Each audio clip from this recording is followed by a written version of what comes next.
1 2 1 2. Check, check, check. Mic check. 2 3 4. Mic check. Mic check. 1 2.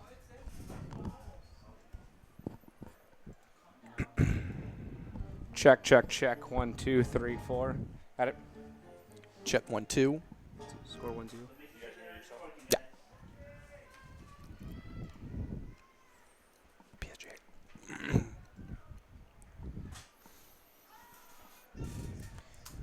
Welcome, ladies and gentlemen, to the continuation of Game 2. La Jolla Palmview PSJA. PSJA leading 1-0 top of the first inning right now. Throw over to first. Call it safe. Kevin Sanchez alongside Eric Fanich bringing you the action here today. Ezekiel Huaracha, the senior, on the mound for the Lobos.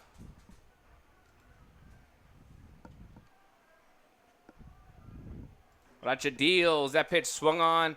Popped foul over to the right side. Second baseman tracking it down. And it's going to be the first baseman. Can't make a play on it. That's 21, Ernesto Garza. Tough play for him to make out there, Eric. Yeah, you know, we got a great day here considering how bad the weather was last night. Game got canceled, called, and it's a beautiful South Texas day here.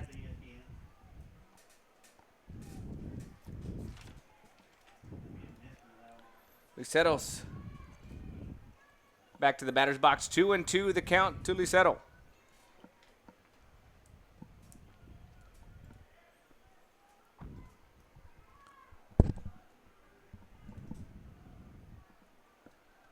Huaracha gets the sign from his catcher.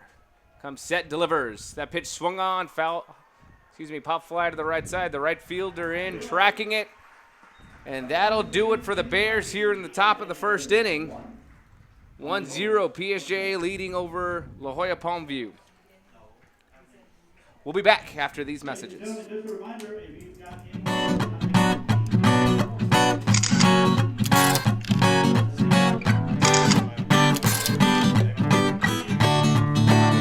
The sun shines bright as it moves across my face. I feel the light and everything is in its place.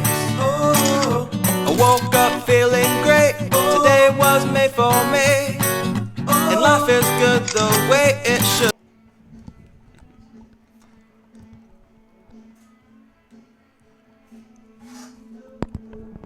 Is it the bottom of the?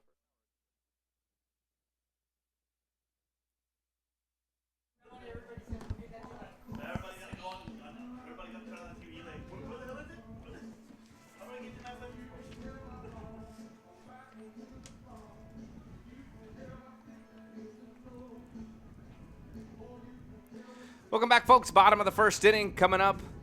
It's the Bears versus the Lobos. La Jolla Palmview. PSJ already on top 1-0.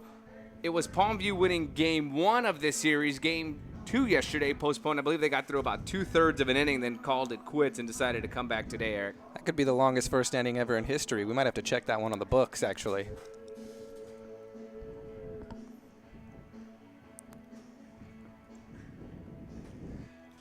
So PSJ High fighting for their playoff life here today.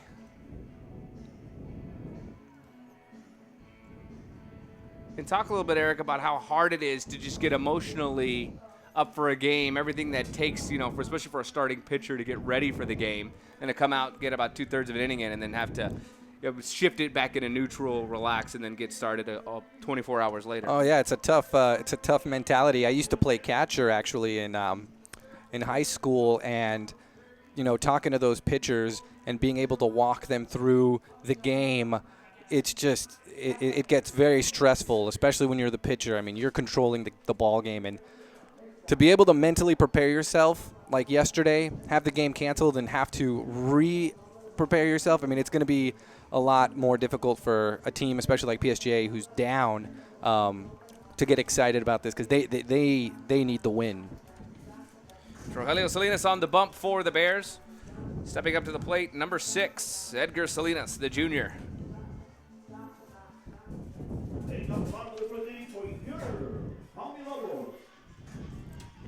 second base, number 6, Edgar Salinas.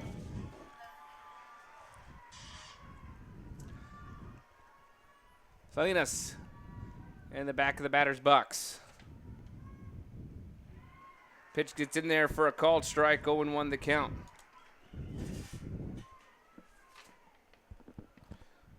Rogelio Salinas pitching to Edgar Salinas. The 0-1. That pitch is swung on, hit to the third baseman, played it off his chest, throws it over a scoop by number 19 there for the Bears. Christian Sanchez called out, and that was a tough play to make. Yeah, it was. You know, he was able to stop the ball in front of him, and that's the most important thing that you always hear, especially growing up. Just stop the ball. Don't let it get through you. Bobbled it a little bit, but made up for it. Excellent throw to first base. Esteban Peña steps in.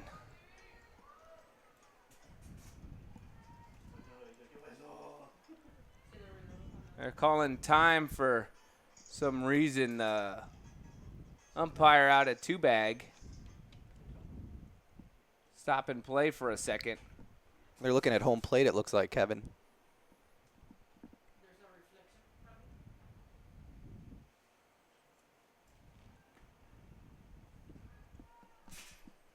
So as the umpires work that out. Looks like play will resume. Peña, the shortstop, is again.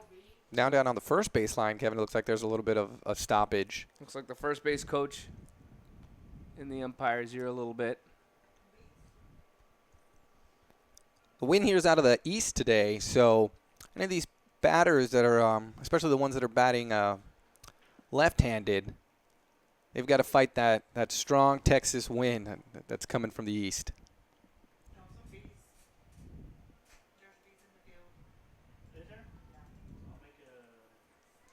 Looks like we're ready to play. Peña, the lefty, takes a called strike, 0-1. Yeah, I think the umps were stopping the game because there were some bees out on the field. I've actually seen that before a couple times in professional play. Games have been called for quite some time because of bees. The 0-1 swung on and missed. A big hack by Peña there. 0-2 the count. And what Salinas is doing here is he's getting ahead of these Lobo hitters. Salinas comes, sets, delivers the 0-2. Ooh, goes inside and hits Peña on the knee. Looks like he's going to shake it off. He'll put a base runner on. And this is what we saw the Bears get into trouble in game 1. A little control issue by the PSJA pitchers. They walked a couple of players. They hit by pitch, and that would led to an early run in game 1 for the Lobos. Let's see if this control issue doesn't hurt them here in game 2. Yeah, head coach Marco Guajardo, that's not something that you want to see when your pitcher gets ahead on the count and then beans the batter and gives him that first base at right away. That'll bring up Eliasar Garza, the third baseman, number 15. Garcia. Check that, number 15, Eliasar Garcia. Comes to the plate, 1 out, 1 man on. Number 15, playing third base, Eliasar Garcia.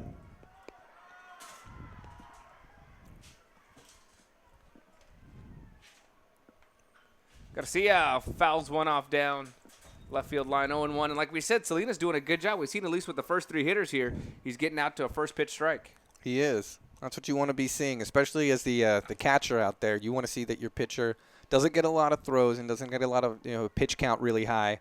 You want to get him in and out of that game.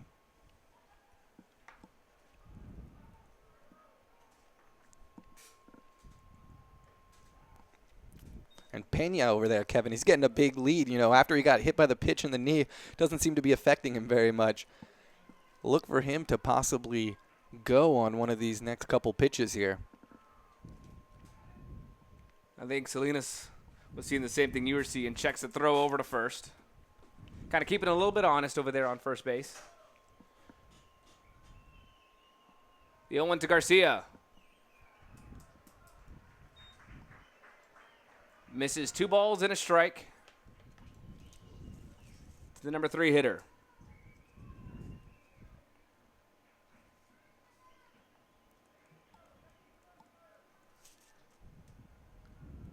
The 2-1 swung on and missed. Looks like Garcia was trying to swing for the fences there. You know, you mentioned bees earlier. You look out into the outfield here, and you see nothing but open field here at La Jolla.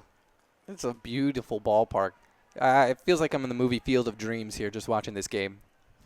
The 2-2 breaking ball misses high. That one never quite actually broke by Salinas there. Expect Pena to go on this next one, especially with the lead that he's been getting.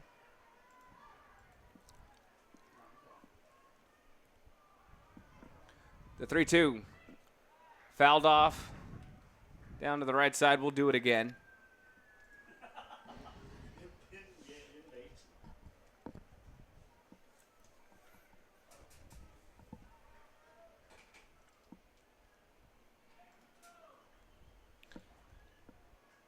Salinas deals a 3-2, swung on, fouled again down the right side. You know, oftentimes, a lot of times coaches will talk about good at-bats. You got to have a good at-bat. You may not reach base, right? But if you get 7, 8, 9 pitches into a count, you just keep fouling off. You're working that pitcher is what you're doing there, and that's what they want to see. Salinas from the stretch comes, sets, delivers a 3-2. That pitch in there for a called strike. Ouch. That'll be the second out of the inning. I think Garcia thought that he got a ball there. He started walking to first base and stopped dead in his tracks and had to turn around for that one. Now batting designated hitter, number 7, Chris Rocha. So Chris Rocha, the DH, he was the winning pitcher in Game 1. He steps in. Not often you see your pitcher in the cleanup spot. I was going to say the same thing, Kevin. Only in high school baseball you probably see something like that. Rocha takes first pitch called strike, 0-1 the count. 2 away here. Not just cleanup, but he's your designated, I think, this game. Time was called.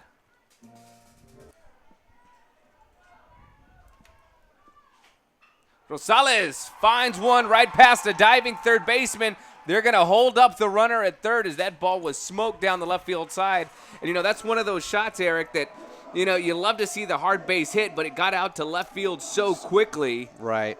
Steve Pena, the guy that was the player that was hit by the pitch, was rounding third really fast. He wanted to come home, and his head coach at third base just had to slow him down and tell him to stop.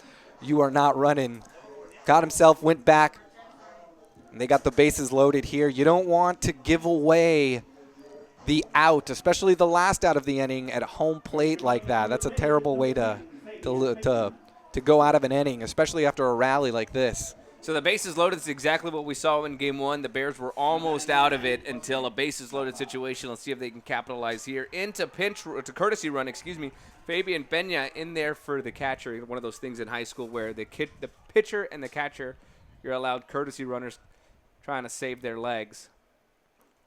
That pitch misses high. Pena got a huge lead on third there. Looks like he wanted to run. I thought maybe some sort of bunt would be in play here, which would be a bizarre thing to do on a bases loaded, 2 outs. So number 9, the right fielder, Chapa, 1-0. Swing and a miss on that one, evens up the count at a ball and a strike.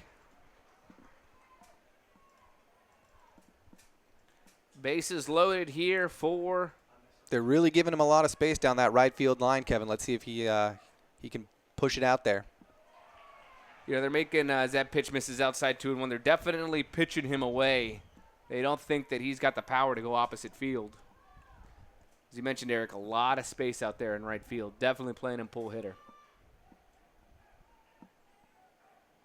The 2-1 swung on, and it's going to get through a diving third baseman. They're going to score 1. They're going to hold up Rocha at third base, and the bases are still loaded. Ties up the game at 1-1 here in the bottom of the first. Big hit right there for Chapa. Right through that that shortstop and the third baseman. That's about the third time now that they've gotten a ball just right through that area. These These Lobos, they really like to pull it out there. Now batting for our Palmview Lobos, number 21. It ties up the game, Kevin. 1-1 here. So Ernesto Garza, the first baseman, number 21. Out with the bases loaded. 1-1 the count here in La Jolla. They got his walkout music playing, but came out to home plate, walked back to talk to the man on. Well, he's bad to the bone, Kevin. That's his walkout music here. Let's see if he can deliver here with 2 outs. He's a big boy at the plate, Kevin. I wouldn't be surprised to see him try to knock this one out of the park. Garza swings on it, and there it is. Rockets one foul down the left field side. Makes it all the way out to the corner there, the fence. 0-1 the count here to Chapa.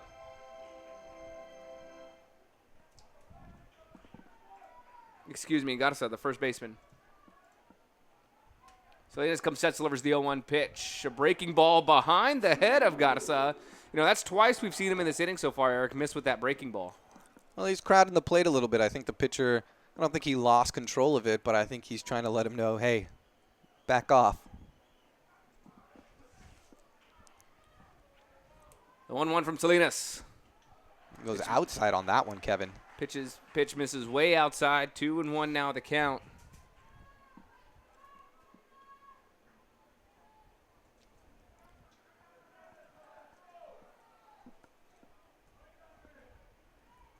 Salinas from the stretch delivers the 2-1. That pitch swung on. It's a high foul ball right behind home plate. Catcher giving it chase. It's going to land. On the roof, it sounded like, Kevin. Sounded like it did head the roof out of play. And the third baseman and catcher ran over. They think they had a chance on it, but like I told you, it looked like they had an opportunity, but this wind here, it's about 15 to 18 miles an hour, moved it a little bit to the west, and I think it just barely nicked the top of that roof. So 2-2 the count to Garza.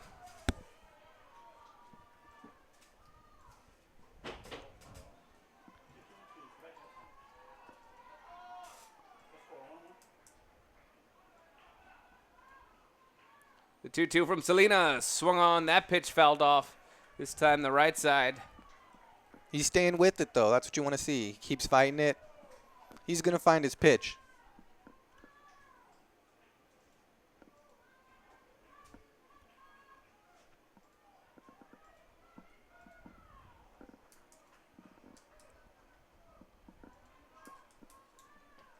Good crowd here today for some good baseball, Kevin.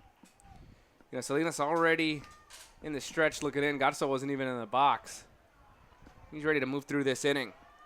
Comes set, delivers the 2-2. This is low and away for ball number 3, and the count is full here. With 2 outs, Kevin, bases loaded, everyone's going. It doesn't matter where you are. If you are on defense here, PSJA, you got to just throw to any base and try to get an out.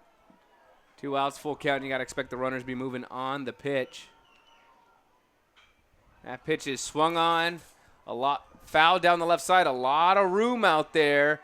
And, you know, like you said, Eric, wind being a factor again, there's a lot of room down that left field side. A lot of foul territory. There is. But wind just pushing it out of bounds. The left fielder had a shot at it, and you could tell he was standing there. He wanted to grab it. Probably missed outside of the fence, outside of the park here, maybe by about 10 feet. So Garza still alive. 2-2 the count here. 2 away. 3-2, actually. 3-2 the count. Full count.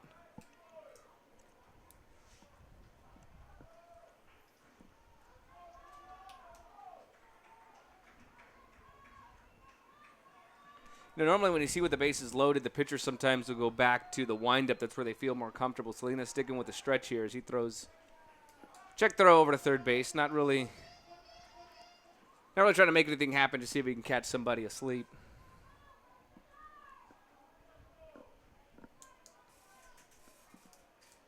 Salinas comes set, delivers. That pitch is swung on. It's a high foul ball up in the center field. It's 400 to straightaway center. And that's where the catch will be made, but not before Palmview gets on the board with one. They leave the bases full after one. It's the Bears 1, the Lobos 1. We'll be back after this. If you can name the following tunes, come up to the press box. We need to cut a commercial for the Paint Auto Group's Automotive On Demand program. Most car dealers have a gorgeous lady in their commercial. That's a great idea. We need one too. Be right back. She can tell people how to check out all the videos on the makes. And models that the Paint Auto Group has to choose from. We need to cut a commercial for the Paint Auto Group's Automotive On Demand program. Most car dealers have a gorgeous young lady in their commercial. That's a great idea. We need one too. Be right back. She can tell people how to check out all the videos on the makes. And models that the Paint Auto Group has to choose from. We need to cut a commercial.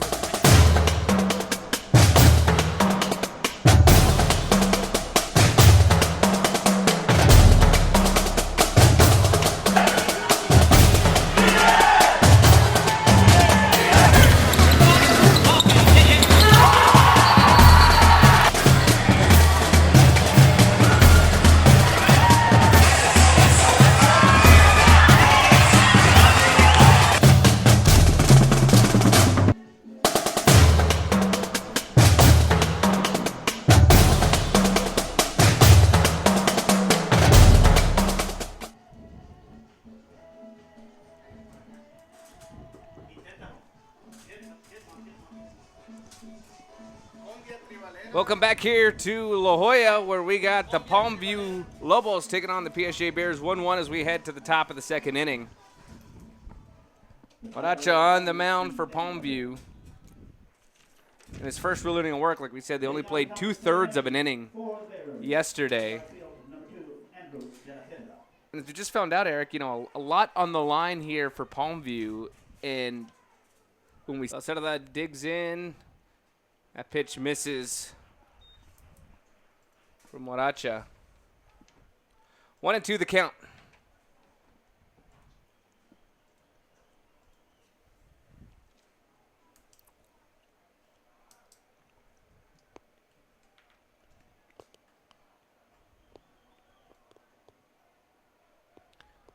Waracha working from the stretch, delivers the 1-2. That pitch swung on right back up the middle. Beautiful base hit by De La Cerda. The Bears got one on here in the second. That was a great hit by him. Straight up the middle, just slightly to the left of the pitcher, right through the second baseman and the shortstop. You can't ask for a better leadoff hit.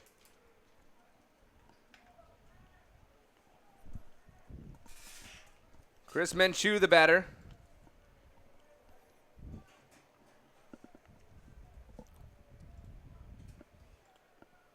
Waracha having to work from the stretch now.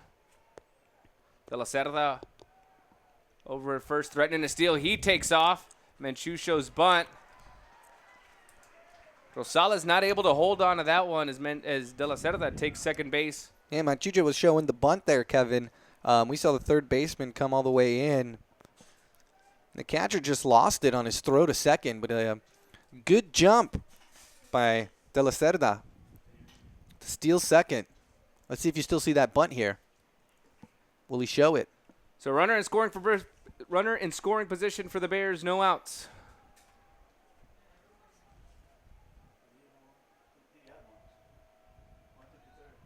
Again shows bunt, pops it up behind home plate. You saw there he kind of held out a little bit before he showed that he was going to bunt, Kevin. Didn't want the third baseman running all the way in. The coach is giving him the sign from third base. Let's see if that's he's telling him to swing for it this time.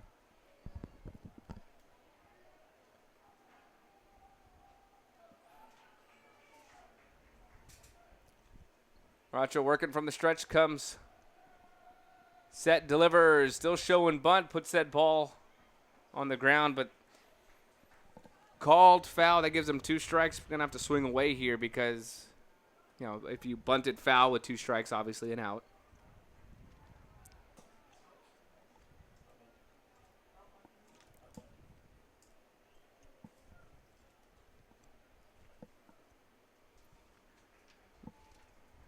Manchu was the losing pitcher In that first game. in that first game, playing second base today.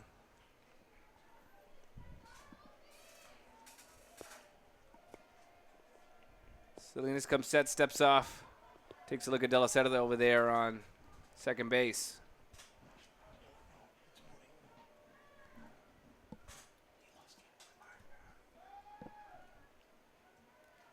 Check that, it wasn't Manchu, as Murillo, as Manchu swings on that one.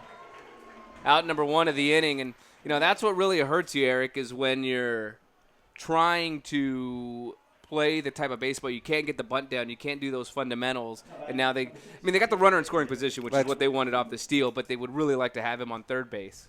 Right. A sacrifice strikeout is what I'm going to start calling that, actually. That's right here. You heard it first on 956 Sports. It's a sacrifice strikeout. Castillo, the designated hitter, digs in. Swung on, and that pitch was way outside. Looked like he tried to win the ball game with that swing right there. He wanted it.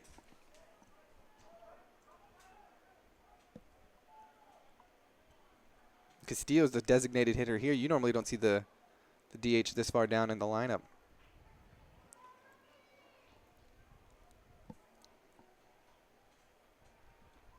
The swing, that pitch fouled off. He's in an 0-2 hole rather quickly now.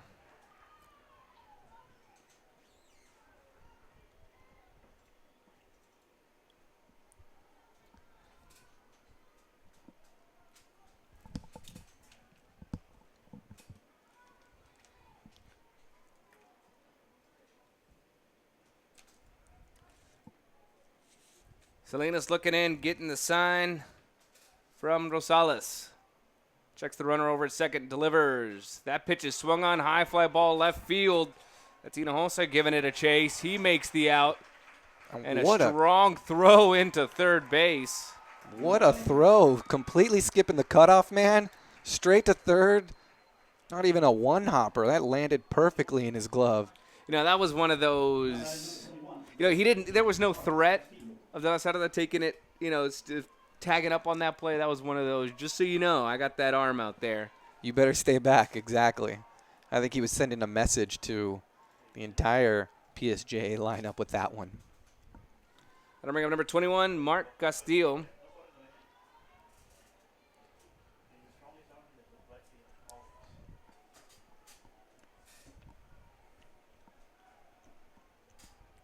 So 2 away here is Castillo. Swing and a miss, strike number 1.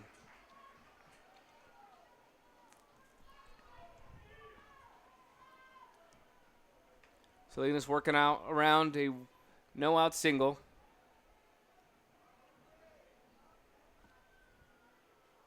Comes set, checks the runner over at second, delivers the 0-1.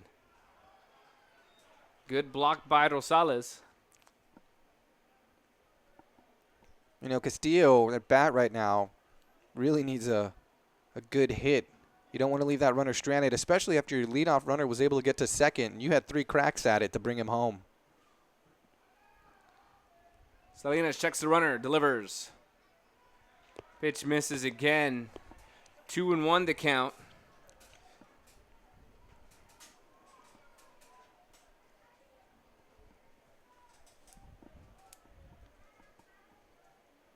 Two away here, top of the second inning.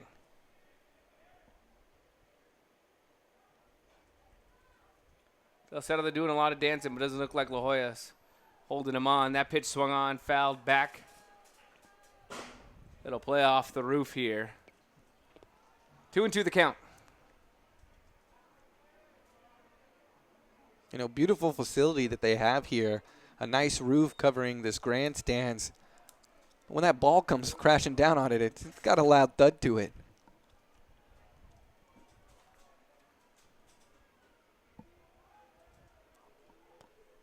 Salinas gets the sign from Rosales.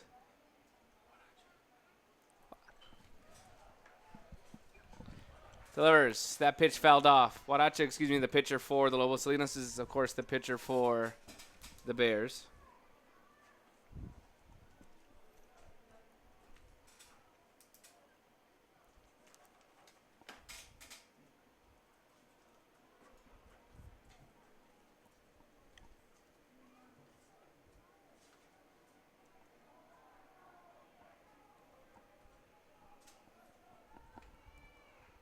Delivers. He checked a swing. They're going to check over at first base. No, that moves the count to full 3-2. And Rosales thought that he went there. First base umpire saying no.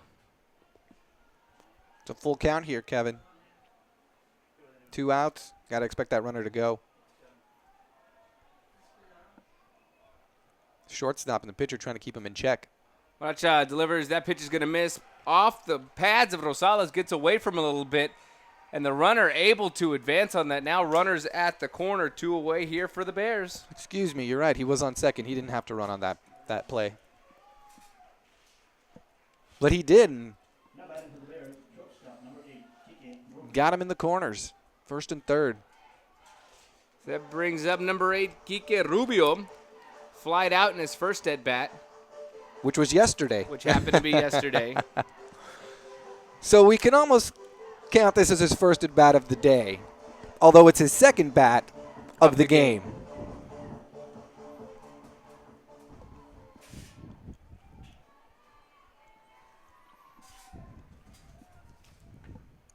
Looks like the coaches here, or Hudacha wants a new ball maybe. I'm not really sure. You know, so many of them have been fouled off that, you know, they only carry so many in that pouch, and they get fouled off. This isn't the major leagues where, you know, you get a new ball every single time. You know, they got to send people out to go chase those balls down. The kids do a great job at that. You see them run all over the place here. So Aracha comes set, 2 away. Runners at the corners for the Bears. Delivers to Rubio. That pitch misses outside, ball 1.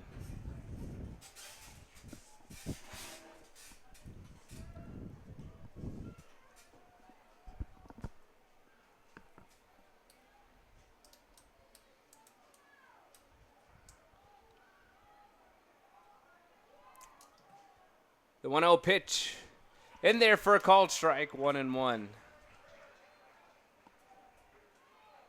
know, that's something you see a lot in high school baseball, Eric, is, you know, so few players are able to take that outside pitch and push it the other way. That you see a lot of times high school pitchers afraid to throw inside because that they're going to hit a batter, and they like to go outside hoping that. Castillo's getting a huge that last pitch, he was getting a really big lead off on first base. Trying to get inside Hudacha's head.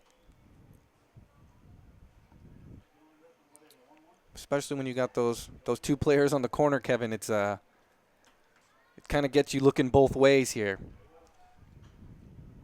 The 1-1 count fouled off by Rubio. You know, you mentioned runners at the corners, and, you know, you try to practice this so many times in games where you get, you know, if the guy takes off to second, do you give him the base? Do you throw down and then risk a guy coming in from third? You know, there's so many different plays that high school teams like to run out of this. I'm surprised that PSJA hasn't sent him already. I expect to see something here. The 1-2 to Rubio. Swung on. Takes it out to right field, but that's where Chapa's at to make the grab. The Lobos get out of it. They give up 1 hit, no runs, no errors. They leave runners at the corners. We head to the bottom of the second inning, all tied at 1. We'll be back after these messages.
Welcome back to the area round here on 956sports.com. Kevin Sanchez alongside Eric Vantage. All tied up here at 1. The Lobos coming to bat here in the bottom frame of the second inning. And we saw them do some damage. They got out. It was 2 quick outs to start the inning, but then they rallied with 2 outs, got one on the board, left the bases loaded, which is, and I mean, no matter who you are, you don't want to see right. You don't want to see loaded, you don't want to see that, but you at least were able to get a run out of it, able to tie up the game, and especially against PSJA. You know, the game on Thursday, the score was 2-0. One of the first times that PSJA had been shut out like that. You know, they average 7 runs a game, Kevin. They're a high-scoring team, so if you're Palmview, you got to expect, hey, we shut them out one game, but they're probably going to come back at us with their best stuff this next game. So you want to be able to put some points on the board every inning. Salinas comes, sets, delivers. Pitch misses in the box. Number 1, Jesus Hinojosa, the junior for the Lobos.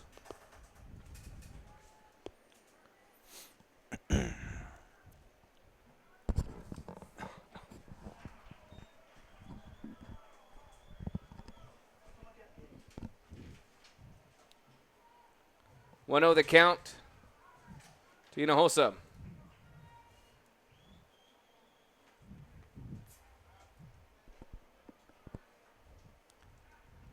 That pitch in there misses high. 3-0 the count. Saying that it missed high. I think the fans kind of wanted to see something else there, but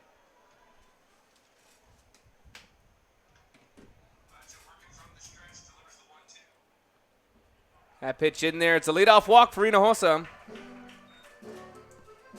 exactly what you want to be seeing right here if you're Palmview. You want to be able, like I said, Kevin, to put players on base and to get a run at least every inning against this high-scoring PSJA team. So it looks like the command issues from game 1 for the Bears still affecting them here. Game 2.5, I guess. I mean, they played. This game started on Friday, continuing here to Saturday. Yeah, 2 1/7, but who's counting? Puente the batter. That pitch in there for a called strike. Salinas really has been pitching outside a lot these past few batters, especially going even into the first inning. The 0-1 fouled off. 0-2 the count. That one again, Kevin, outside. Puente finds himself in a hole.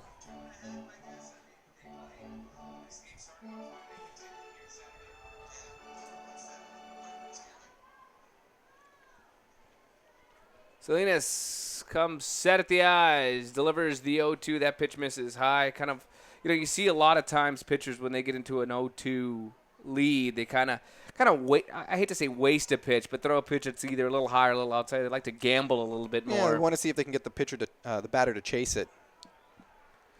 Breaking ball misses high. Evens up the count. 2 balls, 2 strikes.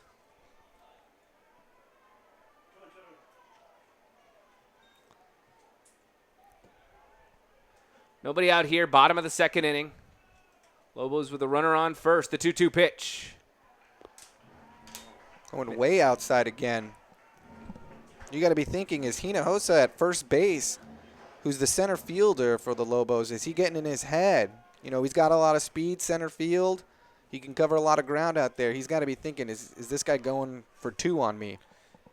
You know, Marco Guajardo has to be going nuts. They weren't able to execute a bunt in the top of the inning. They had Puente here in an 0-2 hole. Now the count full at 3-2. Salinas delivers. That pitch swung on.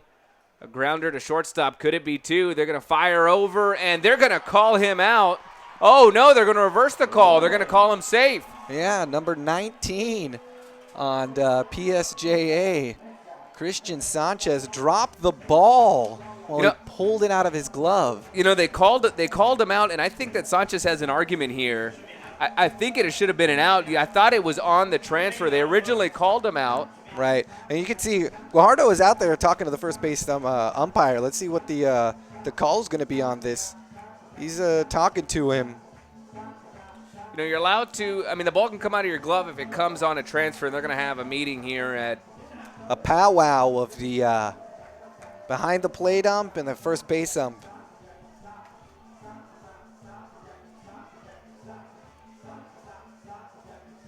So they're going to meet Now to discuss it. The rule of baseball. There it is. And they're going to call him out, and that's going to throw head coach Manuel Garcia out to talk with the umpires. Yeah, Coach Rick Garcia now, he's a little upset.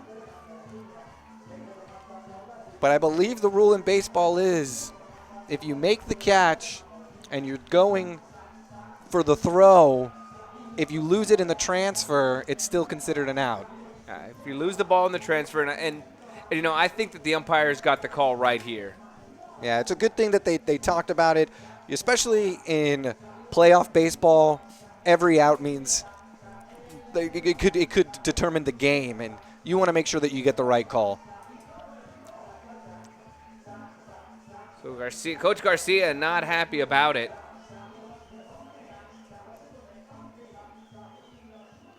That's the second out. That was part of a double play there, actually. A nice double play by PSJA. So Salinas now working with 2 away, delivers. That pitch grounded to the second baseman, fires over to Sanchez at first. 3 away, and the Bears get out of the inning. After 2, we're all tied up here at 1. We'll be back after these messages.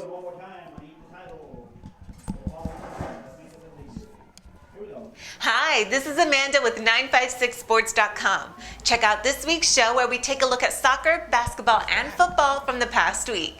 Come back Thursday morning for the only sports show in the RGV, and follow us on Twitter at 956sports and on Facebook. It's pretty awesome.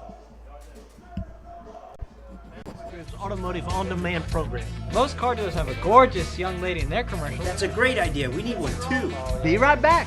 She can tell people how to check out all the videos on the makes. And models that the Paint Auto Group has to choose from. We need to cut a commercial for the Paint Auto.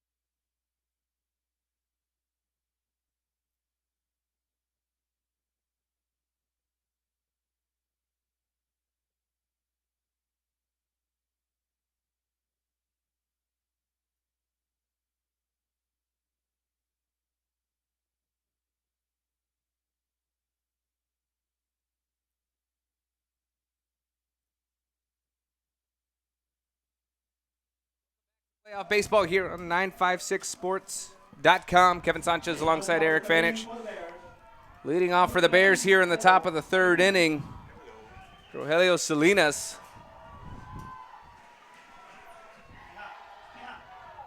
Salinas the pitcher. Swung on, that's a past a diving, that ball get in there past a diving Pena. Made a good attempt on it, Kevin. Had a chance to get it. Just slightly outside of his glove length. And there goes the courtesy runner. That's Cameron McDonough running number 1 at first base now for him. Murillo now batting for the Bears.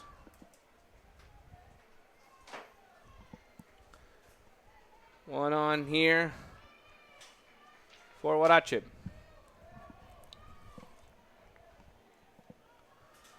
Huarache now working from the stretch. Comes sets, delivers. That pitch swung on by Murillo. 0-1 the count. A little behind on that one. I think he was expecting some sort of like change-up.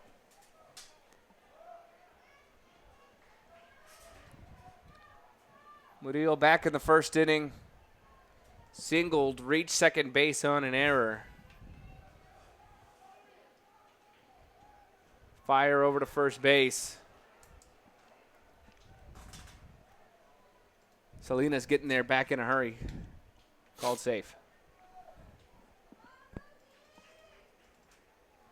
And Garza seemed to have lose that when he threw it to first. Luckily, he was able to keep it in front of him.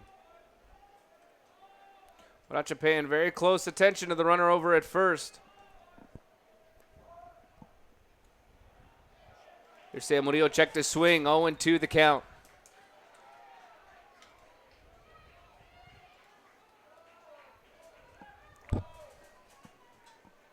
Did he check it or did he go through? Well, no, they're saying that it was a strike. It still was a strike. 0-2 the count.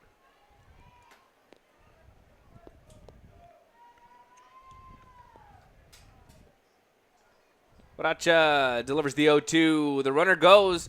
A throw down to second base. Goes into center field. Puente there to back it up. And Hudacha really thought that the runner was going to go. They threw outside. But it was just... they had Murillo in an 0-2 hole. They had, a pitch to play around with. Yeah. And the catcher, Cesar Rosales, just kind of lost it, I think, in the throw to second. Waracha checks the runner over, delivers that pitch right back up the middle, right to the pitcher, Waracha. He's going to throw over to Garza at first for one away. And, that's twice that we've seen the Bears in this is consecutive innings where we've seen the Bears get a runner in scoring position, no outs. Let's see if they can capitalize here. Yeah. Good play by Hudacha, though. Kept the runner on second, very composed, and just tossed it right over to first base for the out. That'll bring up number 19, the first baseman, Christian Sanchez. Sanchez with the RBI single back in the first. That's the Bears' only run on the board.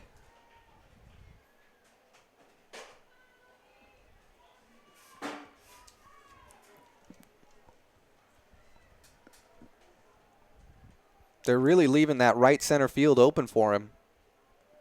Watch it come, sets, delivers. That pitch swung on. It's a foul. It's a ball over to Hinojosa. It'll get in there for a run. They're sending the runner.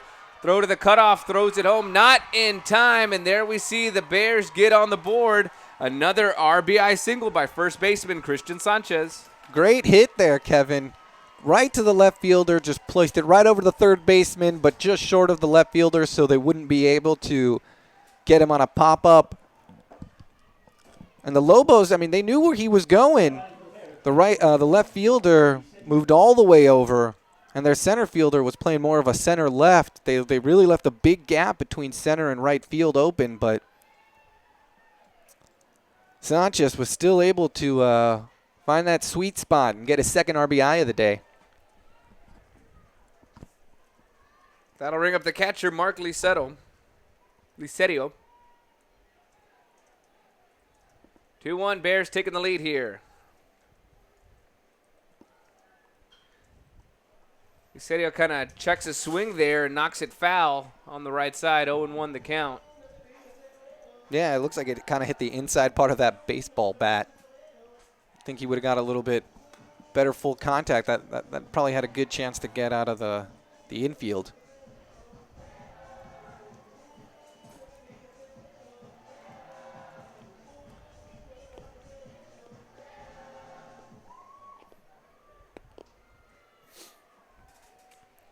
So Sanchez over on first for the Bears. Licerio at the plate.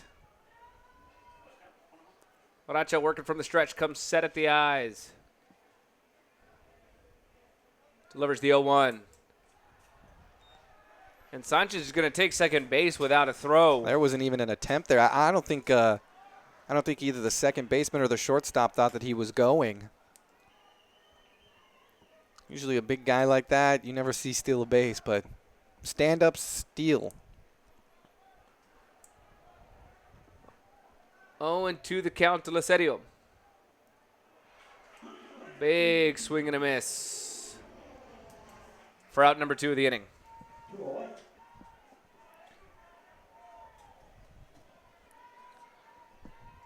2 away here for the Lobos.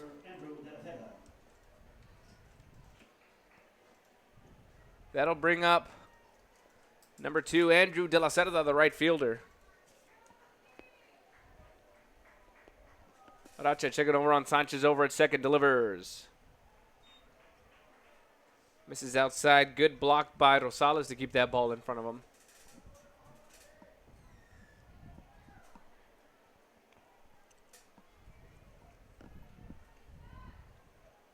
Lobo's looking to get out of here without any more damage. Big swing and a miss by De La Cerda there. Evens up the count at 1-1.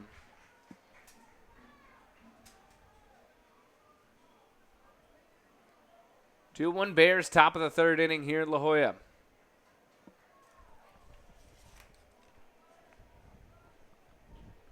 Aracha delivers the 1-1.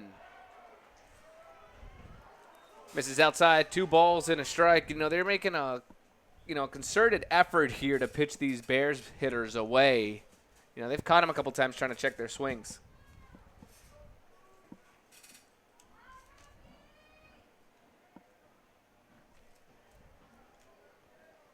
Aracha comes, sets, delivers the 2-1. Misses high, 3-1 now the count. There seems to be a little bit of action over there in that Lobo bullpen. They seem to be getting some of the pitchers just stretched out a little bit. Not throwing anything yet, but warming up, it looks like. The 3-1 fouled off on the right side. Count is full. 3 balls, 2 strikes. 2 away here in the top of the third. Looks like it's number 7 and number 18 stirring around over there in that Lobo bullpen. That's Chris Rocha. And number 18, Leonel Perez, a guy simply known to this Lobo team as the freshman.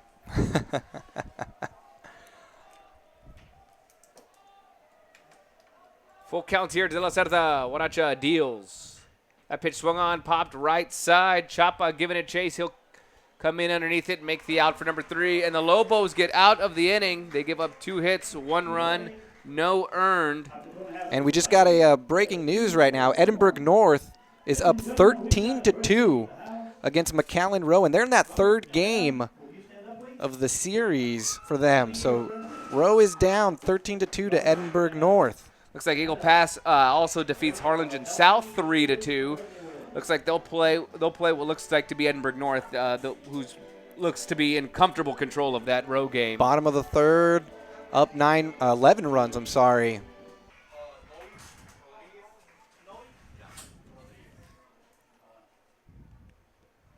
Pena takes a called strike, number 1.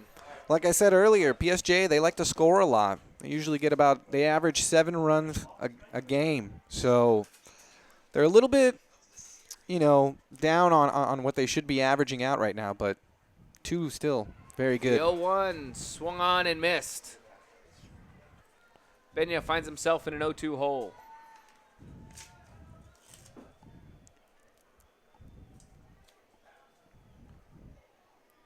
The 0-2 from Salinas.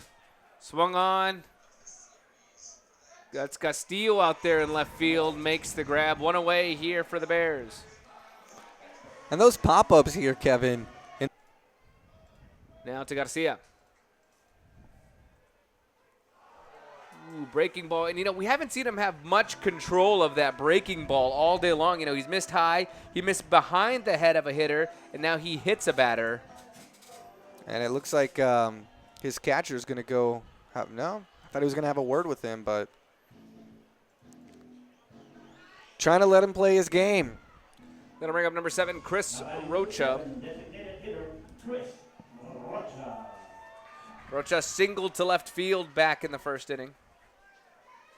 He kind of started up that rally that they had going to get that run.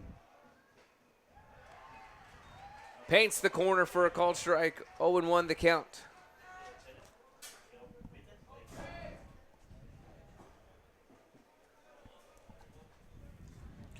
Rocha looks in, gets the sign from the coach, digs in. Salinas coming set at the eyes, delivers. Rocha shows bunt, puts it down. Great bunt down the left field side. Salinas will field it, throw over to Sanchez at first for the out. But doing his job, sacrificing the runner over to second base. Yeah, but do you normally see that with your designated hitter, the guy who's batting cleanup? If you talk to Augie Garrido, the head coach over there at Texas, yeah, his philosophy is that everybody bunts, no matter who you are. We get a runner on, we want to move him over. It's that small ball mentality. Put a runner in scoring position and let the hitters do their job. Is hit. Well, even if he is a designated hitter and you expect him to swing away, he laid down the perfect bunt there. He got his man over, and he was actually almost safe at first. He missed it by just probably about a step and a half. Number 8, Cesar Rosales. That was a ball. The catcher in there. Pitch misses for a ball. Lobo's threatening here. That pitch swung on. It's popped foul. Let's see if it'll stay in the field of play. A lot of room in foul territory. And Licerio makes the grab. And that'll end the inning. The Bears get out of it. No hits, no errors. No runs. Lobos leave a man on. We'll be back to the top of the 4th inning after these messages. Hi, this is Amanda with 956sports.com. Check out this week's show where we take a look at soccer, basketball, and football from the past week. Come back Thursday morning for the only sports show in the RGV, and follow us on Twitter at 956sports and on Facebook. So she just sends you like the video? Automotive on-demand program. Most car dealers have a gorgeous young lady in their commercial. That's a great idea. We need one too. Be right back. She can tell people how to check out all the videos on the makes And models that the Paint Auto Group has to choose from. We need to cut a commercial for the Paint Auto Group's Automotive On-Demand program. Most car dealers have a gorgeous young lady in their commercial. That's a great idea. We need one too. Be right back. She can tell people how to check out all the videos on the makes And models that the Paint Auto Group has to choose from. We need to cut a commercial for the Paint Auto Group's Automotive On-Demand program. Most car dealers have a gorgeous young lady in their commercial. That's a great idea. We need one too. Be right back. She can tell people how to check out all the videos on the makes And models that the Paint Auto Group has to choose from.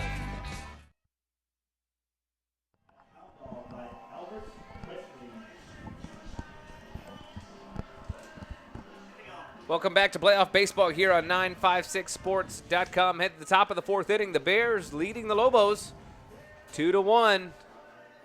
The area playoffs, Kevin. This is big baseball here. This is only game 2, though, because that game yesterday got rained out if you're just joining us.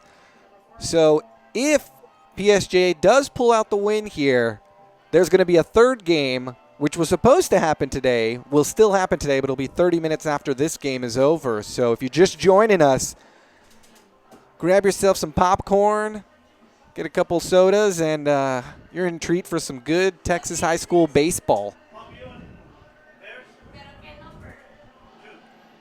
So leading off for the Bears is number 4, Chris Menchu, the second baseman for the Bears. Wadacha still the pitcher in there for the Lobos.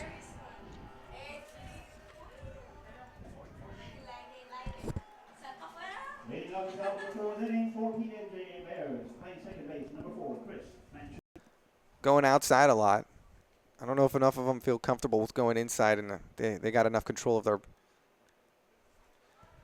Pitch in there for a called strike, evens up the count at a ball and a strike. I don't know if they got enough control of their fastball that they'll be able to go inside and be that precise. The catcher Rosales, 2-1 the count. You know, we've seen consecutive innings. The Bears get their leadoff. They were able to get out of it. The 3rd one, though, not so much. Peyton the corner is Wadacha for a called strike. 2-2 now the count. Here to Menchu.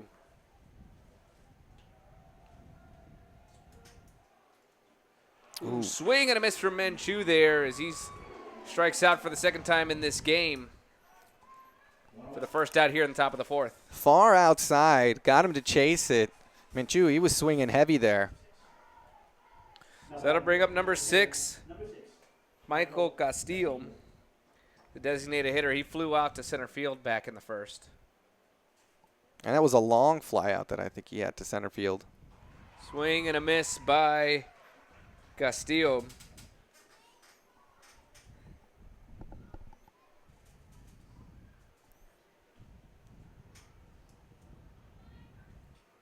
Time is called. You know, you see Wadacha, the pitcher for the Lobos, kind of taking his time. We see Salinas, the pitcher for the Bears. He goes up there, and he's ready to guns deal. blazing. That pitch fouled off. 0-2 now the count. And, you know, you talk to a lot of coaches, and different coaches have different opinions on that. Some of them want the pitcher to think about it. Some don't want them to think. They just want them to go out there and throw. So it really depends on what school you're coming from.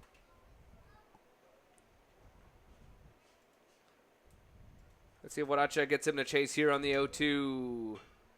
It's a ground ball to Pena. He'll field throw over to Garza at first. Out number 2.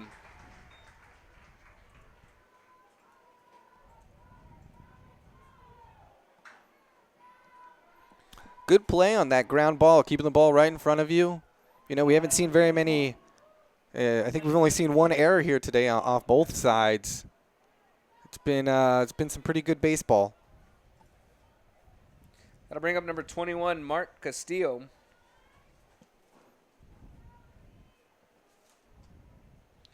Castillo, the left fielder, takes ball number 1. 2 away here in top of the 4th. And Huaracha's pitch count has got to be getting up there.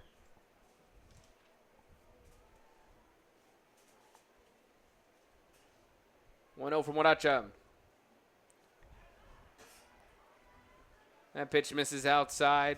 2-0 the count. We saw him get ahead of the first 2 hitters, falling behind here to Castillo.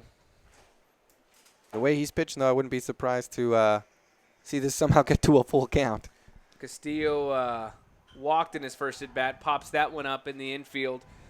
Garza coming over. He'll call everybody off, and he drops the ball. That's that wind and that sun that I was telling you about, Kevin. The wind has picked up. I've just saw from 15 to 20 miles an hour, and it looks like he was having some trouble dealing with it, looking right into the sun. You saw him put his hand just a little bit forward in front of the bill of his cap. Couldn't come through, though. So a missed opportunity there by the Lobos to get out of the inning. That'll bring up number 8. And see, I feel like I jinxed him. I talk about very little errors here, and something like that happens. Huaracha delivers that ball grounded to Garcia. He's going to throw over to first base, making the long throw to Garza. Excellent throw there. And the Lobos get out of the inning. The Bears, no runs, no hits. An error. They leave a man on. We'll be back with the bottom of the 4th inning after this.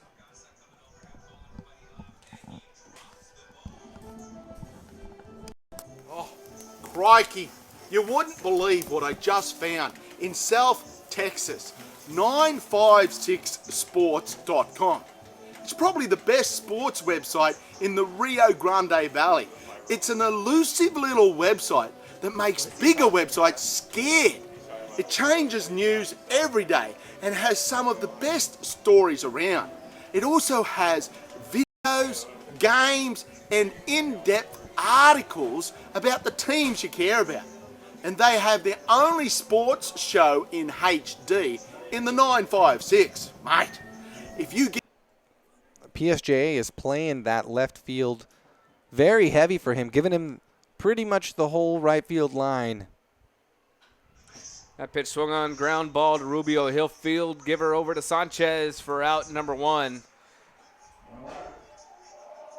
1 away here in the bottom of the 4th inning. And he really likes to pull that. I mean, that's where he goes, right to left field. That'll bring up number 21, Ernesto Garza, the first baseman. He made that error, forced. It didn't cost the Lobos anything, but he made that error that made his pitcher Huaracha face another batter. You mentioned pitch count in that last thing. Let's see if he can make up for it here. Yeah.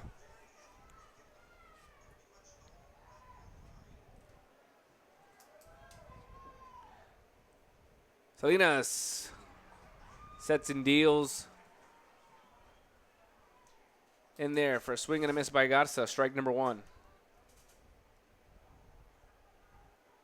Salinas working quickly, back on the bump, ready to deal the 0-1 pitch. Pitch bounces in there for a ball, 1-1 the count.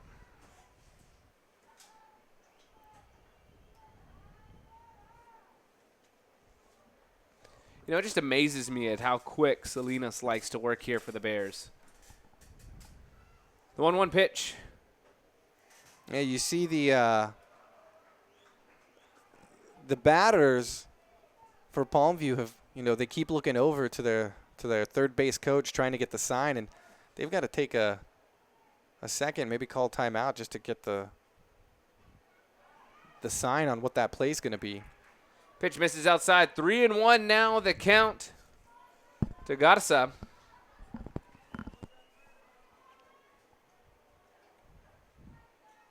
He's already going to go through his stretch motion before that batter's ready.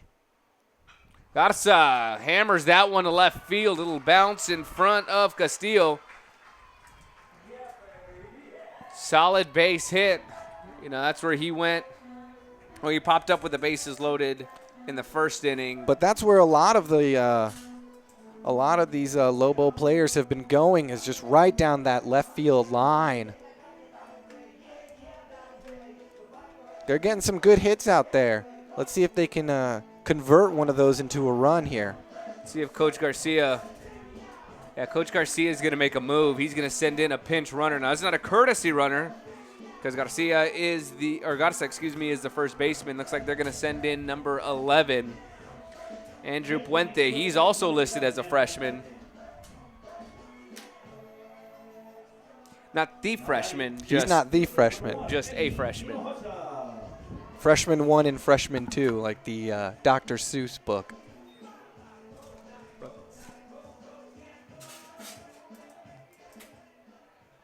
So Andrew Puente, the brother of Carlos Puente. In there, first base, Eddie Hinojosa at the plate.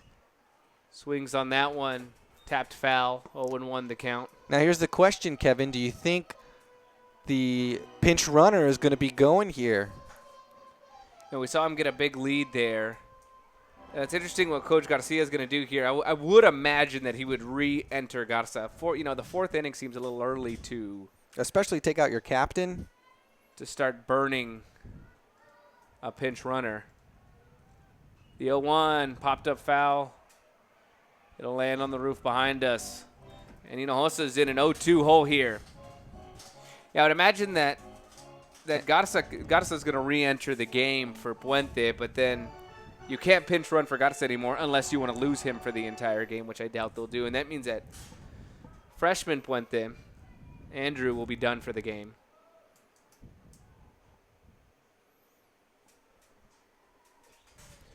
Well, Coach Garcia looking to get a little bit more speed on the base paths.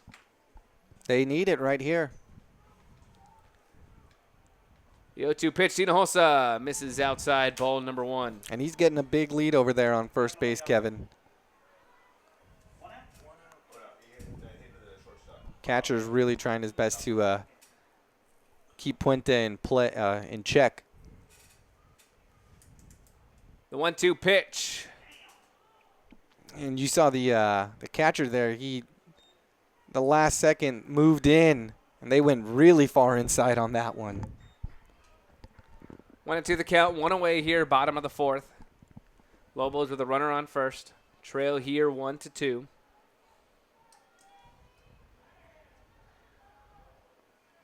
Puente takes his lead. Salinas deals the 1-2. That pitch misses high. Evens up the count. 2 balls, 2 strikes. Hinojosa's fighting for it.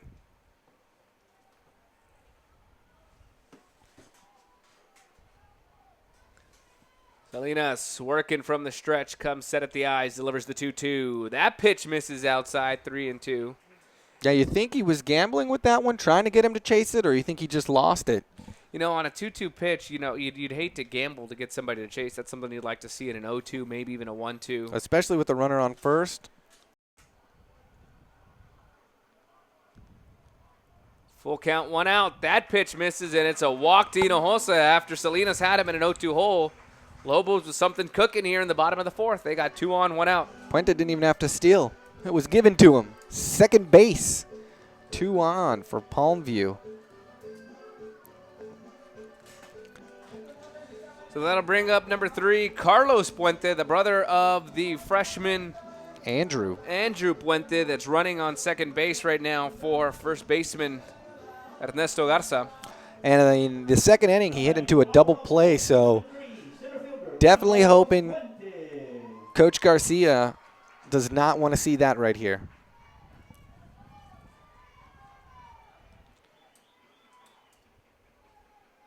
Salinas comes, sets, deliver, showing bunt. It's Carlos Puente.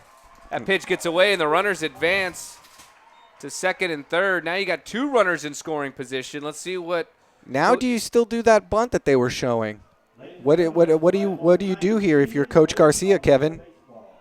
And Coach Guajardo coming to talk out to his pitcher. You know, I think you stay away from the bunt. I mean, you're down by 1. It's the 4th inning. You got 2 cracks. You're at the bottom of your lineup, but you only got 1 out. You got the top of the lineup coming after here. But I don't see a suicide squeeze here, not in the 4th inning. And it looks like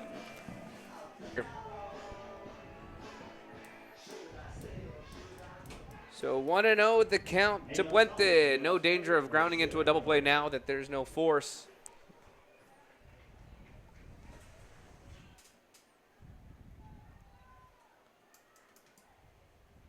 Salinas working from the stretch delivers. They're still going with that bunt. At least he shows bunt, does Puente, pulls it back. 2-0 the count.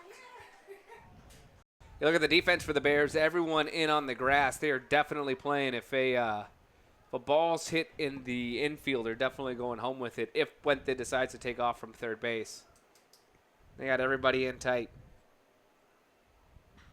A shot right back up the middle. That'll be 1. Let's see if the coach decides to send him. No, he's going to hold him up at third. And now runners at the corners for the Lobos as Carlos Puente ties it up with a shot up the middle. Right up the middle, you know, the entire time the Bears are just thinking. More as a coach with your number 9 hitter coming in and getting you an RBI to tie up the game.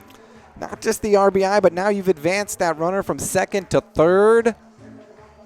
And the way that both these teams have been playing, Kevin, you know, having a runner at second base is not necessarily a guaranteed run at this point, like it is in probably professional or college baseball. Here's Salinas.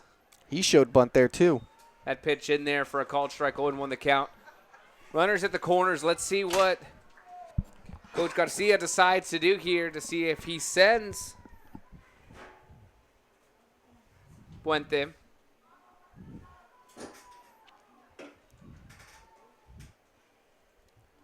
Salinas, that ball misses high. He does send Puente the throw down, and he is out. He was dead to rights on that one, and you didn't even see him do anything with his with the runner on third base, and he is obviously frustrated with. Yeah, the catcher, I believe it's Licerio. He got a great jump on that that throw. He saw him running, perfect throw, and the ball arrived, I think, before Puente even went for the slide.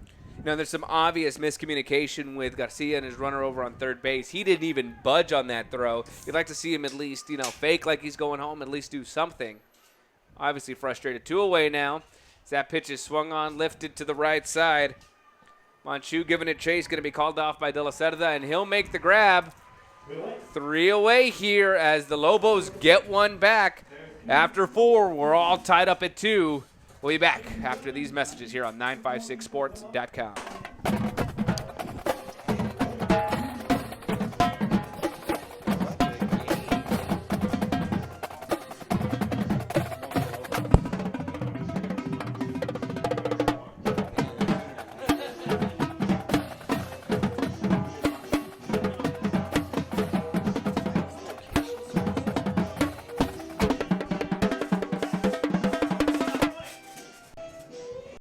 We need to cut a commercial for the Paint Auto Group's Automotive On Demand program. Most car dealers have a gorgeous young lady in their commercial. That's a great idea. We need one too. Be right back. She can tell people how to check out all the videos on the makes And models that the Paint Auto Group has to choose from. We need to cut a commercial for the Paint Auto Group's Automotive On Demand program.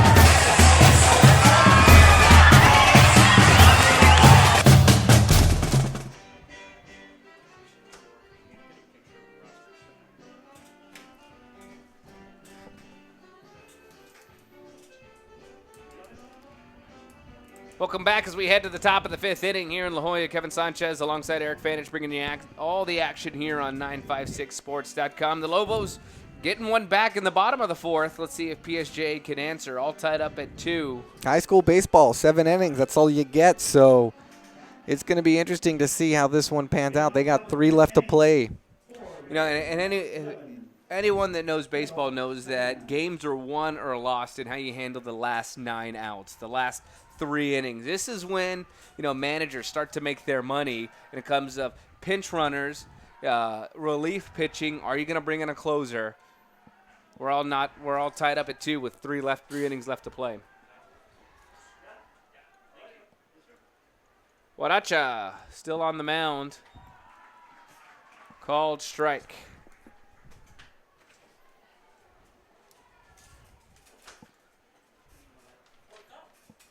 Salinas, the batter for the Bears. Breaking ball. Misses for a ball. Evens up the count at 1-1. And in that second inning, he had that steal to second. So he's got some speed if he can get on, Kevin. This will be interesting for PSJA. Huaracha delivers the 1-1. Big swing and a miss by Salinas.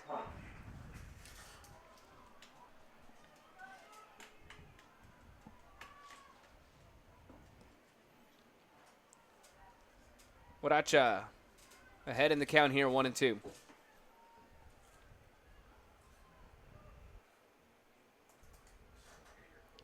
The 1-2 misses inside, evens up the count at 2 balls, 2 strikes. Looks like he was going with a curveball there, but didn't fully get it.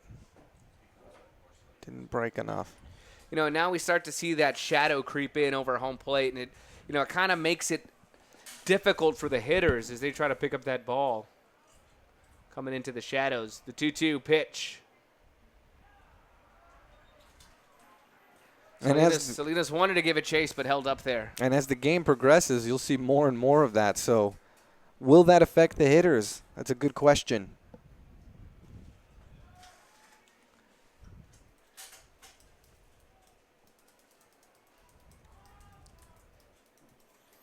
Three balls, 2 strikes, full count to Salinas. Huaracha comes, sets, delivers.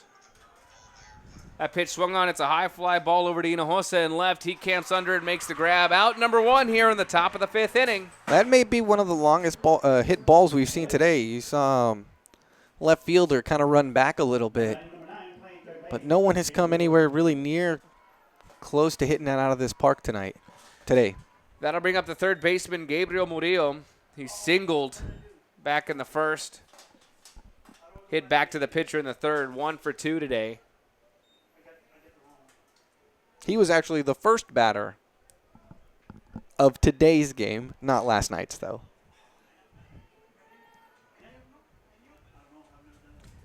The first batter of today's game, which is a continuation from last night.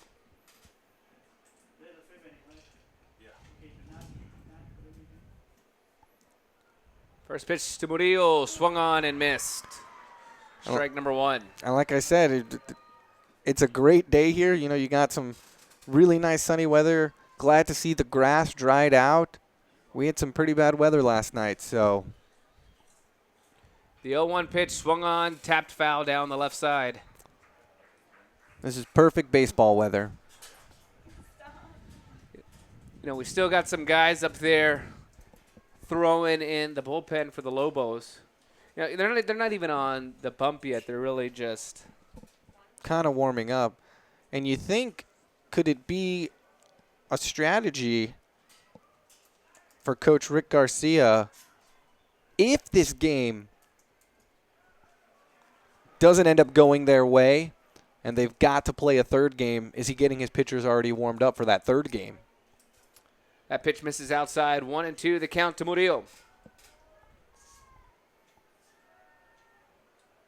1-2 from Huaracha. Swung on. That pitch is lifted to left side. That's going to land in the corner. Could be extra bases for Murillo. He's rounding first. Hinojosa gets a throw in, and that's a double for the third baseman, Murillo. Stand-up double for Murillo. Right down the left field line. Hit the wall.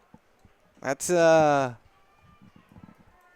good hit that we've seen right there. But everyone's been going right down to left field. Luckily, the wind was not able to pull it foul because that one was right on that line. It looked really close.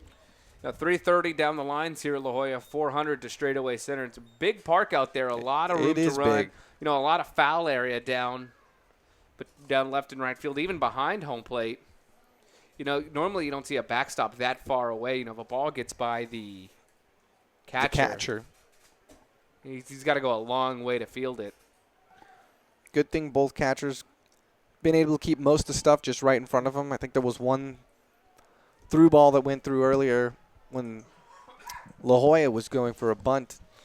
That'll bring up number 19, the first baseman, Christian Sanchez for the Bears. Pitch will hit Sanchez. He didn't even flinch. He was wearing that elbow guard in there. You know, he likes to crowd the plate, likes to play a little close. I bet you he's been hit there a time or two before, which leads him to use that elbow guard, and that'll bring out. I mean, he did not flinch at all, Kevin. He stood there and took it, but I think it hit that pad because he does not look shaken up at all. And that'll bring out the coach for the Lobos to talk to his pitcher. I don't think he's going to be making a change. Pretty much just coming out to settle his pitcher down. They got runners on first and second to the Bears, one away here in the top of the fifth.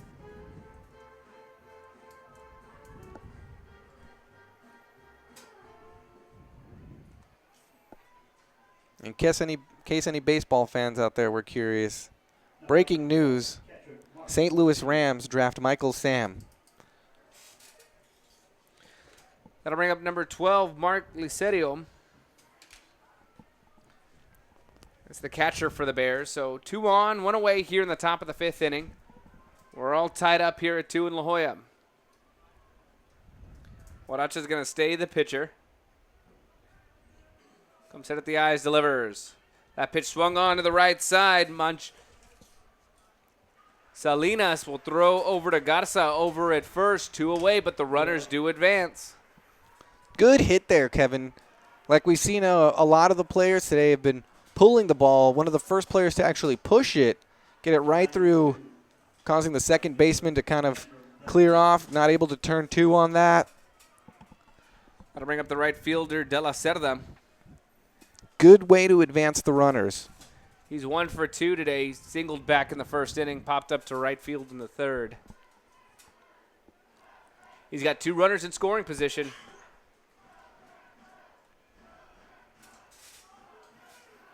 And the Bears fans here are letting their presence be known. Now with runners on second and third, no threat for them to really steal. Guaracha goes back to the windup. You know, you'll see players do that from time to time. Just depends on what they're more comfortable throwing out of, whether it's the stretch or the windup. De La Cerda asked for time there.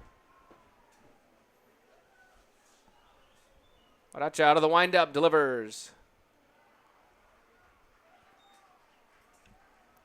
Ball misses low and away for ball number 1. Rosales, though, doing a great job of keeping that in front of him. It was very far outside. And you got to wonder, you have an open base. Guaracha delivers. And they throw down to third. Can you believe that, Kevin? What a throw by Rosales. The Lobo catcher just rifles it down to third base and catches the Bear runner napping. Rosales to Garcia. Garcia able to get the tag. What a wonderful play, and you hate to see that when you got 2 runners in scoring position. You're threatening with 2 away here, but that'll end the inning. We're all tied up at 2, headed to the bottom of the 5th after this. Hi, this is Amanda with 956sports.com. Check out this week's show where we take a look at soccer, basketball, and football from the past week. Come back Thursday morning for the only sports show in the RGV and follow us on Twitter at 956sports. 956sports.com. It's probably the best sports website in the region. It also has videos, games, and in-depth articles, go to 956sports.com.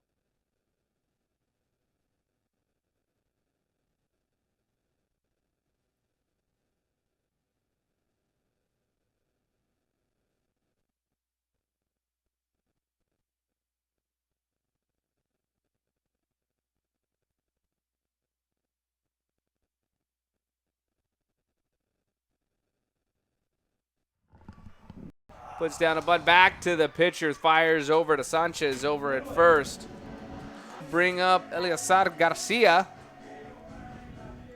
Garcia struck out and hit by pitch, 0 for 1.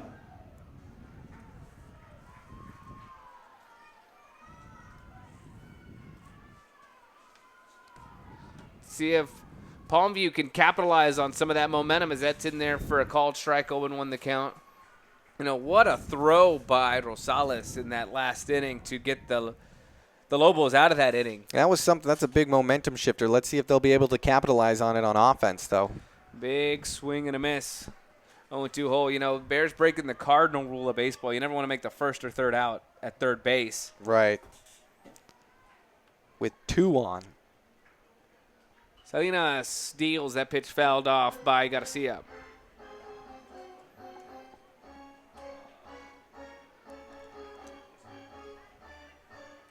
Now, earlier here, Kevin, you talked about this is where baseball's won, those last 9 outs, and you got to hope that both teams have something, a little something planned up their sleeve on offense here, because both of them have kind of stalled out in terms of hitting. The 1-2. Big swing and a miss. That's out number 2. Second strikeout of the day for Garcia. You can tell he wanted that one, too, when he swung. That'll bring up the DH, Chris Rocha. We saw him bunt last time, Kevin. Like you talked about, it's small ball. Sometimes you got to bunt in order to get that runner over. Rocha checks his swing. That ball goes foul down the right side.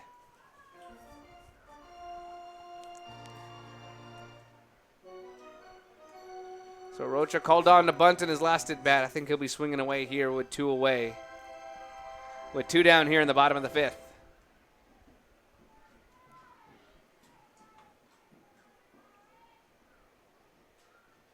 Salinas delivers the 0-1 pitch. In there, big cut by Rocha. 0-2 the count. That was inside. Just couldn't get ahead of it, though. The 0-2 pitch. Gets away from Lacedio.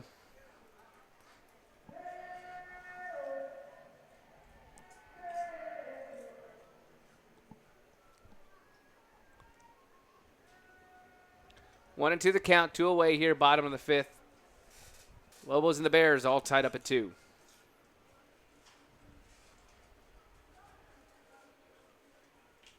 1-2 in there tight. That was the second one that he went inside on him on. I think he's trying to tell him, hey, back off the plate a little bit. And, you know, Rocha's a good hitter. They are giving him that right field line. I wouldn't be surprised to see if he tries to capitalize on it right here. The 2-2 misses high, ball number 3. And again, you know, we've seen Salinas time in and time out throughout this game get in that 0-2 lead and then come back and see these Lobo hitters work it back to a full count.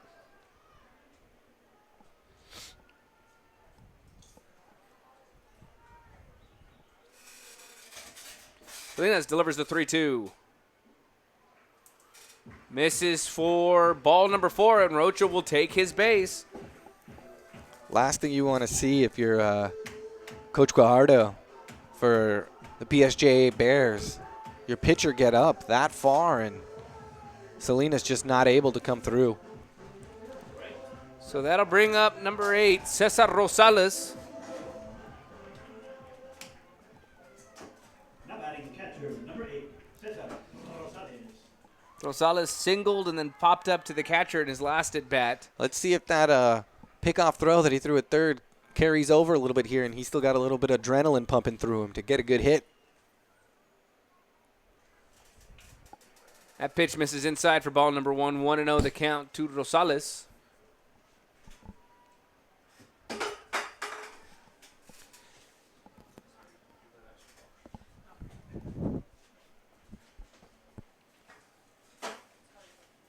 The 1-0 count. Swung on, popped down the right side. It'll go out of play, even up the count at a ball and a strike.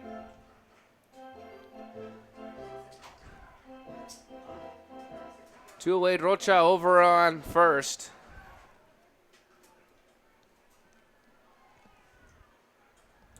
Takes his lead. Salinas comes, sets, delivers the 1-1. That pitch will miss outside. 2-1 the count. You know, I've yet to see, you know, we've seen the Lobo pitchers get up and start stretching out, just getting loose, not really preparing for anything immediate. Nothing going on that PSJA side. Not that we can see as that pitch misses Inside. ball number 3. And right here, if you're Rosales, you got to take this pitch, right?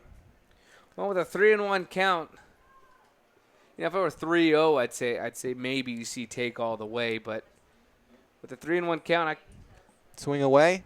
I bet you see Rosales get a pretty good pitch here from Salinas.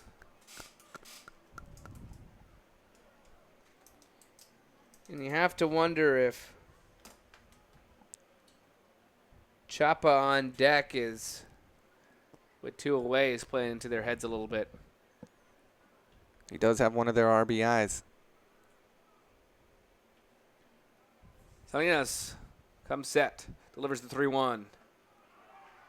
In there for a called strike, evens up the count at 3 balls, 2 strikes. Oh, and you can tell he was going for it, held back though, checked his swing and didn't. You know, we thought this was going to be a quick inning. They got 2 quick outs. They got Rocha into an 0-2 hole. He worked the count full, drew a walk. Now Rosales works the count full.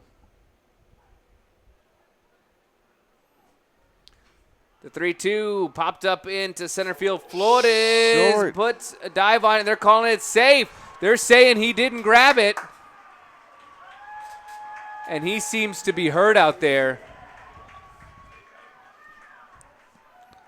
That was a close one, Kevin. I couldn't tell if he caught it or if it slipped out. I mean, obviously the umpire's got a much better view of it. We're up here in the press box, but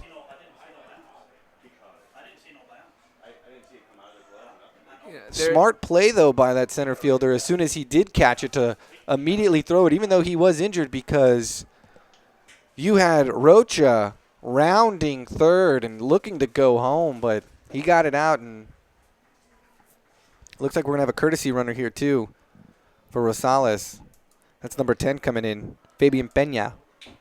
You know, and he's, you know, you got to be careful with those diving plays because a lot of times your glove can get caught underneath you, and as your body's going forward, your arm stays underneath, and you know, you'd hate to see either, you know, if he's injured, you know, at this point you're hoping for like a hyperextension or something with a ligament rather than, you know, a broken arm or anything, because, you know, I've seen that before, is where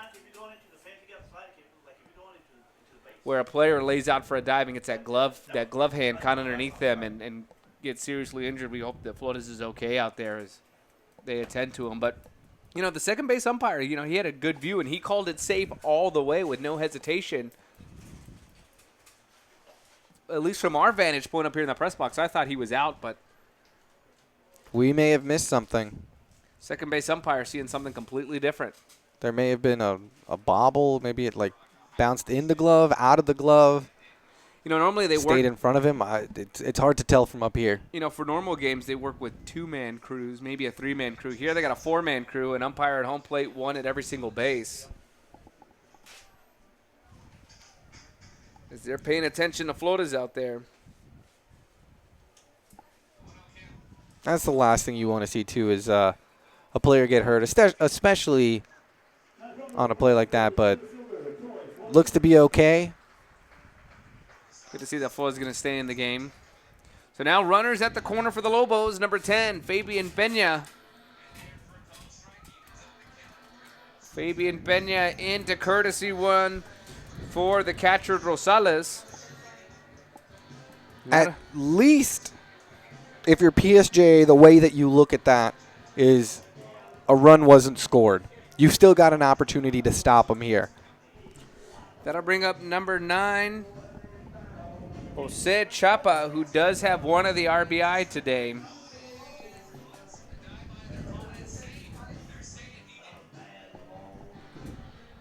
So the Bears going over there. Runners at the corner situation, 2 outs. You wonder if the Bears are just going to concede second base with 2 outs. I think you have to, especially with the score this tight. You've got to concentrate on the out at the plate if you are Rogelio Salinas.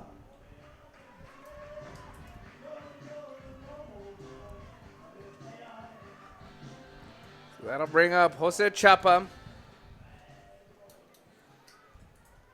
He likes to go to left field, Kevin.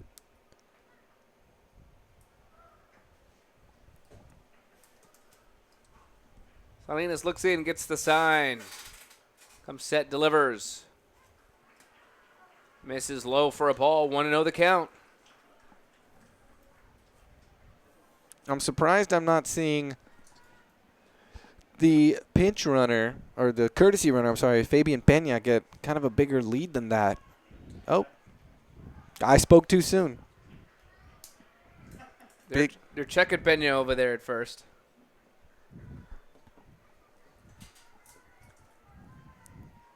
Salinas having to work from the stretch with second base open. That pitch misses for a ball, 2-0 the count. You know, we've seen Salinas get into some trouble, but yet nobody up there stirring in that Bear bullpen. Nobody, yeah. He's played a decent game. He's gotten in trouble, but he's been able to get himself out of it. So it'll be interesting to see if he'll be able to do that here. Salinas deals the 2-0. That pitch misses high for a ball. 3-0 the count. Going to load up the bases potentially for number 21. Ernesto Garza, he's on deck. Now, we've seen him come to the plate before with a bases loaded 2-out situation back in the first. Yeah, did not end well for the Lobos. He popped it up. But we still got Chop at the plate with a 3-0 count.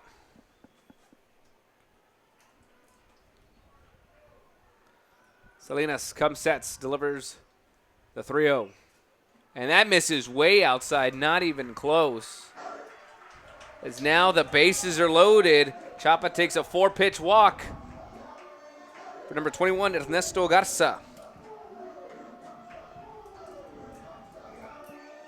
They're playing his walkout song, Here Comes the Boom. I think the Lobo fans are hoping for a little bit of that here as the bases are loaded, 2 away. He is a big kid. And he has that mentality. He may be swinging for it, Kevin. You know, this is where, as a coach, you got to talk to your batter and let him know you're not going to win the game with this one swing, right? We still have 2 more innings left to play. We need you to go out there, be smart, look for your pitch, and hit it hard. You don't have to hit it out of the park. That pitch misses high for ball number 1. And that was Chapa getting a huge lead over there at first base. A throw down from Lucedio just a tad late. Trying to pull a Rosales from earlier. But down on the first base line, not able to come through with it, though. Both these catchers today have been phenomenal, Kevin. Just really excellent quality work here from them. So the big body Garza steps in. Swings and drives that one to left field. Is twisting foul right off the fence. Just a tad early on that one. Yeah, and you've got to think about it. Was that wind playing just a little bit of factor? It's picked up now. It's 20 miles an hour. We started the game, it was at 15. But just barely missing fair. That ball was smoked. I think you can still see where the ball hit the wall There's there. a dent there on left field. That ball just hitting the wall at that 330 on a rope. So Garza now with a 1-1 trying to battle back. Salinas deals. Misses outside. Lacedio doing a good job keeping that ball in front. Like we said, a lot of room back there. And the PSJA fans fell dead quiet on that last pitch. Possibly seeing their season come to an end with that hit. The 2-1. Again misses high. 3-1 the count. A lot of pressure here for Salinas. Let's see if he thinks, or let's see if he walks up there and just throws. Looks like he's taking his time.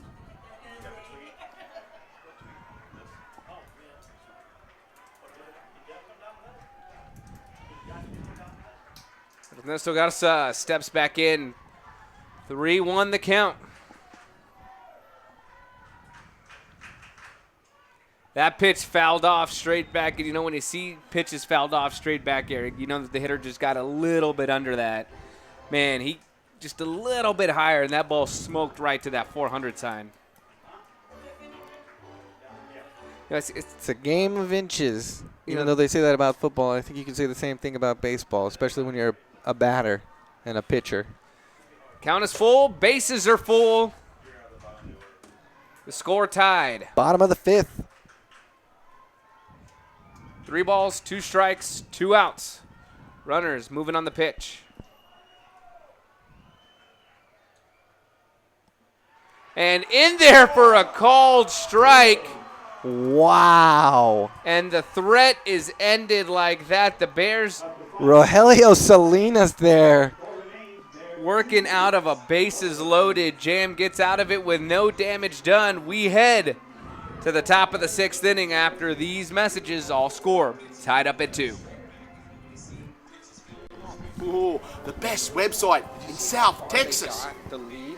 He was still in the stretch, and the guy was almost at home. Crikey, you wouldn't believe what I just found in South Texas. 956sports.com. It's probably the best sports website in the Rio Grande Valley. It's an elusive little website that makes bigger websites scared. Just news every day and has some of the best stories around. It also has videos, games, and in-depth articles about the teams you care about. And they have their only sports show in HD in the 956. Mate, if you get a chance, go to 956sports.com. Ooh, the best website in South Texas.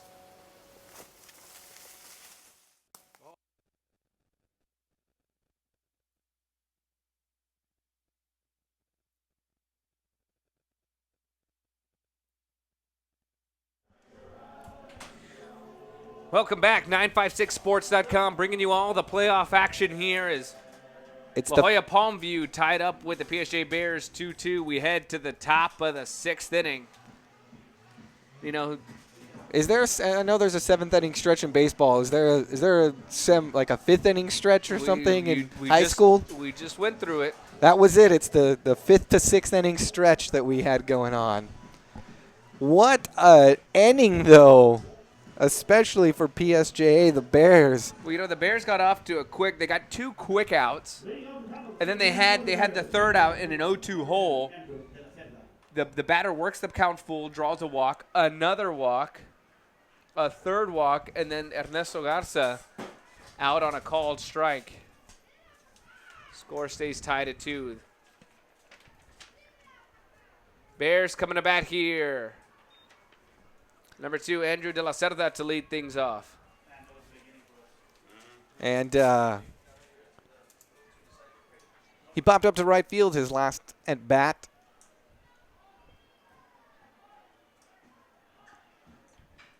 That pitch hit to the left side. Benya makes a play on it, throws over to Garza at first. 1 away here in the top of the 6th.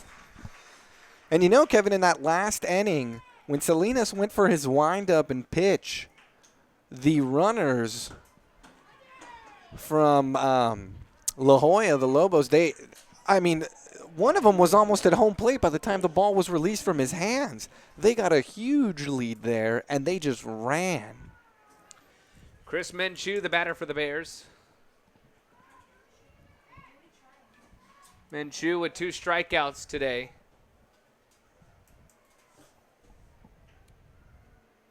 Wacha delivers. Gets away from Rosales.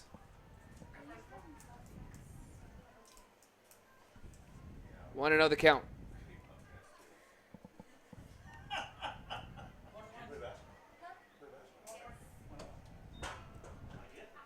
The 1-0 pitch from Waracha.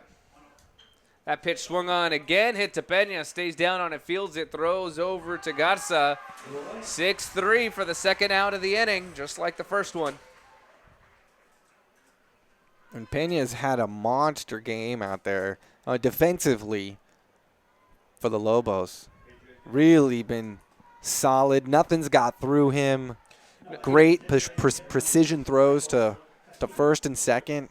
You know, in high school, especially in high school baseball, you put your strongest arm out in right field.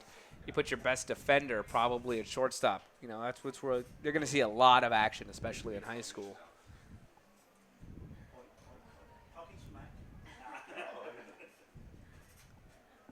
Waracha delivers, swung on and missed by Castillo. And Castillo swung heavy there. He was looking for all of it on that one.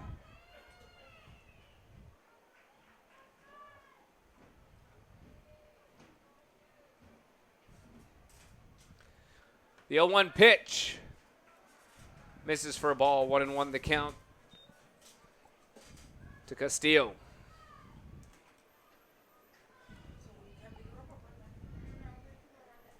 Waracha shakes off the sign from his catcher. He's going to step off. A little miscommunication between him and Rosales. Looks like Rosales getting the sign from his coach. The 1-1 swung on. High fly ball, left center field. Hinojosa giving it chase. He'll camp under it and make the grab for out number 3. Waracha, a big fan of that one as they go 3 up, 3 down here in the top of the 6th. We'll be back with the bottom of the 6th as Palmview tries to take the lead right now, tied up at 2.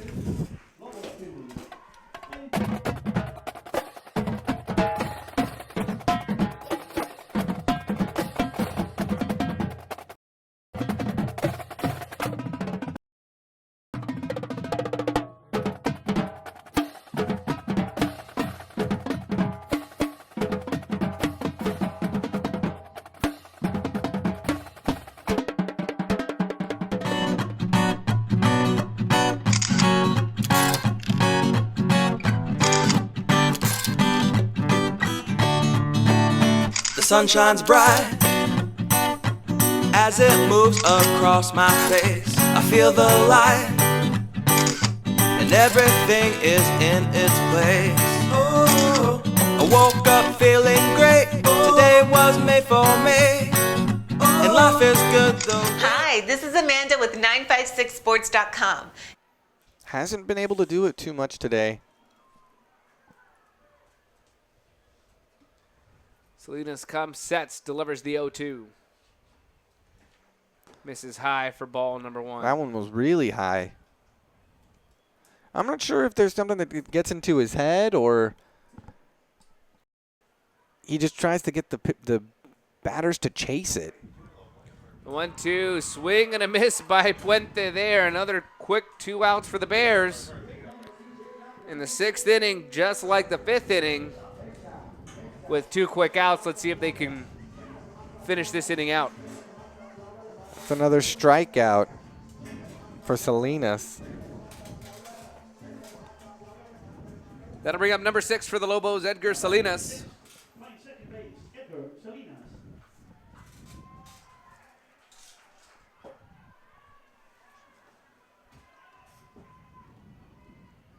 Edgar Salinas is 0 for 3 on the day. Not something you want to see from your leadoff hitter. Yeah. You know, it's their job to get on base. They set the tempo. They set the momentum for the team.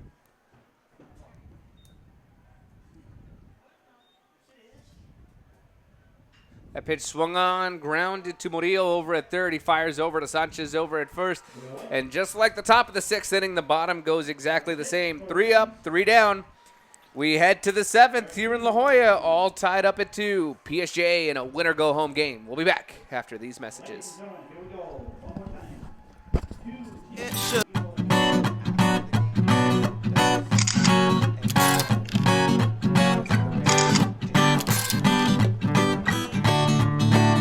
The sun shines bright as it moves across my face. I feel the light and everything is in its place. Oh, I woke up feeling great. Today was made for me, and life is good the way it should.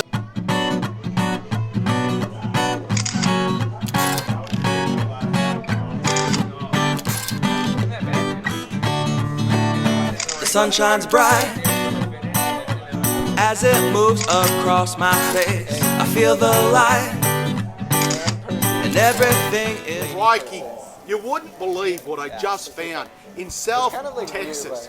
956sports.com. It's probably the best sports website in the Rio Grande Valley. It's an elusive little website that makes bigger websites scared. It changes news every day and has some of the best stories around. It also has videos, games, and in-depth articles about the teams you care about. And they have their only sports show in HD in the 956. Mate, if you get a chance, go to 956 Sports.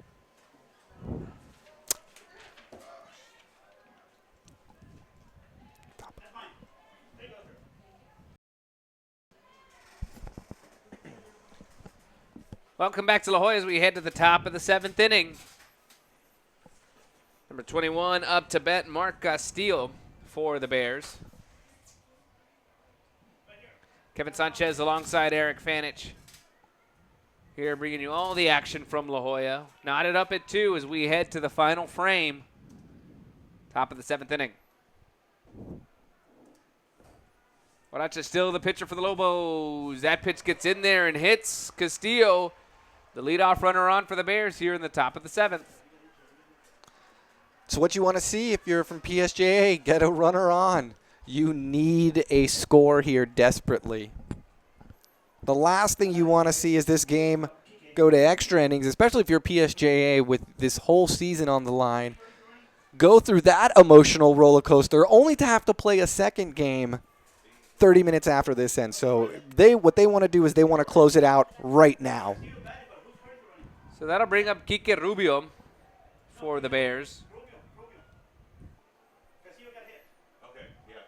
Kike Rubio showing bunt, lays it down. That's Garcia coming in, firing over to Garza. Perfect bunt. Sacrifice.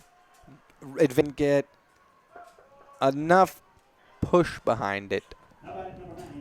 So that'll bring up number 9, Gabriel Murillo.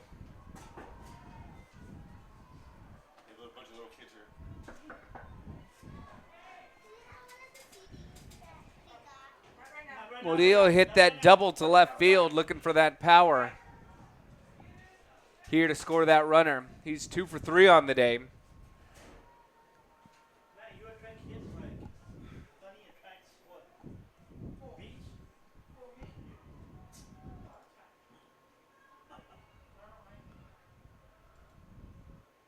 Guaracha steps off the rubber.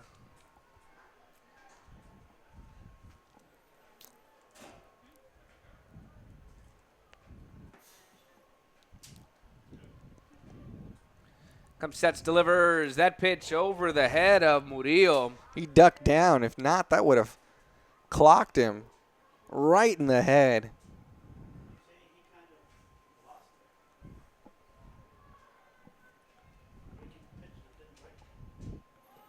So 1-0 the count here to the third baseman, Murillo.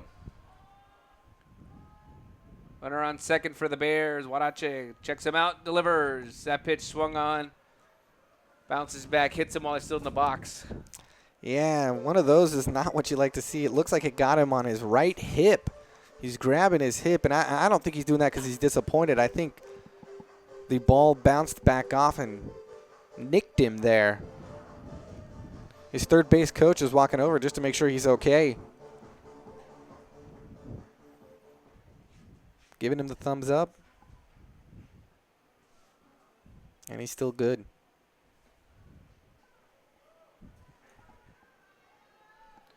Murillo steps back in, 1-1 the count.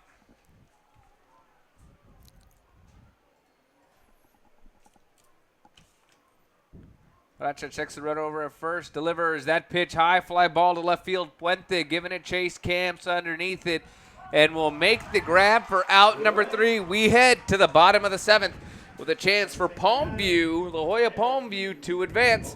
We'll be back after these messages.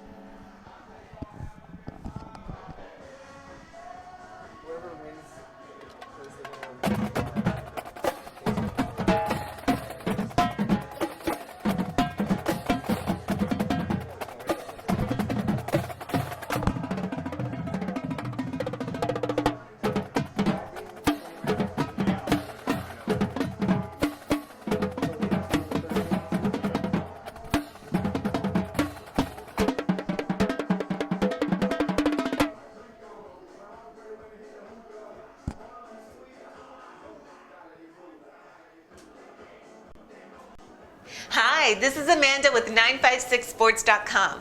Check out this week's show where we take a look at soccer, basketball, and football from the past week. Come back Thursday morning for the only sports show in the RGV, and follow us on Twitter at 956sports and on Facebook.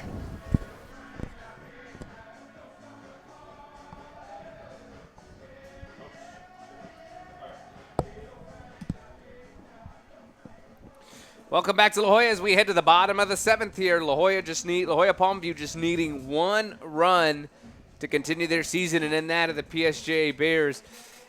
And if you're Coach Garcia for the Lobos, Rick Garcia, yeah. If you're Coach Garcia for the Lobos, you got to be wanting to end it here. All the momentum's in your favor. All the pressure is on PSJA right now. One mistake, one good hit by the Lobos. You leave one pitch over the plate and they get a hold of it, and your season is done, right? That's got to be in the back of the minds of the Bears players. And these past 2 innings, they've had the opportunity. In fact, they had the bases loaded at one point, and they just got that called strike on them to get the 3rd out.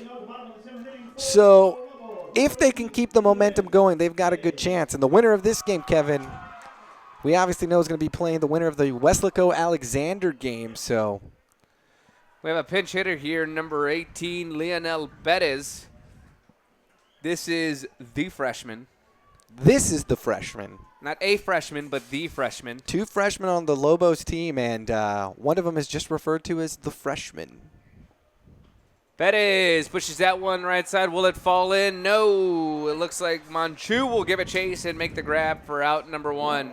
Great play by Manchu. He's got the wind as a factor, which is picked up here a little bit. He's had the sun in his face.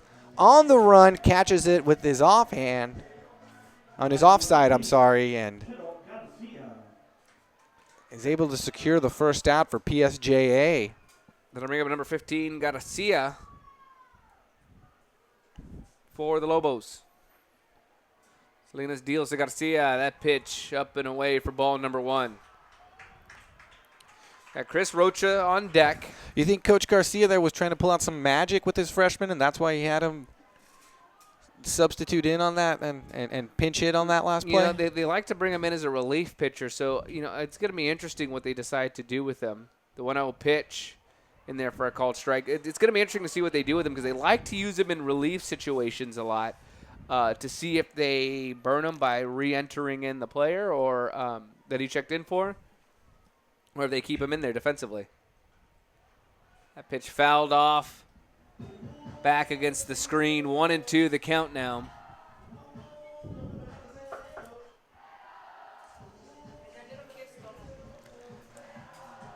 And these fans here from PSJA getting really excited and pumped up. They know that their season is on the line here, and they do not want to see it end just yet. The 1-2 misses low. 2-2 the count. to Garcia.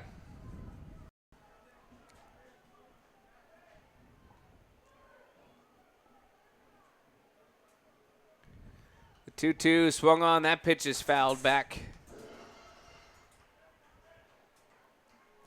Count even up at 2 balls, 2 strikes, 1 away here in the bottom of the 7th inning. Bears looking for extra innings. The Lobos looking to finish it here. And Garcia has not had a hit today. That one misses low. The count full. And Salinas back in another full count situation. He was hit by the pitch in the 3rd inning, struck out in the 1st, and in the 5th, struck out again. He can make contact. You know, if you're Coach Garcia, you're hoping that he's due for one right here. Salinas delivers the 3-2. Swing and a miss. And a big cut by Garcia. He wanted all of it there, Kevin, but just couldn't keep his eye on the ball and just lost it. You can tell he is upset with himself. That'll bring up number 7, Chris Rocha, 2 away here. Number 7, designated hitter, Chris Rocha. The DH. And, you know, you mentioned that you've been talking about the wind all day, Eric. I think it's going to be tough for anybody to hit a ball out of this park. These runs are going to have to be manufactured as the first pitch to Rocha misses inside for a ball. You're right. Not only is it a large park, I mean, it's deep, but you've got to fight this wind right now. And, you know, the air here is very dense, too. The humidity factor is up basically because of the rain last night. That pitch swung on, drilled to center field. Florida is giving it chase, but plenty of room out there for him to camp out underneath it. And that's the end of regulation here in La Jolla, all tied up at 2. We're headed to extra innings after these messages here on 956sports.com. Noé Rodriguez, are you in the house? Noé Rodriguez. Most car dealers have a gorgeous young lady in their commercial. That's a great idea. We need one too. Be right back. She can tell people how to check out all the videos on the makes And models that the Paint Auto Group has to choose from. We need to cut a commercial for the Paint Auto Group's Automotive On-Demand program. Most car dealers have a gorgeous young lady in their commercial. That's a great idea. We need one too. Be right back. She can tell people how to check out all the videos on the makes And models that the Paint Auto Group has to choose from.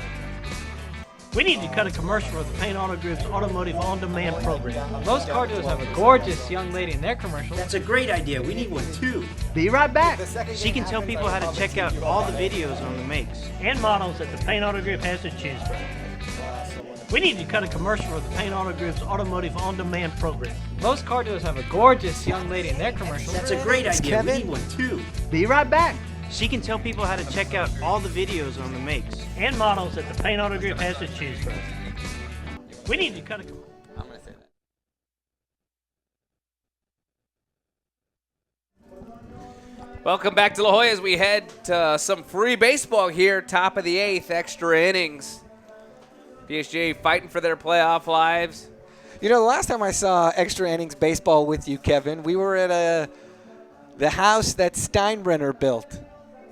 I guess if the first house was the one that Ruth built, I guess the new Yankee Stadium has to be the house that Steinbrenner built, right? We were at Yankee Stadium. Charging $8,000, I believe, for a seat, and that's face value. We obviously didn't have those seats, but we got to see free baseball there, too, and now we get to see it today. And you got to imagine the pressure that's on these players, especially PSJA. I mean, they're the visiting team, so no matter what, we will see a home half of the inning. We will. They've got a lot of pressure on them. They know that it's win or go home. And if you're Palmview, especially if you're Coach Rick Garcia, you want to seal this thing up right now. The last thing you want to do is play this entire game into extra innings nonetheless, only to have to play another game. And it looks like he's got another pitcher out there, Chris Rocha, warming up in his bullpen. Well, that's just still on the bump for the Lobos.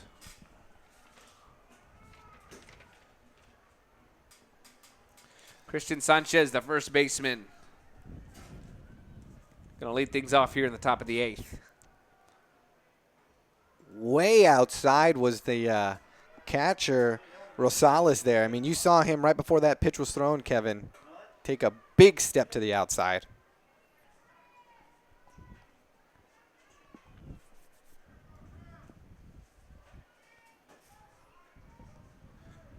Rosales gives the sign to Huaracha. From the windup, delivers the 1-0. Misses for ball number 2. And Sanchez he's really digging in there right now. He has the opportunity to possibly, hit a really good ball here. He had an RBI single earlier in the day and another RBI single, so he's got the only 2 runs. I mean, he can hit the ball. That pitch smoked through a diving Garcia on the left side. Playing kind of a weird kind of shift out there on him is Peña. But, not really sure even if Peña had gotten to that ball, the shortstop, who was playing very, very deep in the grass, there's no way he could have made a throw. I don't think he would have got him at first base, but I think having him there, you at least stopped the opportunity of even getting Sanchez to think about taking second. But yeah, very weird formation. Third baseman was really far back, and pretty much the shortstop was almost right behind him, like they were stacked, like dominoes on top of each other. That'll bring up the catcher, Mark Lacerio. But good call by Coach Garcia. He knew where that hit was going.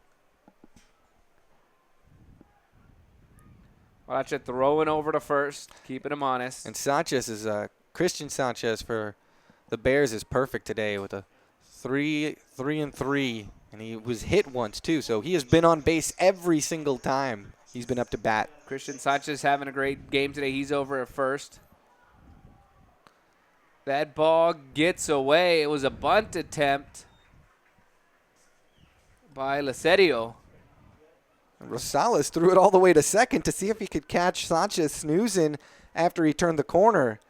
Threw it right on point. I don't know if you got to be really careful with Rosales behind the plate. I mean, he's got a monster arm. Coach Garcia coming out to talk to the umpire while the pitching coach. The Lobos kind of getting a free timeout here. Everybody giving everybody instructions. Not sure if they're going to charge the Lobos with a timeout here. As they talk to the infield, kind of go over situations. You got a runner in scoring position. Nobody out here. Top of the 8th inning for the Bears.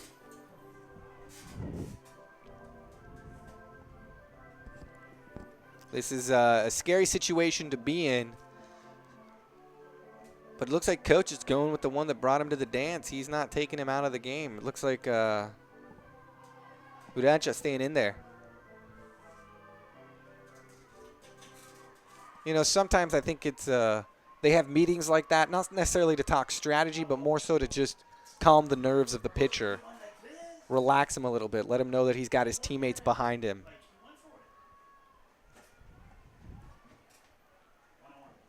So 1-1 the count to Lacerio. Huaracha checks Sanchez over at second, delivers. That ball popped up down the left side. It is Peña, the shortstop, coming over, making the grab. One away here in the top of the 8th inning.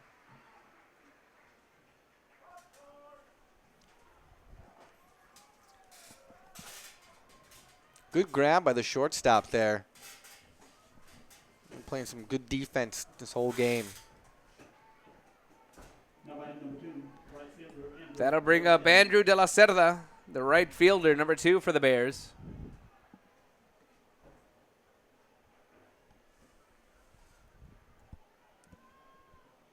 He's 1-3 for the day. Single right up the middle in that first inning to center field. Right now, you can definitely hope that that's what he's going to connect with, because I think if he can pull one of those off, especially with the speed that Sanchez has, I mean, he's got a lot of speed. He may be able to come home.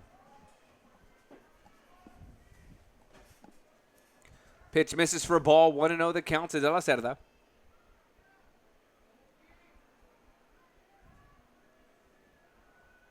Huaracha comes, sets, delivers. That pitch fouled off down the right side.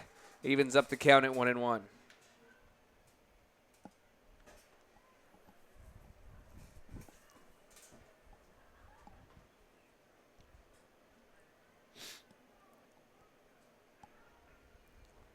Lacerda digs in. Huaracha checks Sanchez over at second, delivers the 1-1. Way outside, but a big cut there by De La Cerda. Trying to get all of that, but just couldn't connect.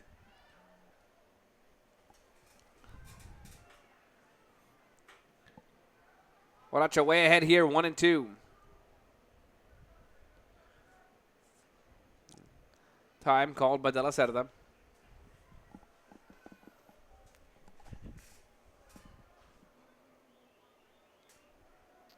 Huaracha delivers the 1-2. That pitch fouled off. On a check swing, it looked like.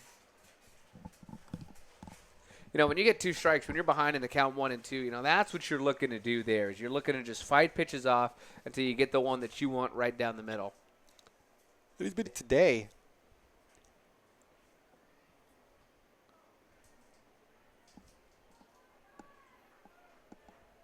You got to wonder if Coach Garcia for the Lobos is going to stick with Huaracha just because he knows that he has a game 3. He's already up 1-0 as that pitch misses outside for ball number 2. It was way outside. I think they thought they could get him again with one of those, but nothing doing on that one. Count even up, 2 balls, 2 strikes. Huaracha looks at Sanchez over at second, delivers the breaking ball. Misses for ball number 3, and the fans not happy about that. Yeah, but that was really far inside. From our vantage point right here, we're right over the plate, and you could tell that that was definitely not a strike.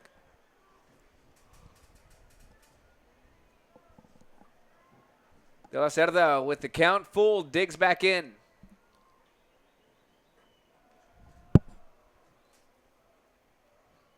The 3-2 pitch swung on to the right side, field by Salinas. Goes over to Garza over at first.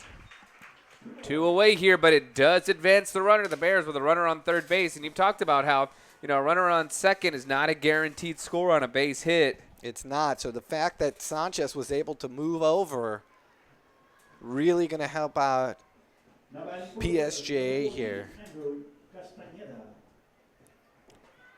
It looks like we have a pinch hitter here. Number 14, Andrew Castañeda. For Chris Menchu. Menchu with an 0 for 3 day. He had 2 strikeouts and a ground out to the shortstop.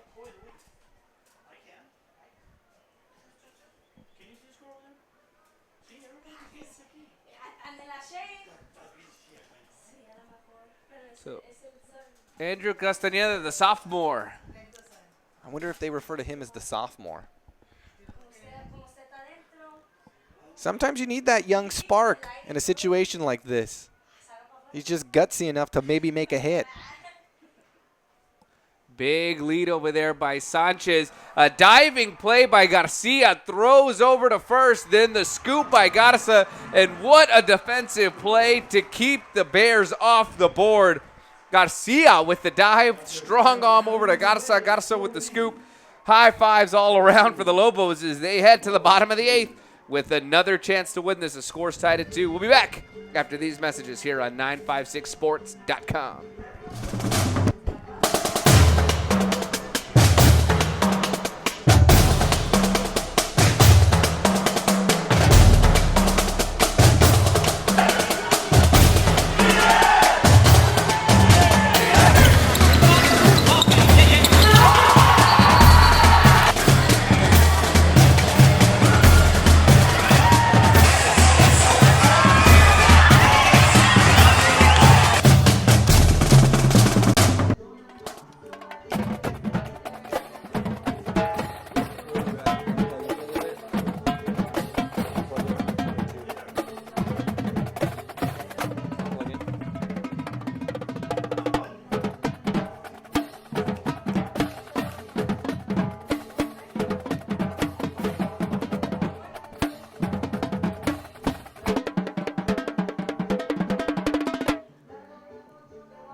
Welcome back to La Jolla as we head to the bottom of the 8th here. The Palmview Lobos 2, the PSJA Bears 2.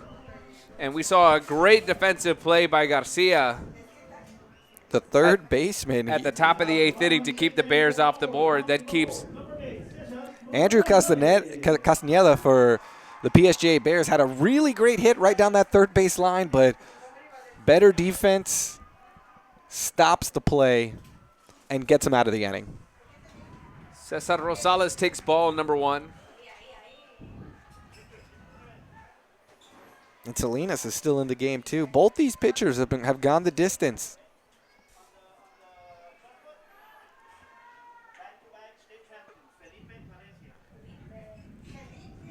Salinas delivers the 1-0. That pitch is smoked to the left field side. Hinojosa right there. Can of corn for him for the out number 1. And a good stick by Rosales, but hit right to Hinojosa. You know, sometimes that just happens. You hit a ball, you hit it hard, but you hit it right to somebody. Yeah. Well, it's unfortunate for them, especially with a player like him. You know, he's kind of been the motivation, the inspiration for them. The guy that's been giving them a lot of the energy that they need. Chop on the batter. Takes called strike number 1. You know, the way this game first started, we saw run in the first inning, run in the second inning, but 2 runs in the first inning. You know, some run in the third, run in the fourth, and pretty much since then it's been scoreless, Kevin. There hasn't been not a lot of runs. A lot of players getting on base, getting far, advancing second, third, but just no one has been able to close the door on home plate.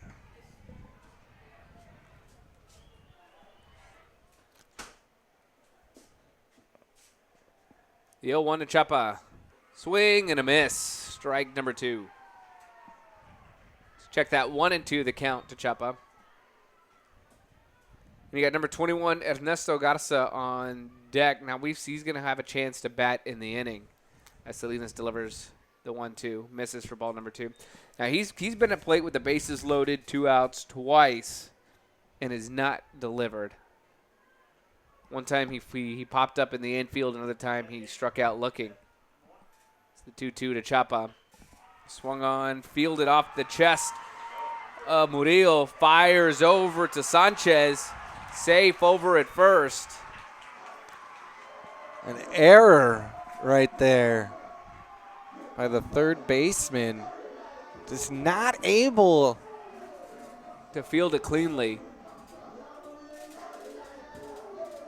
That one was, it wasn't too tough. There was nothing that I guess he could have complained about there, but you can tell he's upset. So that'll bring up number 21, Ernesto Garza. We talked about him, you know, having the bases loaded twice, 0 RBIs, ending the inning both those times with a chance to redeem himself here.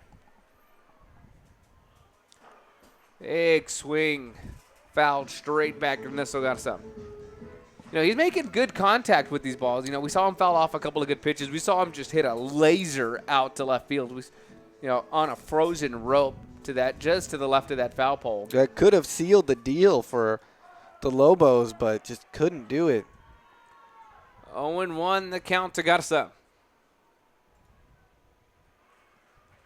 That pitch misses away, evens up the count at a ball and a strike. Yeah, 1 away here in the bottom of the 8th.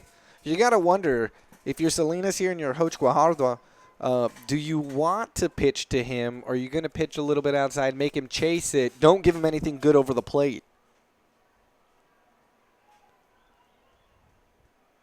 Salinas comes set at the eyes, delivers the 1-1. Breaking ball, hit just foul, left side, hits to that cornerback over there. And, you know, we've seen the big body get a hold of some and just tapped him foul.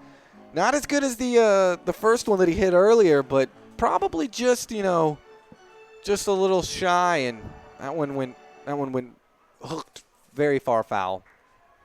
1-2 the count now to Garza.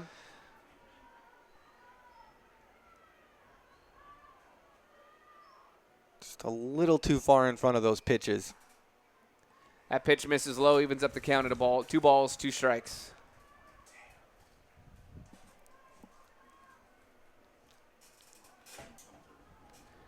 You think if he holds off just a split second longer, those last two would be in play. The 2-2 swung on, popped up to the right side. Sanchez giving it chase, so is Lacerio. And Sanchez going to make the grab for out number 2. As Lacerio fell down and gave it to him. I mean, that was some good communication between the first base player and the catcher there, Kevin. You know, those are very, very tough. You know, those balls have so much spin on them that it kind of plays funny tricks. You know, it's not like a ball in the outfield where you can just camp underneath it. This one, it's moving all the way around, and those are really, really tough plays to make. And luckily did not hit the net for PSJA, because if you think it would have done that, the ump may have called something. Hinojosa the batter for the Lobos. Pitch misses outside for ball number 1.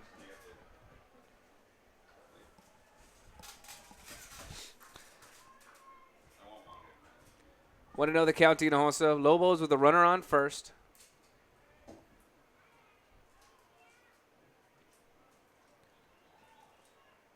Salinas coming set at the eyes, delivers.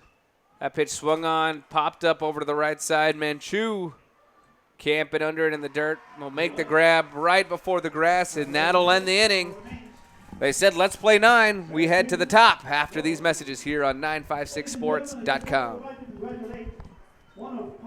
Hi, this is Amanda with 956sports.com. Check out this week's show where we take a look at soccer, basketball, and football from the past week.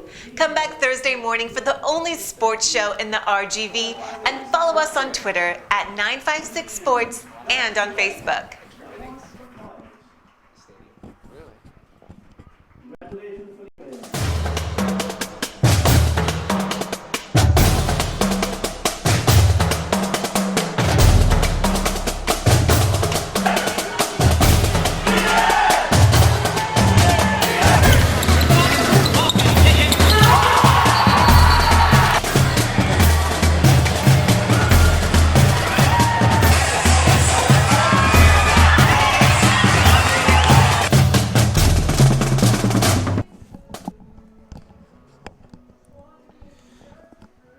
Welcome back to La Jolla. Kevin Sanchez alongside Eric Fanich bringing you all the action here on 956sports.com. We've been tied up at 2 for a while now as we head to the top of the 9th inning.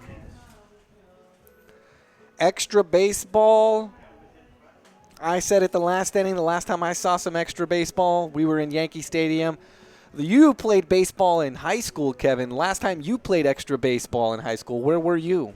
I was actually at this stadium here in La Jolla. This very stadium, yeah? Those dugouts weren't even completed yet. The dugouts were still under construction, but we were playing here at this beautiful facility that they have out here in La Jolla. You're showing your age now. So did you guys win? We did win in extra innings. La Jolla probably hoping that's not the case, though, today. La Jolla Palmview looking to get a win and extend their season at least for another week as we head to the top of the 9th.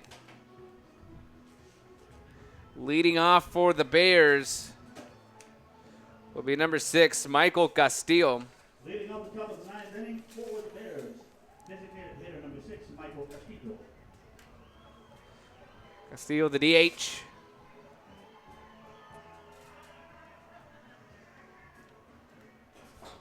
It'll be interesting as we see, it's such a rare thing in college and in pro baseball to see a pitcher go 9. It really is, yeah.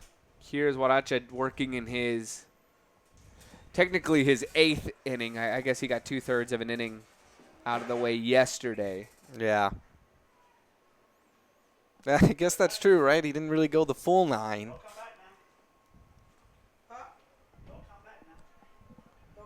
First pitch misses for a ball. 1-0 the count. Huaracha deals.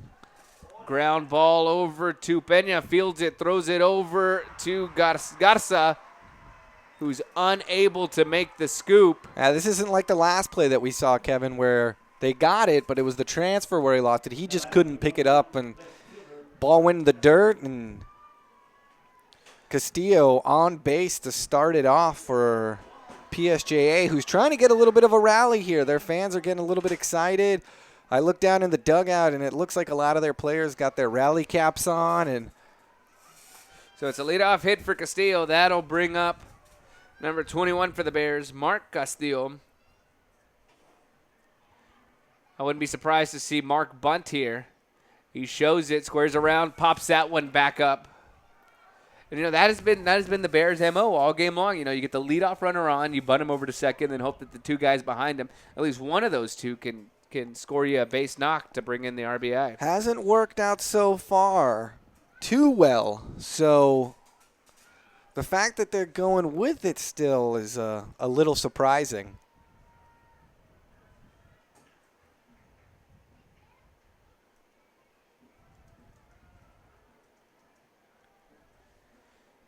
The 0-1 to Castillo as he squares around.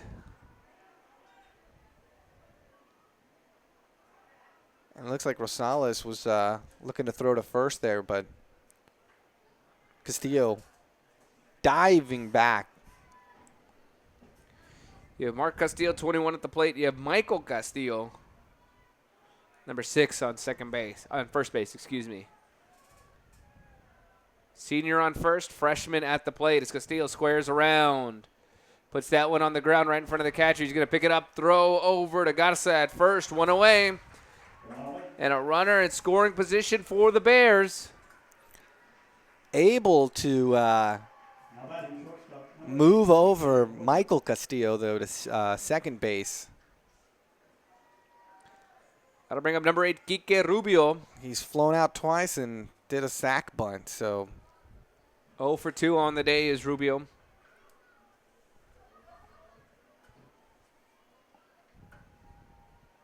Now you think if he can fly out to the right fielder, maybe give a chance to Michael to move on over to third base and get a little bit closer to home plate. Coach Guajardo wanted to make a move here.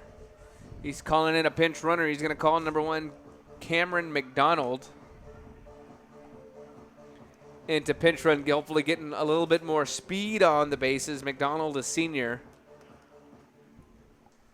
So you'd like to think, although he hasn't seen much time in this game, you'd like to think that he's been around just the game of baseball in general. You hope that he doesn't, He's a senior. being a senior, not make one of those freshman mistakes. Yeah, he's got some experience under him.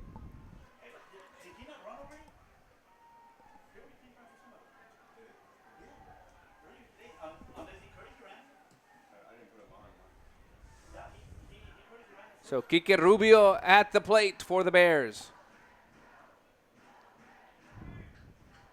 And a shot to left field. Hinojosa will field it. They're waving him in. He throws it in. They're going to cut off the throw. No good. They throw down to second. That ball gets away.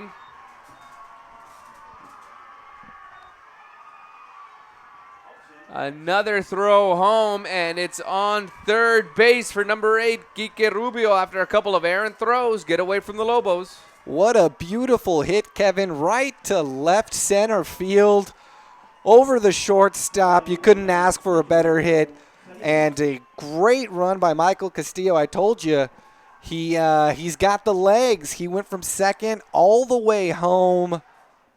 Ran, and coach gave him the signal to continue, and he did, and they scored the run, and PSJA now goes up 3-2. They're going to run around third. Coach Guajardo telling his pitcher, Rogelio Salinas, who's at the plate now, just to calm down. Cameron McDonald, the senior, with a huge hit there. No, that wasn't him? It was Quique Rubio making the hit. Cameron McDonald coming around second to score. Good catch on that one. Thank you. That ball lifted to right field. Chapa's going to be underneath it. Let's see if they make a play on it. Chapa throwing home, and they cut it off. Not sure why Garza made the cut there. And Quique moves from third home. He finally scores. Okay, so he was the one with the great hit, and he would not be in that position had McDonald not run home.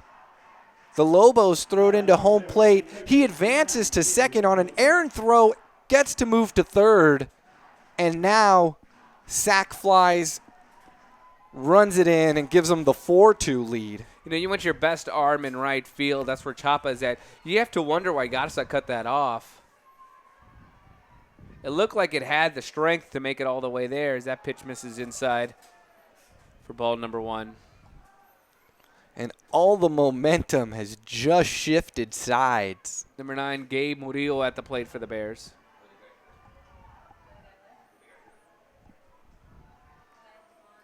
One 0 pitch misses outside, 2-0.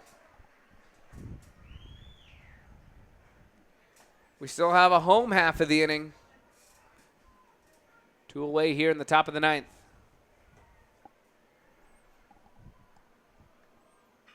That pitch is smoked into left center field. Puente coming over, making the stop, will throw it in. A single for Murillo. The Bears still alive here in top of the 9th. That was like deja vu, almost exactly like Kike Rubio's shot that brought McDonald home. 2 in a row, right to that. As Yogi Berra would say, the catcher for the Yankees, that was deja vu all over again. You're full of all these Yankee references today, aren't you? That'll bring up Christian Sanchez. And boy, has he had himself a game too.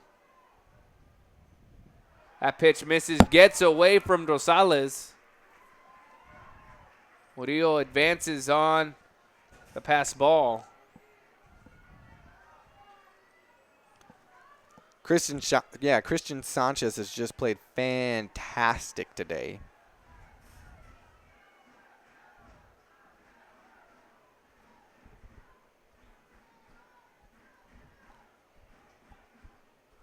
Racha still on the mound. 2 away here in the top of the 9th inning. Bears leading it 4-2.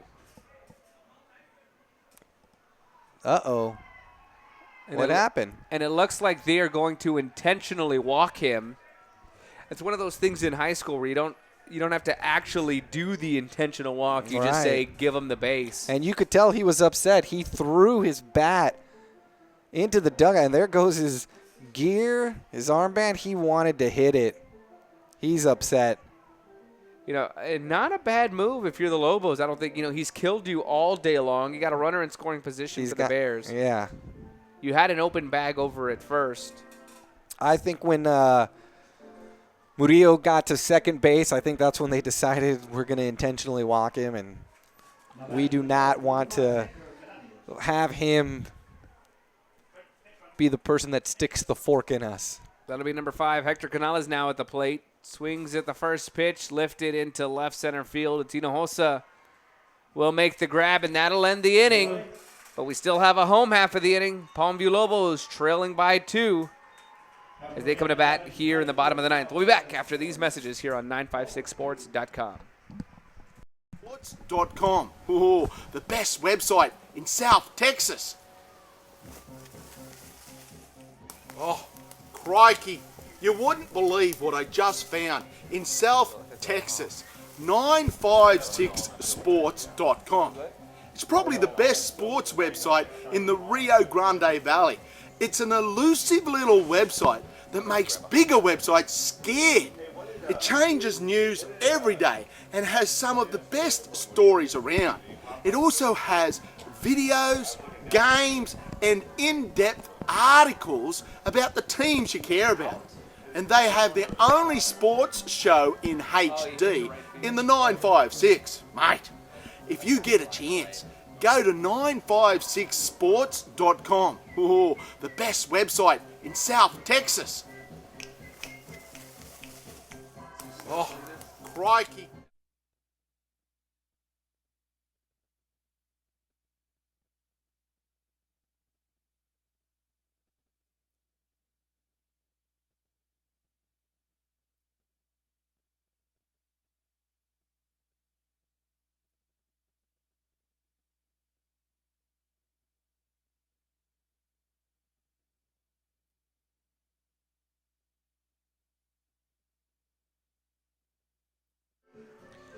Welcome back to La Jolla as we head to the home half of the 9th inning. Lobos trying to avoid playing game number 3 as that brings up Carlos Puente, the center fielder for the Lobos.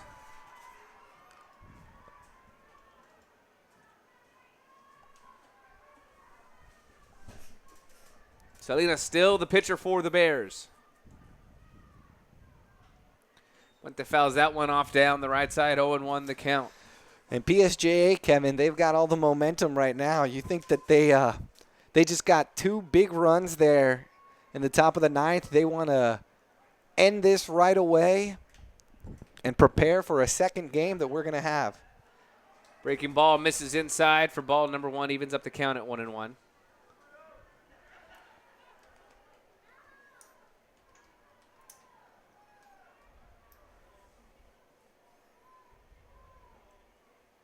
Puente digs back in.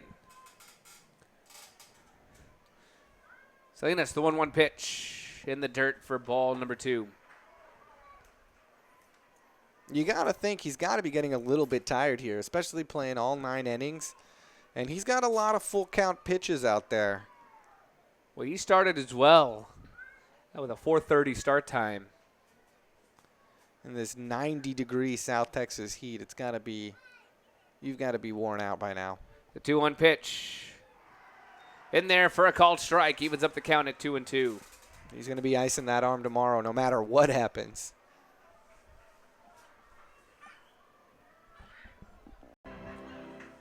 They're going to need more runs in this inning than they've scored in the previous 8 combined.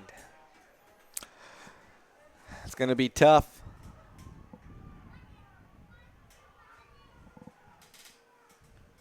Salinas coming set at the eyes, delivers. Pitch misses inside, ball number 1. Count evened up, a ball and a strike. You could tell Salinas wants to, just in his body language in those past couple walks back to the mound, he wants to end this right now. I mean, he looks physically exhausted and emotionally drained, and he just wants to get his team out of this and onto the second game. 1-1, misses high. And his that last play right there, his catcher kind of telling him, hey, take a deep breath, think about it, and then come up and throw. You got a 2-run lead. But doesn't mean you can be careless here if you're the Bears. The 2-1. Swung on, foul down the left side. Evens up the count at 2 balls, 2 strikes. You want to see if you're Coach Guajardo from PSJA Bears, you want to see a nice pitch, probably just a little bit inside. Fastball is what I would assume he's going to get him to throw here. That pitch is fouled off back behind home plate. Count stays 2 balls, 2 strikes. Nobody out. Runner on first base for the Lobos. They trail by 2 here in the bottom of the 9th. That was a high fastball there. Inside, too. Little chin music, but number 6, Salinas, swung. Tried to get a piece of it. The 2-2 pitch. Misses low for a ball, and the Bears fans are not happy. They wanted that call right there as Coach Guajardo coming out to talk it over with home plate umpire. And really the team is walking out there kind of to talk to Salinas and just ease his nerves. And like I said, he's kind of been showing a lot of emotion these last couple pitches. I don't know if he's going to be able to psych himself out to get this last strike here for their first out. You talked about the Bears dugout being fired up. Now it's the Lobos dugout you saw Chris Rocha come out of the dugout trying to get the fans fired up. Full count. The 3-2 pitch from Salinas behind him. And that'll be a walk. You put the tying run at first base with that walk. Nobody out. That'll bring up number 2, Esteban Peña. They were all up on the count. 1 ball, 2 strikes, and just 3 balls in a row. Couldn't do it. And now the winning run walks up to the plate, Kevin. And the La Jolla fans, who have kind of been quiet most of today. We've been hearing a lot of the the energy coming from the PSJA Bears fans, but the La Jolla Palmview fans, they're the ones that are kind of showing some light here. So Guajardo out to the mound. Looks like he's going to make a change. We'll try to get everything straightened out for you. Number 6 looks like number 16.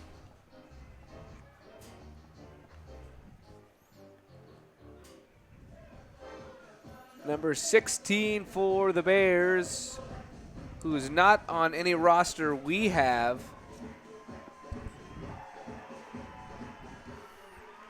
As Salinas goes to the dugout, 16 will come in to play third base, and I believe Murillo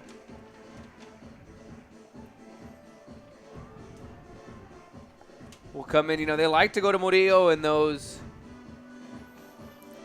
No, it's is that number 8? It's tough to see from up here. Quique Rubio. It's either Quique Rubio or Murillo.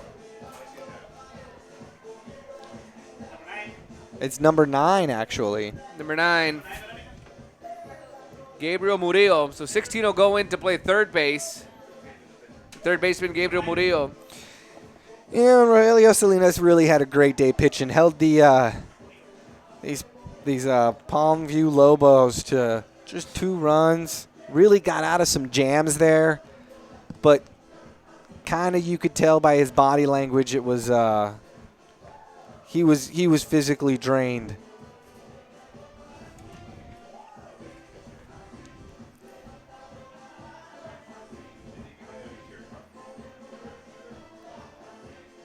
So we'll see what happens. 2-1 and a new pitcher for the Bears. You know, if you're Coach Guajardo, you were hoping that you wouldn't have to use them.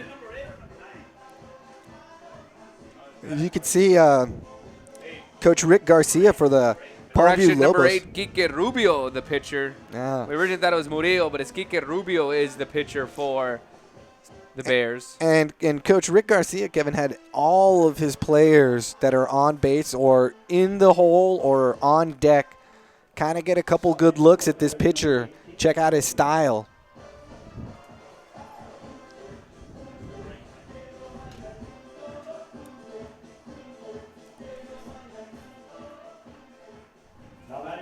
So the go-ahead run is at the plate. Esteban Peña for the Lobos.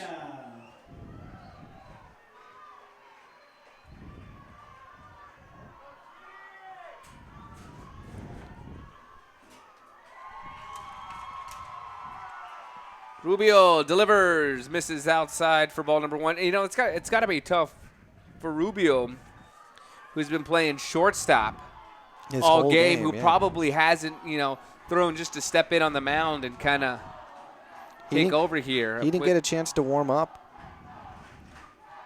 That pitch in there for a called strike. And these Palmview fans giving them the Let's Go Lobos chant. Really trying to fire up their team. Build some sort of rally. No outs. They've got an opportunity here. So Rubio coming looking for the 3-out save. Here in the 9th, he's got a tough task in front of him. 3 on as he comes set, delivers over to second base. No good. Safe is the call. He's got a tough task in front of him. He's got 2 runners on. He's got basically the entire Bears season in his hand with the go-ahead run at the plate. It's really tough to play that, but I don't think Coach Guajardo would have it any other way right now.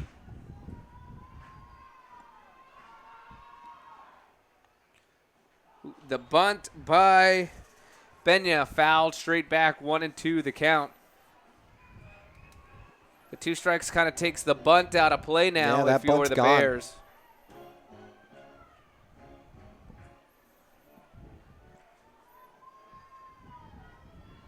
So the lefty Peña. The 1-2. Swing and a miss. Fire back down to first base. Tried to get 2 on that one. Quick throw by Lacerio. And almost got 2, but that's 1 away. And if you are if you're a PSJA Bear fan, this is exactly what you want to see, because now you've got the opportunity to turn 2, possibly get the double play, get out of the inning, and win the game. You got third baseman Garcia coming to the plate. Let's see where Coach Guajardo keeps his middle infielders. See if he moves them to double play depth. Or Garcia not played too well today. 3 strikeouts and hit by a pitch. Swings at that one, misses. Strike number 1, 0-1 now the count. But I guess what you were talking about earlier, Kevin, Coach Garcia's got to be thinking he's got to be due for one. 3 strikeouts today. Let's see if the kid's got the guts. The 0-1. Swung on, lifted to the right side. Then Chu underneath it, makes the grab, 2 away. So what a tough job for Rubio to come in here. Two runners on, facing the go-ahead run at the plate, and 2 quick outs. He's got Chris Rocha. And last time Rocha popped up to center field. Yeah, you kind of wonder how things might have been different if they could have gotten that bunt down Yeah. by Pena. You would have had 2 runners in scoring position with your DH, Rocha, at the plate.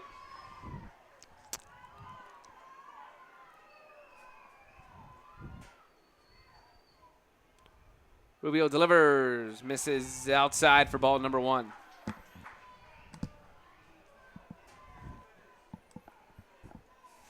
And look for Rocha to just kind of try to play it right between that shortstop and that third baseman. There's a little bit of a gap there. See if he can advance his runners. Pitch misses outside, 2-0 the count. They're not going to give him anything pretty over the plate. They're going to make him fight for this one.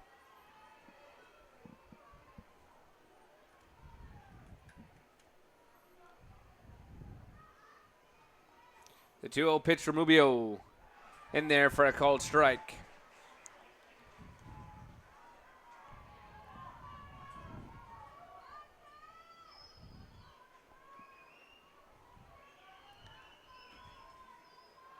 Rocha digs in, 2-1 the count.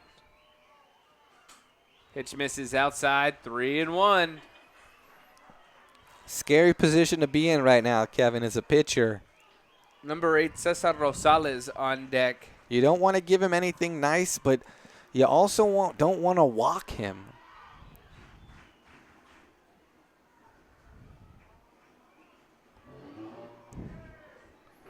Rocha asked for time there.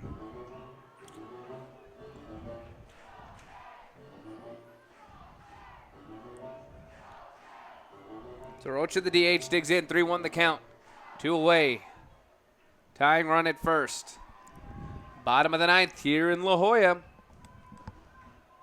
The 3-1 misses outside, and the bases are loaded for Cesar Rosales.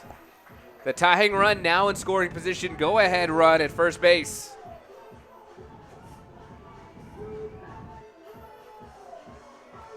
And how fitting would it have been? I know it's not. I know we have Cesar Rosales, the catcher, coming up to the plate right now. How fitting would it have been for number 21, Ernesto Garza, a guy who's been at the plate twice with bases loaded, 2 outs, to be batting right now? Poetic justice for him. 3rd time's a charm, I guess, is what they say. But I think if you can't have him up and you're Coach Garcia, this is probably the 2nd guy that you would want to see up there. You know, Rosales has had some monster plays on defense, and hoping he comes through in the clutch here. Now, where the Lobos have to be careful is Rosales swing and a miss on that one. Where they have to be careful is not to fall asleep on the base path.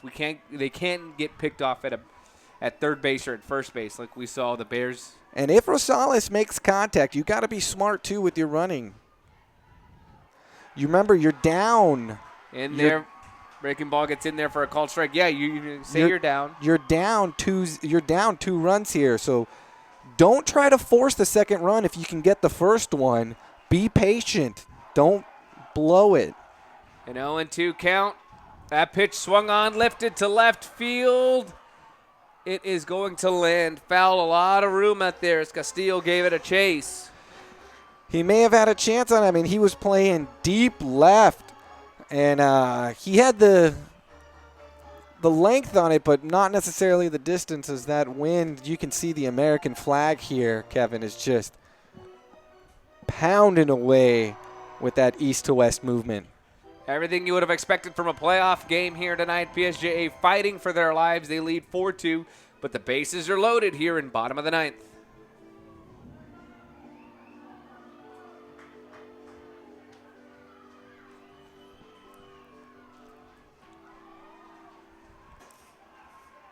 Now you've got no balls here and 2 strikes, so you think you're not going to give him something pretty to hit, right? Look for a breaking ball possibly away. Rosales fights that one off. There it was. It was a pitch away. Rosales just fouling that one off. Count stays 0-2.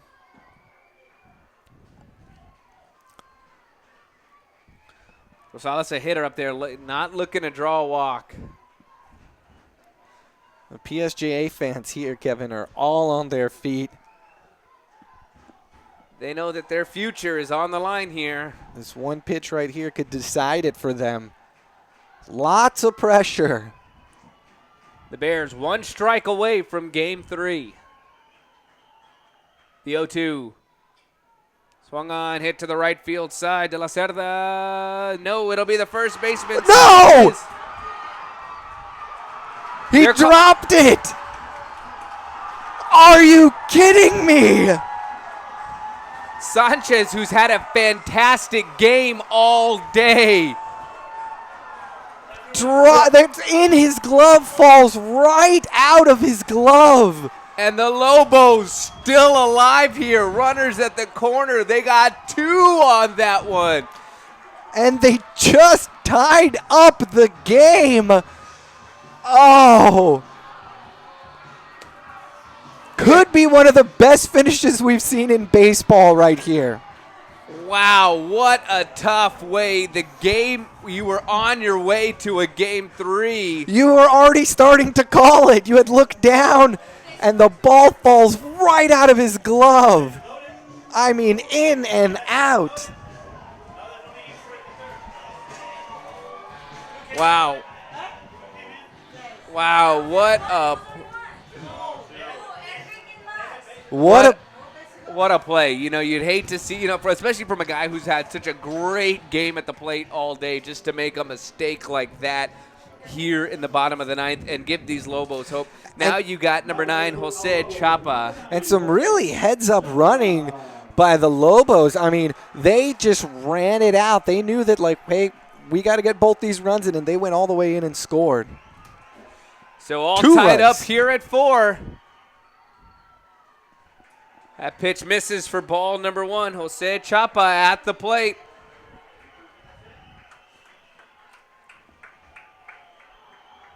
They're bringing everybody in. You see the coaches for the Bears bringing all the outfielders in. Swing and a miss. Strike number 1. The count evened up at 1. Yeah, such an easy play for Sanchez to make. He's had such a great game all day long.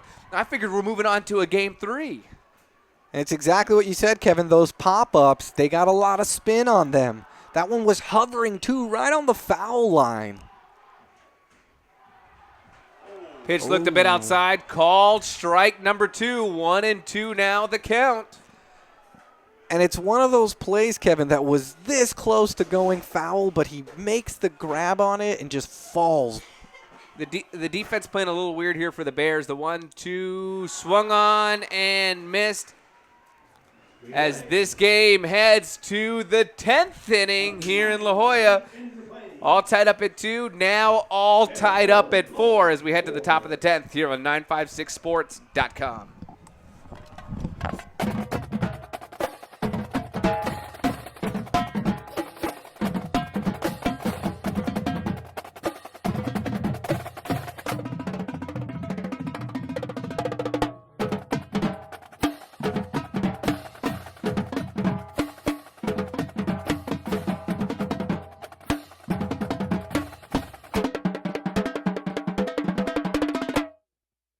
You wouldn't believe what I just found in South Texas.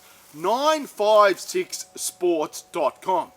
It's probably the best sports website in the Rio Grande Valley. It's an elusive little website that makes bigger websites scared. It changes news every day and has some of the best stories around. It also has videos, games, and in-depth articles about the teams you care about. And they have their only sports show in HD in the 956. Mate, if you get a chance, go to 956sports.com. Oh, the best website in South Texas. Oh, crikey. You wouldn't believe what I just found in South Texas. 956sports.com. It's probably the best sports website in the Rio Grande Valley. It's an elusive little website that makes bigger websites scared. It changes news every day and has some of the best stories around. It also has videos, games, and in-depth articles about the teams you care about. And they have their only sports show in HD in the 956. Mate, if you get a chance, go to 956sports.com. Oh, the best website in South Texas. Hi, this is Amanda with 956sports.com. Check out this week's show where we take a look at soccer, basketball, and football from the past week. Come back Thursday morning for the only sports show in the RGV, and follow us on Twitter at 956sports and on Facebook.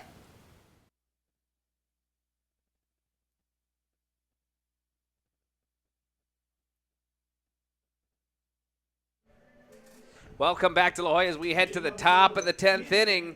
Number 2, Andrew de la Cerda to lead things off here. You know, Eric, as we look over at the clock that's running up here in the press box, this game over the 3-hour mark. We started at 4:30. It's 7:36 right now. This has been a long game for not just the fans, these players. Got to be an emotionally draining game for everyone. Huaracha delivers that right at the head. Looked like a breaking ball that never broke over to de la Cerda. And, you know, this is Huaracha's – it's the 10th inning for him, but he's only pitched 8 1/3. He pitched the 2/3 yesterday. You got to think that he's got to be wearing down as well as we see some action in that Lobo bullpen. The 1-0. And the crowd here, both sides, after just an electric 9th inning. Everyone's on pins and needles here, and it is very quiet in these stands. So action up in the bullpen as we try to check who it is. Thought to be was going to be a 4-2 loss. Going to have to play a second game today, the third of the series. After playing 9 in the first one. But tying it up with a chance to win it here in the 10th possibly. So 2-2 the count here to de la Cerda.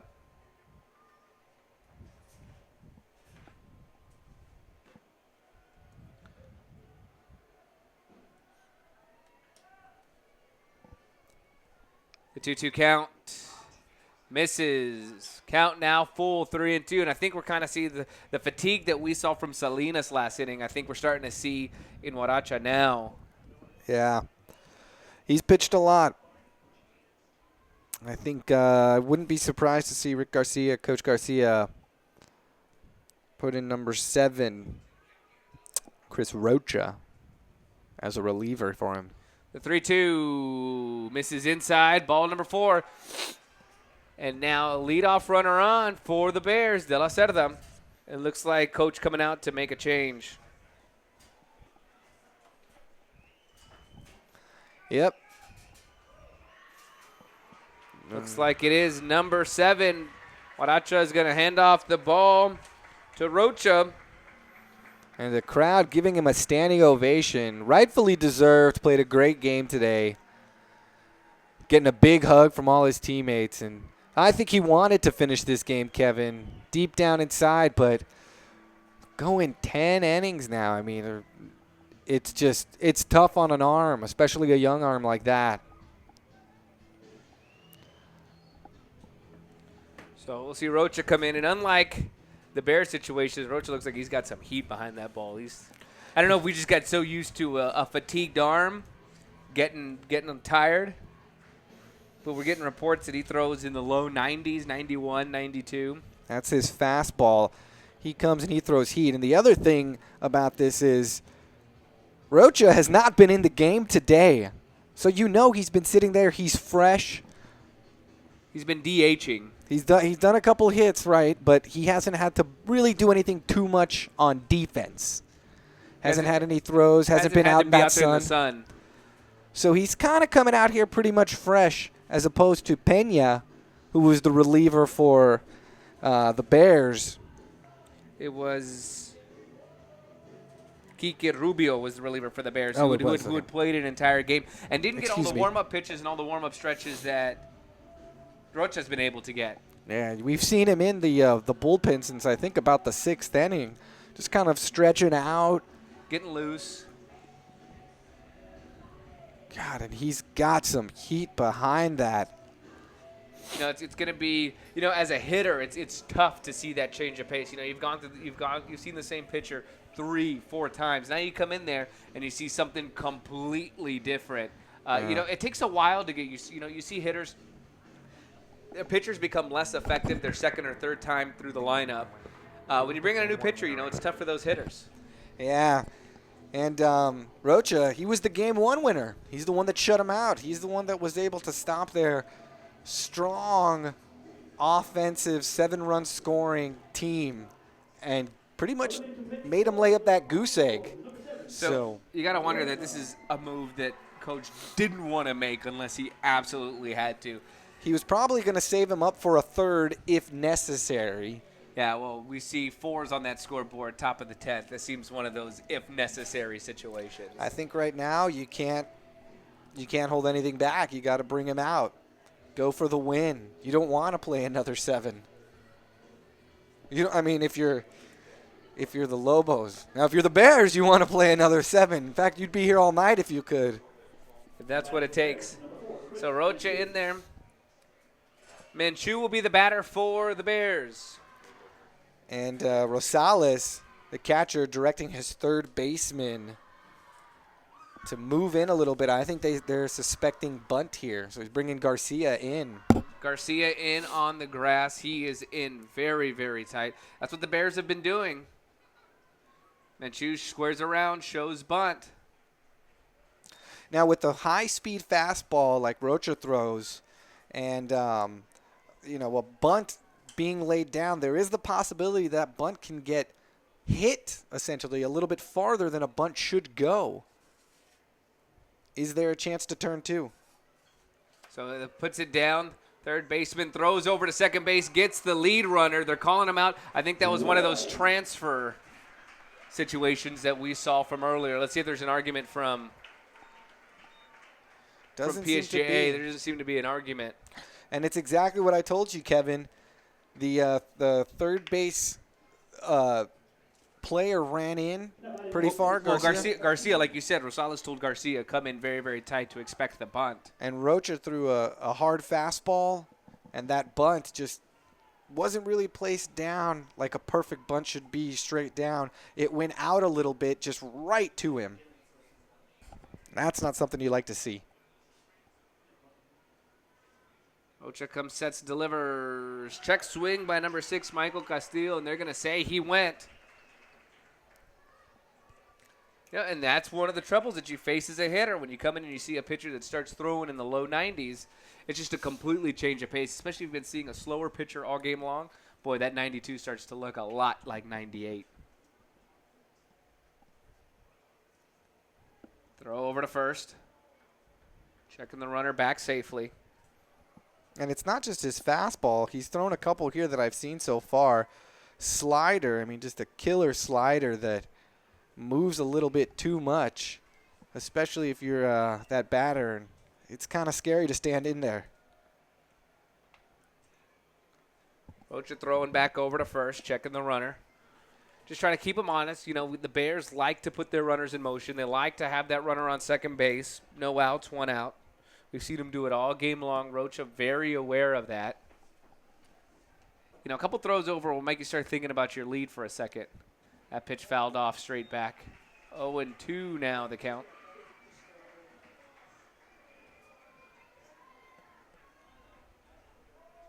I think both these players for both teams are grown a little restless now at the plate. You know, it's one thing when you start the game to have patience to see all the pitches that you want to see to make the pitcher work. But I think at this point, both teams just kind of want to end the game. Obviously, they both want to win. It takes a lot of discipline to stand in there and wait for your pitch.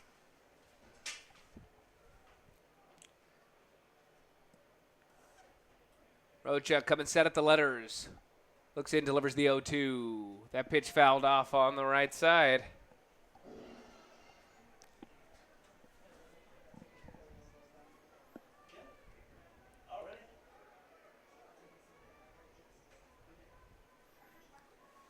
Oh, 2 the count, 1 away here, top of the 10th inning. A winner go home game for the Bears.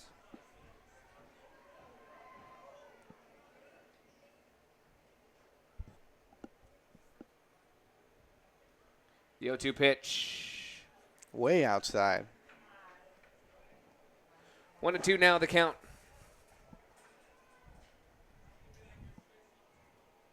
Michael Castillo, who's on deck right now, got on with a single to the shortstop. He was the one that got the pinch runner that started that rally for PSJA last inning. 1-2 in there for a called strike. And Michael Castillo not happy about it.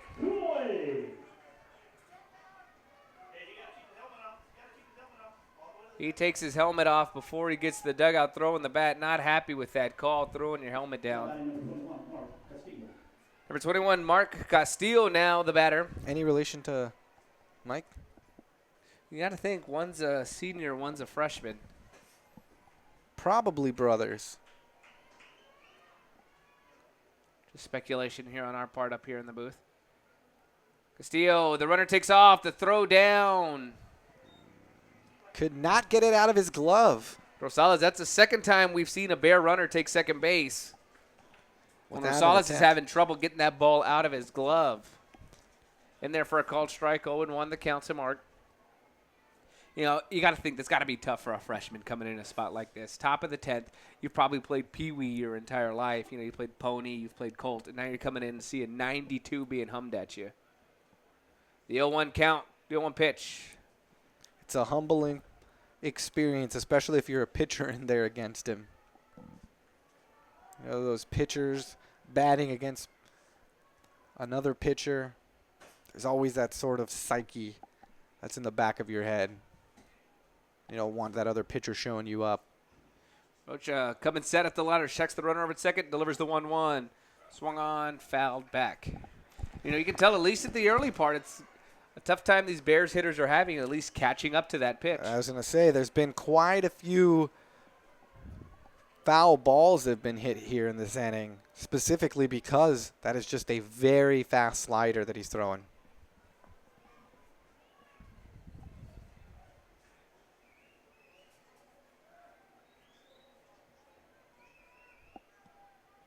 1-2 the count, 2 away here, top of the 10th. The Bears with a runner in second base.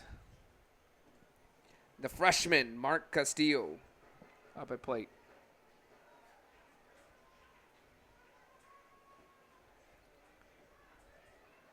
Ocha comes, sets, delivers the 1-2. In there for a called strike, and he's not happy about it either.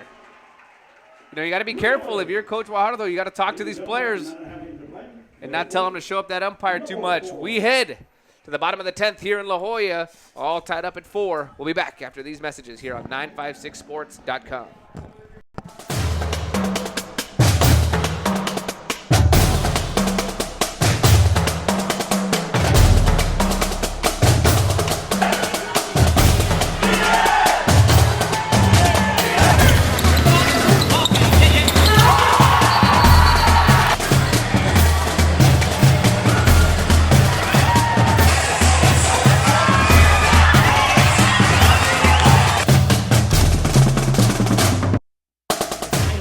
Automotive on-demand program. Most car dealers have a gorgeous young lady in their commercial. That's a great idea. We need one too. Be right back. She can tell people how to check out all the videos on the makes And models that the Paint Auto Group has to choose from. We need to cut a commercial for the Paint Auto Group's Automotive on-demand program. Most car dealers have a gorgeous young lady in their commercial. That's a great idea. We need one too. Be right back. She can tell people how to check out all the videos on the makes And models that the Paint Auto Group has to choose from. We need to cut a commercial for the Paint Auto Group's Automotive on.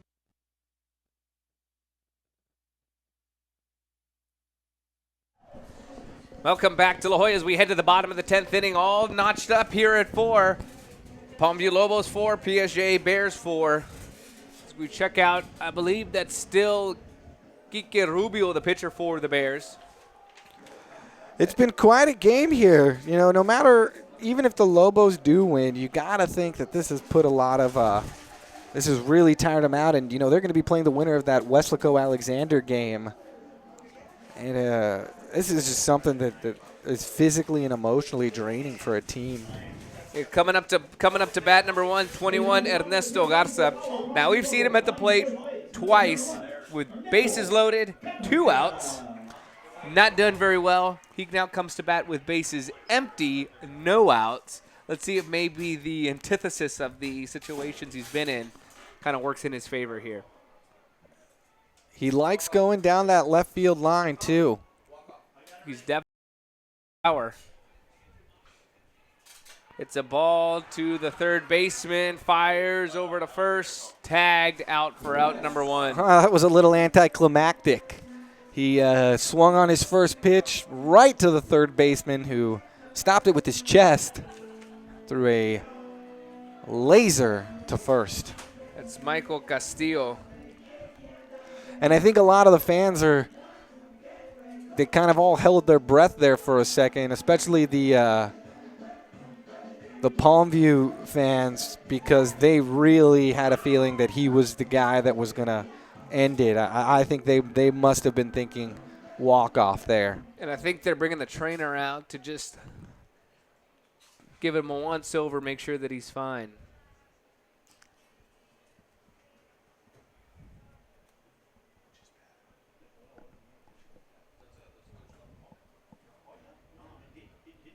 That was number 21, Ernesto Garza, that just grounded out to third base. 1 away here in the bottom of the 10th. Fighting it off, Kevin, fighting it off. Carlos Puente, the junior, on deck. And the lights are on here at the stadium, so they are ready. First pitch was at 4:30 this afternoon. We're already coming up on 8 o'clock. Pitch misses for a ball. 1-2 now the count.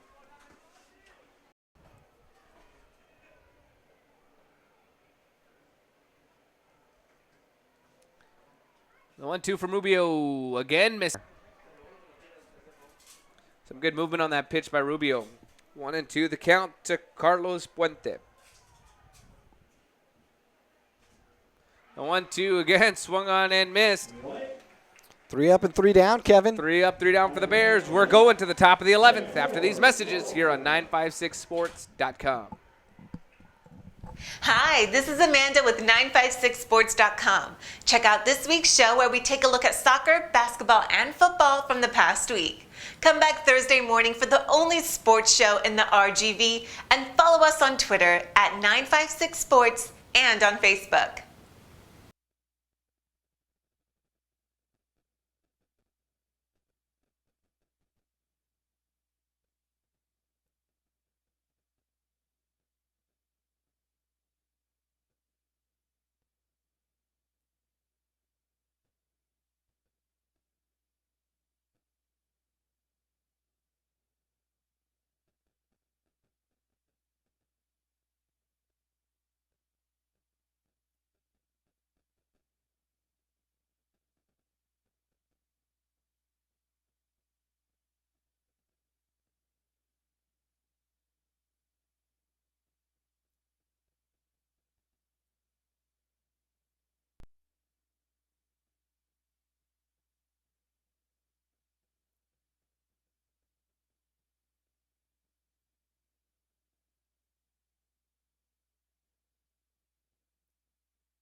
Welcome back to La Jolla. As the scoreboard has been cleared off, we've used up all 10 frames that they got up there. We're heading to the top of the 11th, all tied up at 4. Chris Rocha still the pitcher for the Lobos. Yeah, it's been quite a game, and we want to thank you all for watching it here on 956sports.com. It's been a long baseball game for these fans. You can tell the little kids here starting to grow a little bit restless. I'm sure they're getting hungry. Kike Rubio, the pitcher, steps into the batter's box. Pitcher versus pitcher here. Rocha sets and deals, misses outside for ball number 1.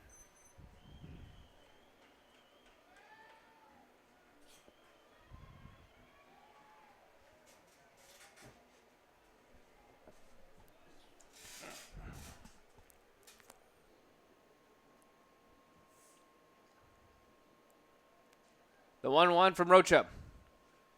Breaking ball in there for a called strike. You know, you got to be careful with the body language if you're these Bears players. They are really kind of showing up the home plate umpire with a lot of these calls. You know, that was a backdoor breaking ball. Looks like it starts out like it's going to hit you, then breaks over the plate at the last minute. But, you know, if you're Coach Guajardo of the Bears, you got to watch out because as an umpire, they are really not a big fan of that. The 1-2. Breaking ball swung on and missed for out number 2. Once you start seeing stuff like that, usually the ump gets even a little bit more upset and will open up his strike zone just a little bit larger than probably what it was. So not a good choice to do that. Third strikeout of the game for Rocha. Struck out 3 out of the 5 batters he's faced. I was going to say, he's only faced 5 batters, too.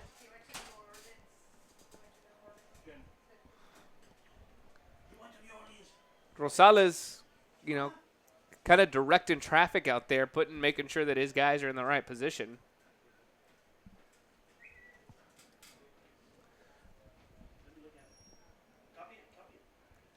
Time called by Gabriel Murillo. Started the game off at third base and since moved to shortstop after the pitching change. It was quite a little bit of shuffling going on there when Salinas came out. That pitch fouled off on the right side, out of play.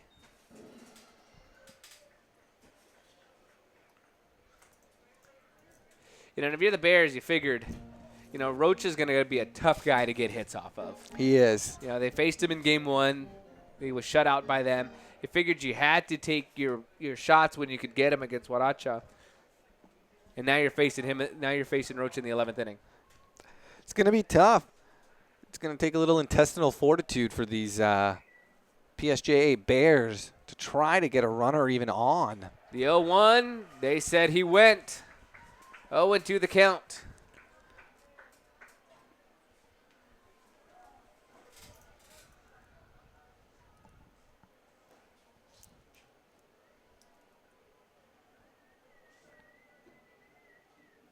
Murillo adjusts the batting gloves, steps back in.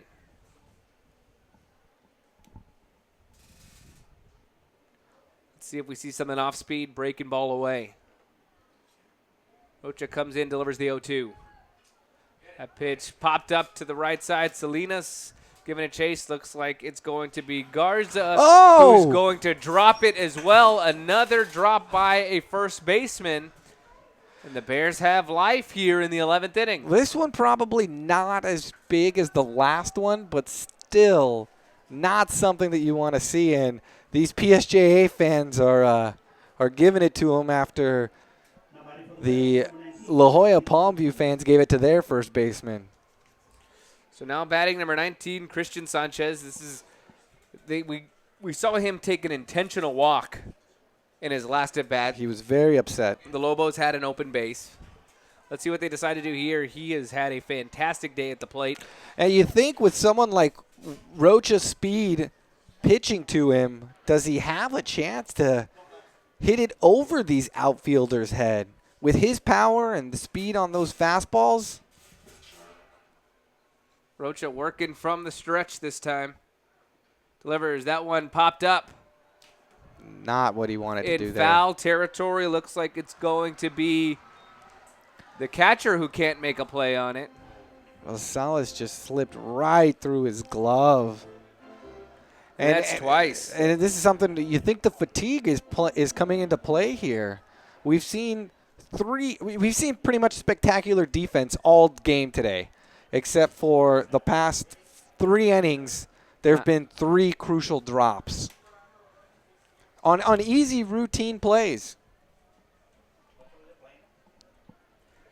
So just a strike. Sanchez is happy he gets that one back too. Just a strike for Sanchez. 0-1 the count. Rocha coming set at the letters. Deals. Misses outside. Gets away from Rosales. And now with an open base, you got to wonder what they're going to do. Are they going to intentionally walk Sanchez here? You got to wonder. You look at Coach. You got 2 outs, though. Look at Coach Garcia. Up. Yep, he's going to send him with first base open. And they're going to want to pitch to the senior, the catcher, Mark Lacerio.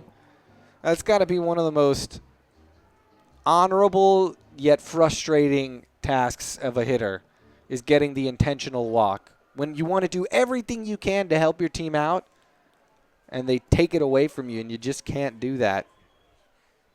Yeah, you got to enjoy the respect that they're giving you as a hitter, but just so frustrated when you got a chance to. Yeah.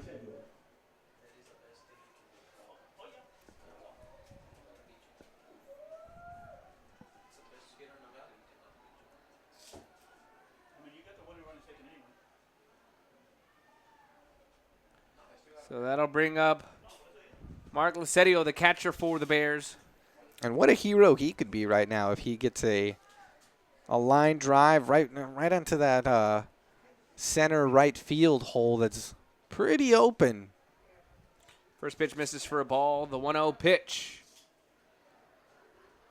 Misses for ball number 2. Now if you're Lacerio, you got to be thinking that you're going to get something good to hit here. The 2-0 count. Rocha's not going to want to fall behind 3-0. Look for fastball. Are we going to get a fastball away here?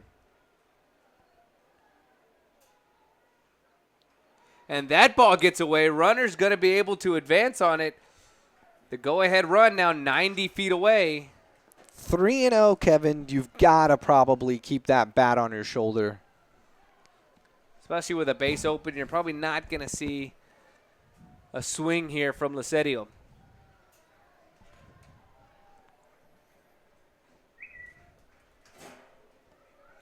Three another count, 2 away now. How big is that drop now by the first baseman Garza?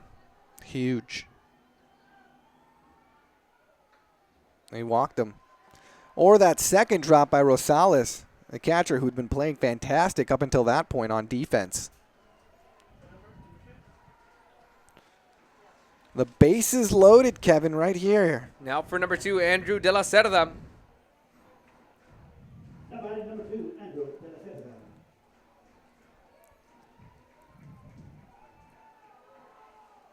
Looks like they're going to keep. Salinas was holding the runner on at second. Looks like they're going to. He's 1 for 3 today. He got a walk in there, too. But called out at second on trying to steal.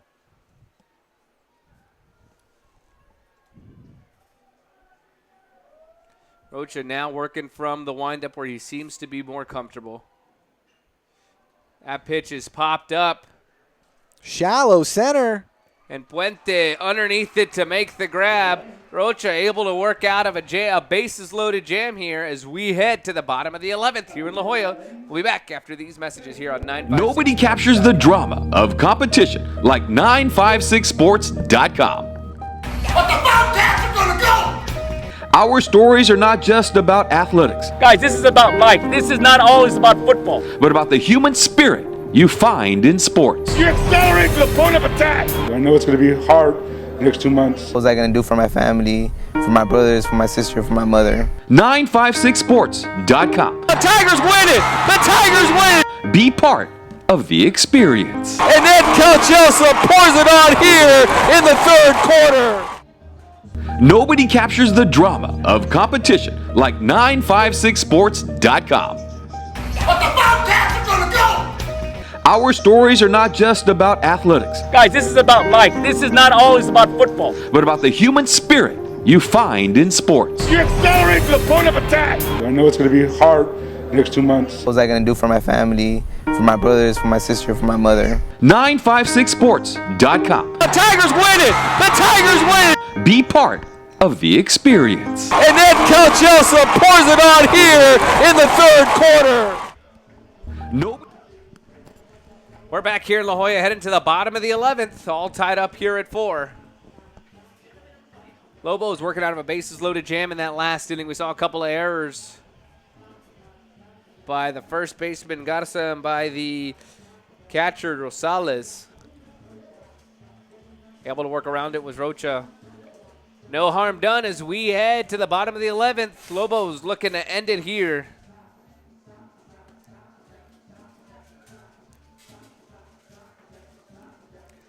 And again, this is a continuation. This is a game that has been going on since yesterday.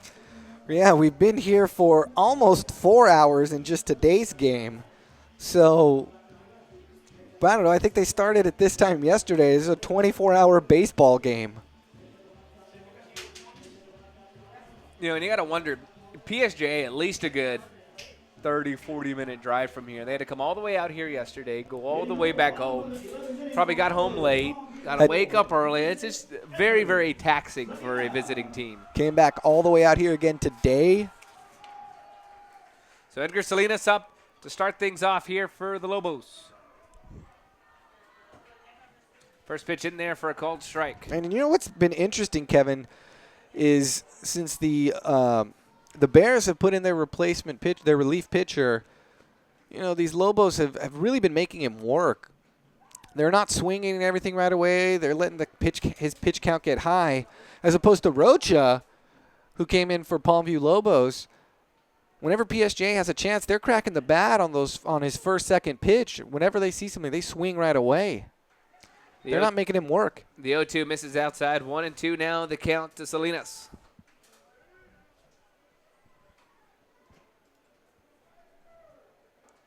Bottom of the 11th here, the 1-2 pitch. Swung on, popped into foul territory. Lacerio underneath it to make the grab. One away here in the bottom of the 11th.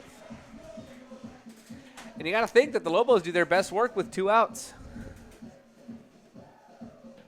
Number 2, Steve Pena. Big sub number 2, Steve Pena, the sophomore.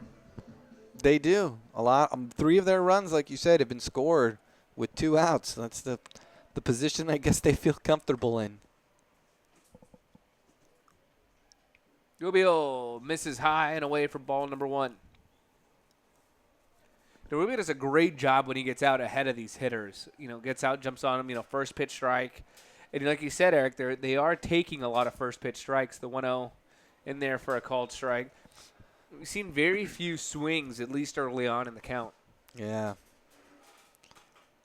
Pena struck out last time to him, too, so. The 1-1. Outside for ball number 2.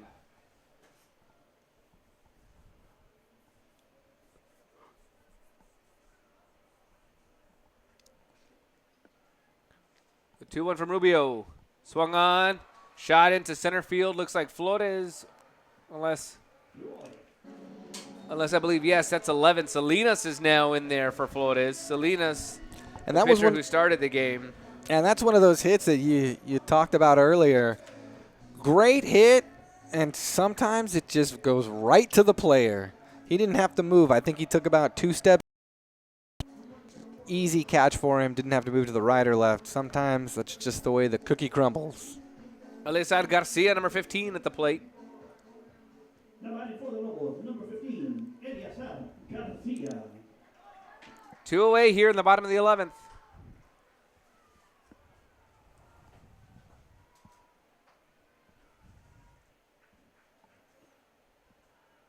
Rubio's first pitch misses outside for a ball. 1-0 the count to Garcia.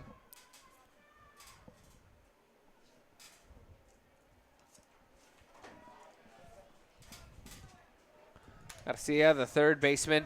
The 1-0. Again misses outside. The pitcher, number 7, Chris Rocha, on deck.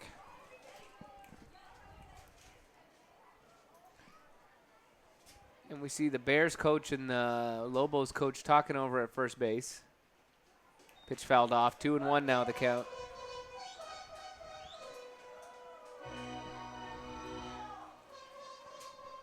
You know, and you have to wonder. What do you think they're talking about down there at first? You think they're just joking around like coaches, or you think they're talking about, hey, should we postpone if there is a third game? Pitch in there, misses inside for ball number 3. You know, you got to wonder, could Game 3 be postponed? Is that something that they have the capability of doing? I'm not sure if there's a UIL rule on time limit. Because we are minutes away from hitting the 4-hour mark here. The 3-1 misses outside, and it's a 5-pitch walk. He had a chance to go 3 up and 3 down again like he did last inning, but couldn't come through there. That'll bring up number 7, Chris Rocha. Started out as the DH in this game, has since been put into pitch. Now batting number 7, Chris Rocha. Some more people up in the Lobos bullpen. That's number 21, Ernesto Garza. Again, that pitch misses outside. So a little bit of control issues here in the bottom of the 11th, at least for the past 2 batters.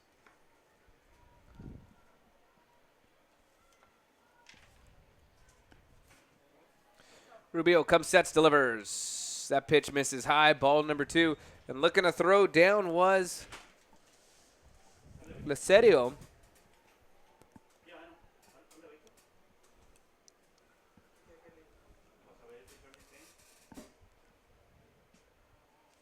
Salas comes set, delivers the 2-0.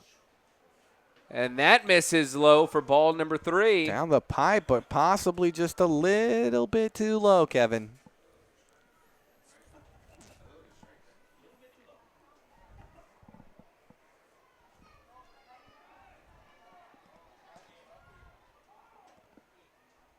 Rubio misses outside. Ball gets by Lacerio, so Garcia was going to round second, looking. And there it is, Kevin, like you talked about again. The La Jolla Palmview Lobos do their best damage with 2 outs on the board. 2 outs, they get 2 walks here, and they've got a chance. You know, the game-winning run is at second base right now.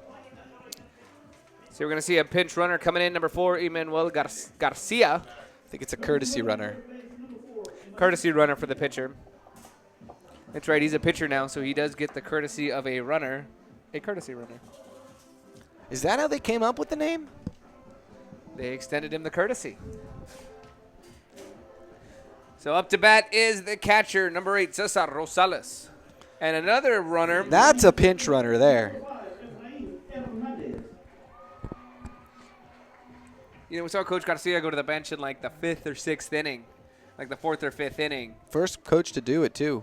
You know, and I kind of questioned why he was going to his bench so early. Yeah. I would not call the bottom of the 11th inning early by any means. Not at all. You know, and it looks like Ernesto Garza Jr., number 21, is warming up in the bullpen. Does he expect this game to go longer, you think? And again, kind of warming up with the sense of urgency that we saw Rocha warming up with in like the 3rd, 4th inning.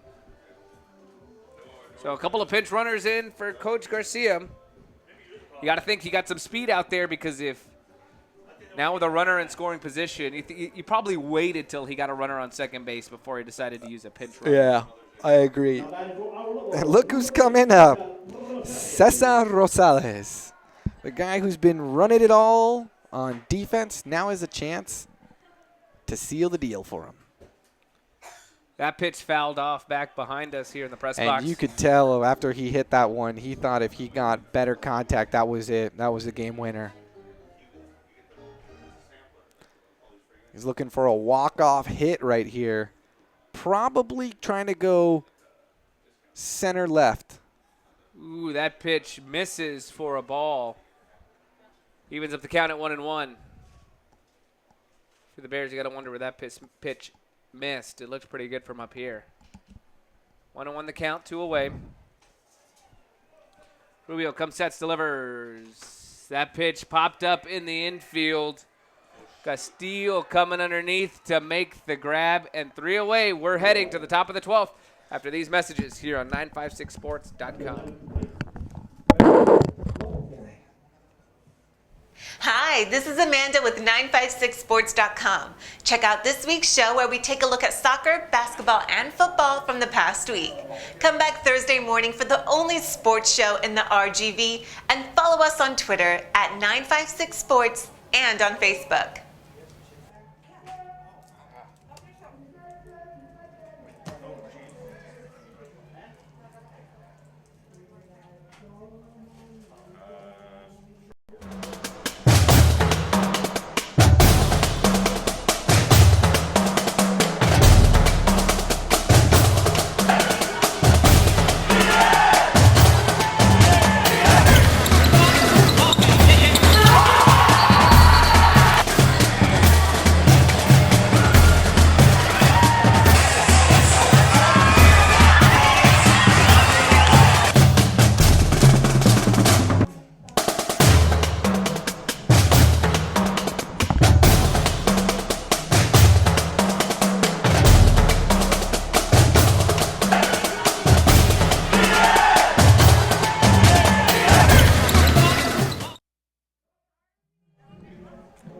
Welcome back to La Jolla as we head to the top of the 12th inning here. PSJA definitely fighting like their season is on the line. Made this one go 12 innings. But La Jolla Palmview not just rolling over and just taking it. We saw them down by 2 in the 9th and came back and tied it up at 4. That's where we stand now here in the top of the 12th. What do you think the high school record is in the RGV for longest game ever? It's a good question. Now, are you asking because you have an answer, or are you asking because... I'm asking because I don't have an answer. You'd like to know. I would like to know, yeah. Definitely getting close for this one at least. You know, if we go a few more innings, we could have played 2 games. That's like these teams were having played 4 games. They played 7 in game 1. They played 14 in game 2. That's like playing 2 games in 1, and then I have to play. Yeah, I'm not sure when the deadline to certify who the winner is.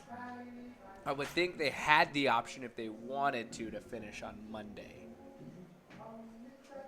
if I'm not mistaken. Leading up the top of the 12th inning for the Bears, number 4, Chris Manchu. The second baseman, Chris Manchu, leading things off for the Bears here on the top of the 12th.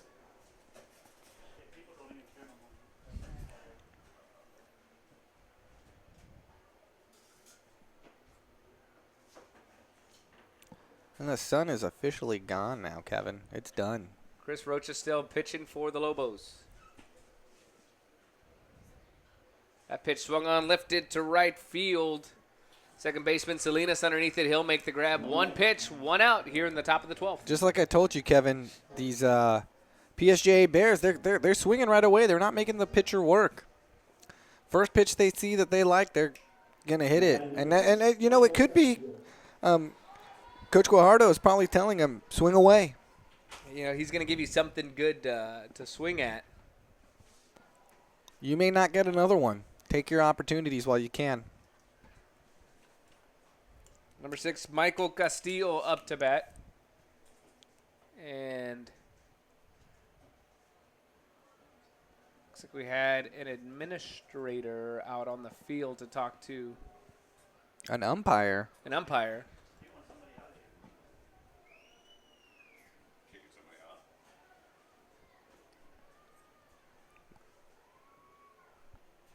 So into bat, Michael Castillo, number 6.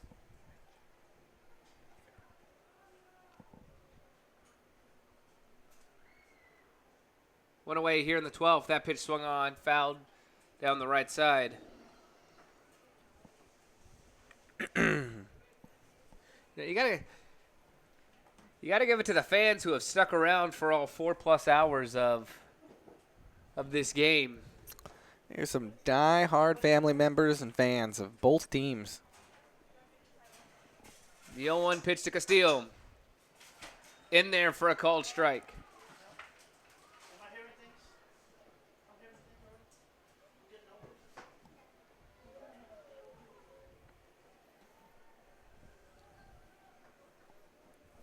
Rocha in the lead here, 0-2. Pitch to Castillo, swung on and missed. 2 away here in the top of the 12th. And that'll bring up... You could tell Castillo was a little upset. He knew he shouldn't have swung at that. That'll bring up freshman Mark Castillo. Castillo... Both Castillos were called in their first at bat against Rocha. Were both called on called strike threes, not swinging strike threes. That we're not happy about it. Michael Castillo strikes out again. Let's see what Mark does with this opportunity.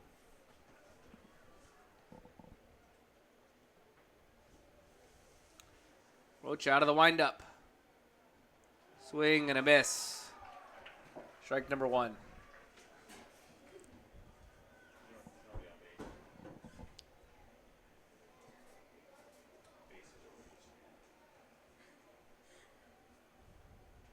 Rocha looking in, delivers the 0-1. In there for a called strike 2. And this tough pitcher, spot for a 15-year-old to be, 14, 15-year-old. Seeing 92-mile-an-hour sliders and fastballs. Sometimes you just close your eyes and hope you make contact. The 0-2 look for something away. Swung on and fouled. Stayed alive.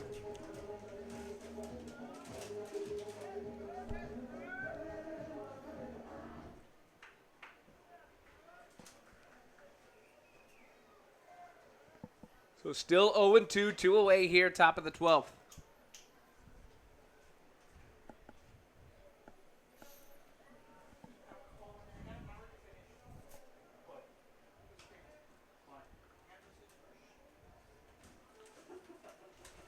Rocha looks in, gets his sign from Rosales. Deals the 0-2. Swung on and missed. 3 up, 3 down for the Lobos here in the top of the 12th. We head to the bottom after these messages. You're listening to Playoff Baseball on 956sports.com. He captures the drama of competition like 956sports.com. But the Bobcats are gonna go! Our stories are not just about athletics, Guys, this is about life. This is not always about football. but about the human spirit you find in sports. You accelerate to the point of attack. I know it's going to be hard the next 2 months. What was I going to do for my family, for my brothers, for my sister, for my mother? 956sports.com. The Tigers win it! The Tigers win it! Be part of the experience. And then Coach Elsa pours it on here in the third quarter. Nobody captures the drama of competition like 956sports.com. But the Bobcats are gonna go!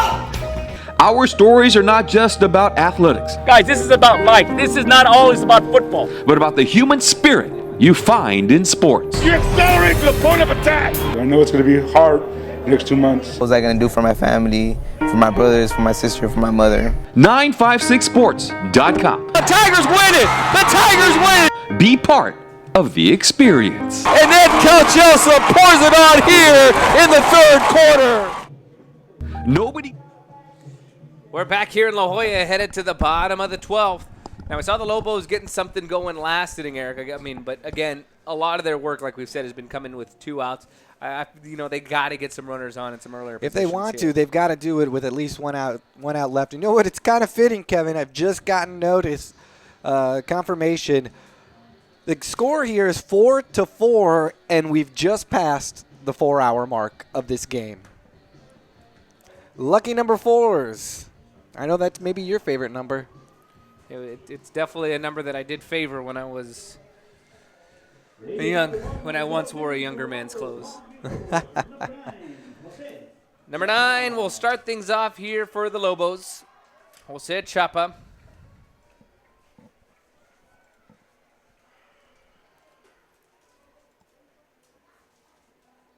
Pitch in there for a called strike, 0-1. Chapa with an RBI in this game.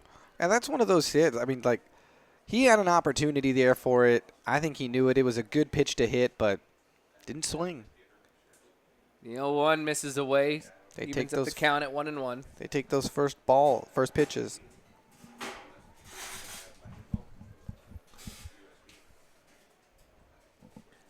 The 1-1 from Rubio. Swung on and missed.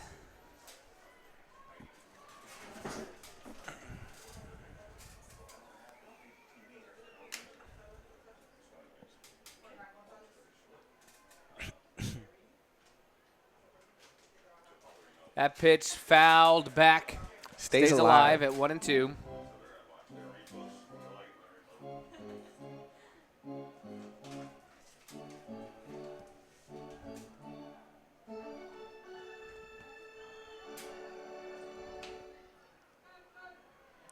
And the windup. Pitch misses, evens up the count at 2 balls, 2 strikes.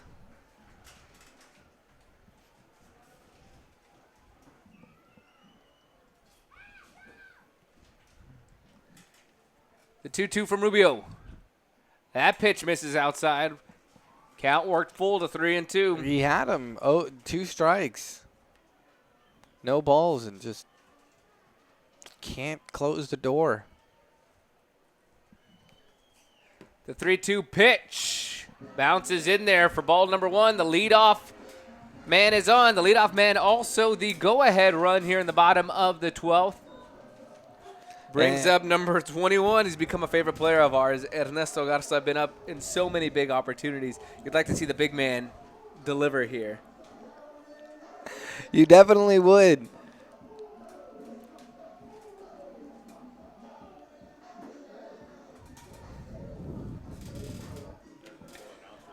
Now batting for our Palmview Lobos, number 21. Ernesto Garza coming up to the plate, runner on first. He's 1 for 4 today. But every time that he's been up, he's had the base. 2 of the times up, he's had the bases loaded. 1 for 4, not too good.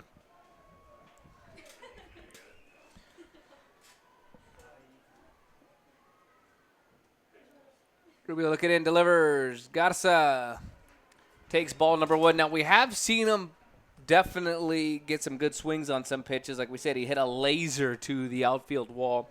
That was foul. Hit another shot that barely got pushed foul. One that could have won it for him.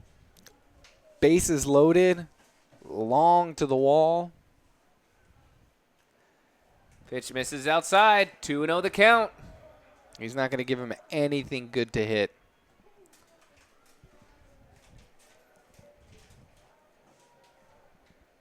We saw Chapa take a 5-pitch walk. 2 balls here to Garza. That pitch misses low. 3-0 now the count. Number 1, Hinojosa on deck for. And Sanchez is coming out, the first baseman, to talk to him. Give him a little bit of encouragement. But I think we don't see Garza take his bat off his shoulders on this, no matter what the pitch is.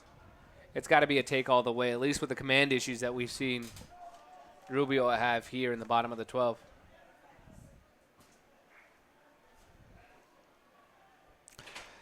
Checks on over to first base. He's safe.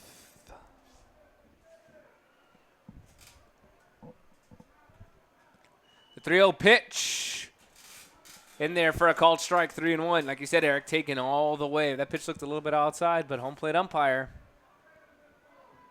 giving the pitcher the benefit of the doubt. 3-1. The 3-1 pitch swung on, a ground ball up the middle. Will it be 2-1 on over to second, and they get 2 away here in the bottom of the 12th. Not a good game for Ernesto Garza. Really, it had some opportunities throughout the game. Now 1 for 5 on the day. And that ground out double. Not how you want to start off the bottom of the 12th inning. Number 1, Eddie. Eddie Hinojosa up for the Lobos. 2 away now here in the bottom of the 12th.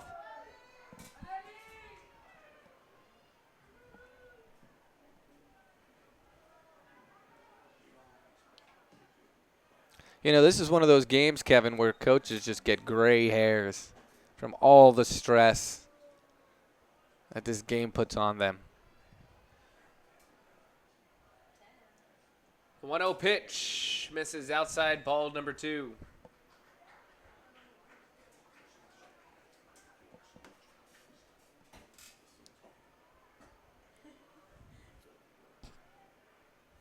The 2-0 pitch in there for called strike. 2-1 the count to Eddie Hinojosa.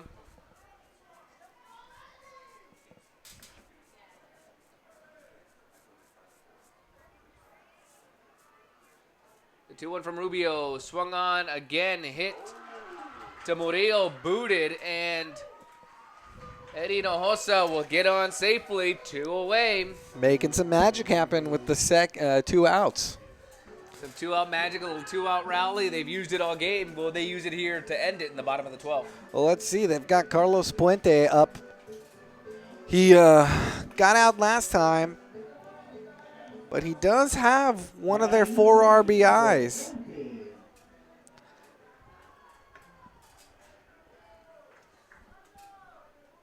Carlos Puente now the batter.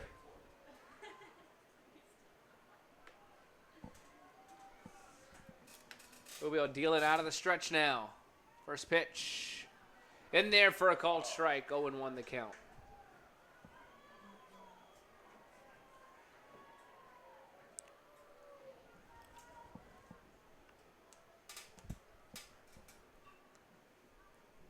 The 0-1 pitch to Puente.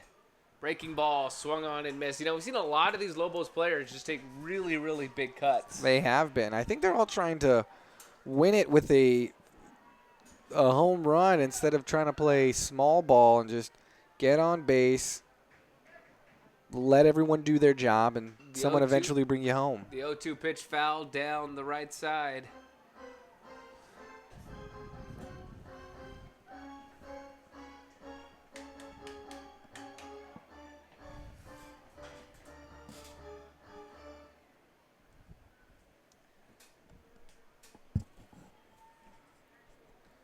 Oh, and 2 the count here to Puente.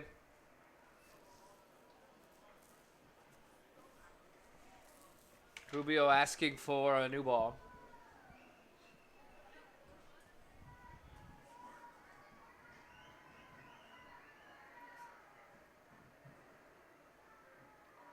The 0-2 from Rubio. Misses for a ball. Getting ahead in the count again. Still not able to get that magical 3rd strike in a row, but you know, we talk about throwaway pitches. They seem to be doing a lot of it at 0-2, but then that's how they get in those. That's how they start throwing pitches away at 0-2, puts them in a 1-2, then you miss with the 1-2, and now all of a sudden the count gets worked full after a couple of foul balls. And now you're trying to fight off the pressure.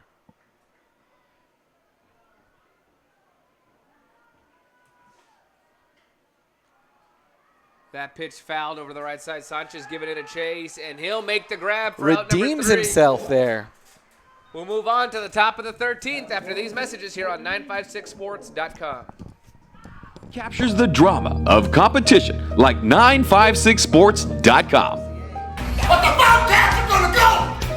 Our stories are not just about athletics, Guys, this is about life. This is not always about football. but about the human spirit you find in sports. You accelerate to the point of attack. I know it's going to be hard the next 2 months. What was I going to do for my family, for my brothers, for my sister, for my mother? 956sports.com. The Tigers win it! The Tigers win it! Be part of the experience. And then Calchelsa pours it on here in the 3rd quarter. Nobody captures the drama of competition like 956sports.com. But the Bobcats are gonna go! Our stories are not just about athletics, Guys, this is about life. This is not always about football. but about the human spirit you find in sports. You accelerate to the point of attack. I know it's going to be hard the next 2 months. What was I going to do for my family, for my brothers, for my sister, for my mother? 956sports.com. The Tigers win it! The Tigers win it! Be part of the experience. And then Calchelsa pours it on here in the 3rd quarter. Nobody captures the back to La Jolla, heading back to the top of the 13th here on 956sports.com. Kevin Sanchez alongside Eric Vanich, bringing you every bit of the 4+ hour action here in this game between two teams that you'd hate to say just don't want to win. It's two teams that just don't want to lose. It is, yeah. It's been a brawl-out fight, 13 rounds. Lucky number 13. I think one of them is going to be able to put it away right here. Winner of this series is going to be facing Alexander, who's probably salivating at the fact that they know both of these teams have been playing this long. Well, you got to think about it. If it goes, this is the 13th, if it goes at least the 14th, that would mean that the winner and PSJA ends up winning. That means the winner of this series would have played four games. Full games. 4 games, essentially. It's the area finals, Kevin. It's Texas high school baseball, and these Valley teams don't want to lose. Number 8, Quique Rubio, the pitcher. Rubio started the game at short, but like we said, moved into the pitcher spot in the 10th inning. Steps in here to face off against Rocha.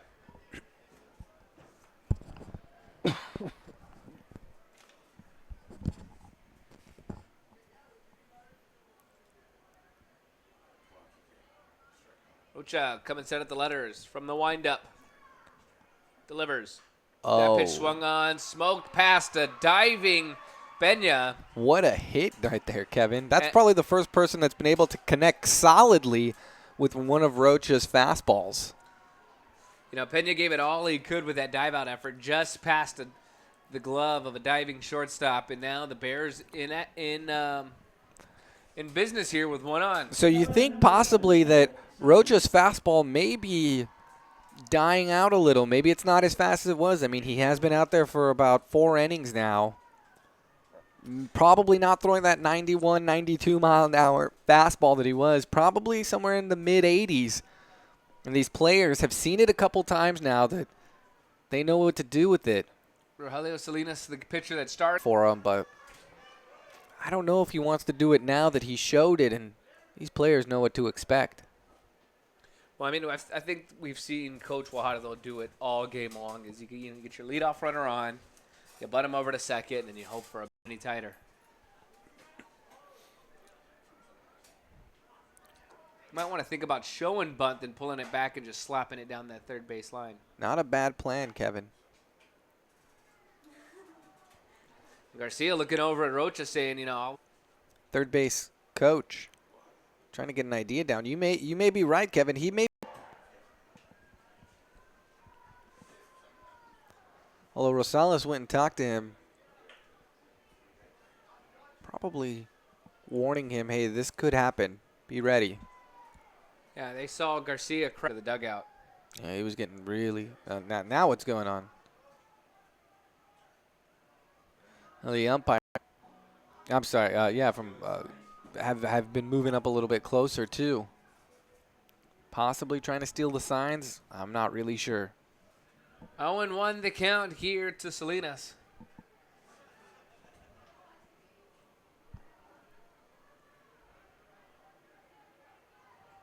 The 0-1 pitch. That pitch, I think they're calling it a foul. They are. 0-2 now the count takes the bunt out of play. And you see he's trying to play the bunt down the first baseline instead of the third baseline there. Yeah, and it really doesn't take the bunt out of play. I mean, if you have the guts to go for it, you're going to. I've seen a couple players do it before. I was on a team one time in a very crucial situation, still bunted with 2 strikes, and it went foul as well, and that was the ball game. Swung away, though. That pitch lifted to center field. Puente camped out underneath it, will make the grab. For out number 1. That'll bring up Murillo. Went away here, top of the 13th inning. He reached on an error last time. Now, you think about this, Kevin. If Murillo can get on, you've got Christian Sanchez coming up, who's been intentionally walked twice. Best hitter probably in the Rio Grande Valley. The Lobos coming up next. Their middle infielders playing at double play depth. You got to think if they don't get a double play out of this, it'll be interesting to see what happens, what they do with Sanchez. PSJ desperately needs Murillo to get a base hit right here. You got to think that they wouldn't walk the bases loaded.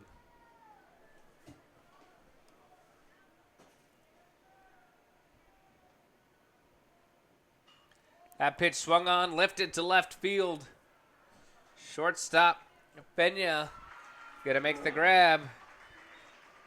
2 away here. Let's see what they do with Sanchez. Like you said, they've intentionally walked him his past two at bats. Do you think they intentionally walk him again, even though that that the runner's on first and not on second this time? You gotta think that with 2 away that they'd pitch to him. Let's see what they do. You see Coach coming out of the dugout. He's kind of look up. And nope, they're gonna intentionally walk him. And he is livid. Throws his bat into the dugout. And he is very upset. The Bears fans are definitely giving it to the you see a lot of chicken signs. People doing the chicken dance. You got to think that they're mocking Coach Garcia out there. Yeah, some people may call it chicken, but from an outsider's perspective, you got to view that as smart. That'll bring up Mark Lucerio, the catcher. Coach telling him that the respect that they're giving to Sanchez, they're taking away from you. They don't think that you can hit. You did see him last time. It went to shallow right field. Pitch misses outside, low and away for a ball. 1-0 the count to Lucerio.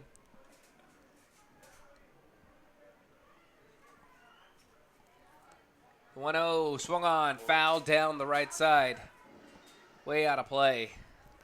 Evens up the count at a ball and strike. Almost had that one, though. You got to think, as we're here in the 13th, that something has got to give with one of these teams eventually. Lucky number 13, Kevin. I think one of these teams is going to pull it out right here.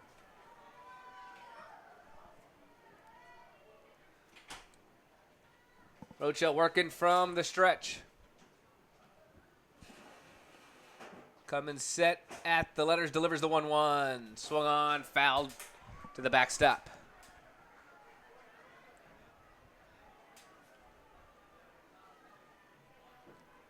Rocha ahead in the count here, 1-2. We're all notched up at 4 here in the top of the 13th. 2 away.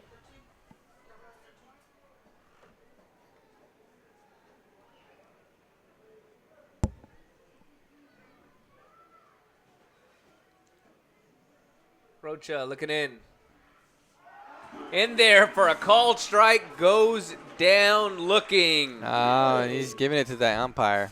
Throwing his bat, a lot of body language from those Bears players. We're heading to the bottom of the 13th after these messages here on 956sports.com.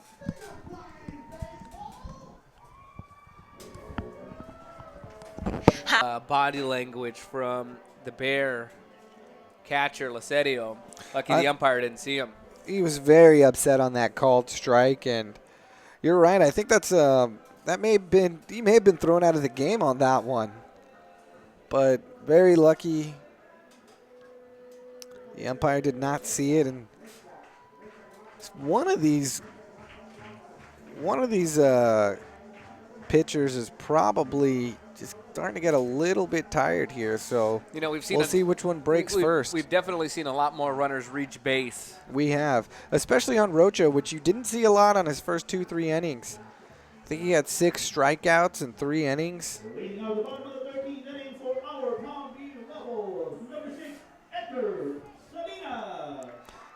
Salinas going to lead things off here for the Lobos. Salinas, the leadoff batter, not just lays one down. Is it going to roll foul? And it's going to roll foul. Would have been a great bunt, kind of surprising people down there. Just rolled foul. Coach Garcia, very, very emotional on that play. He thought it was going to be fair and just jumped up. Probably the highest he's ever gotten up before.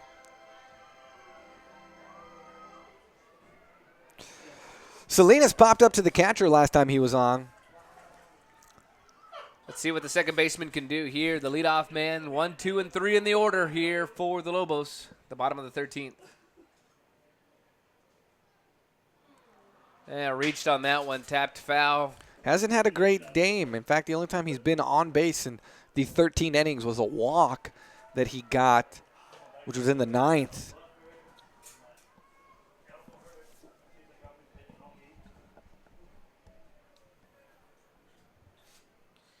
Got Esteban Peña as he gets called out on strikes. A strikeout for Salinas. That'll bring up that'll be Esteban Peña, the shortstop.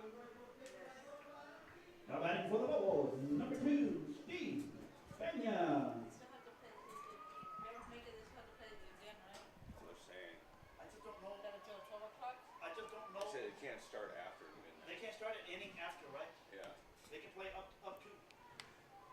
That pitch misses outside for ball number 1. We're getting word up here in the press box that, as this game continues to go, they cannot start an inning after midnight. So if PSJA does pull it out and there is a second game, what do you think the chances of a complete second game actually happening? Well, it's every inning that this game lasts longer and longer, it goes lower and lower. That pitch in there for a called strike. 1 and 2 now of the count to Peña. We're coming up on 9 o'clock now. Which is going to be 4.5 hours of baseball. It's probably the most baseball these kids have played in their entire life. That swing lifted high to left field. Castillo going to be underneath it to make the grab. 2 away now here in the bottom of the 13th. And like you said, Kevin, this is when they do their magic. So let's see if number 15, Garcia, who hasn't had one of the best days today, can pull something together. He's struck out 3 times so far. And the other 2 times he got a walk and was hit by a pitch. You expect your number 3 hitter to be your most consistent hitter. Let's see if he can deliver something here. They have been able to get runners on with 2 outs.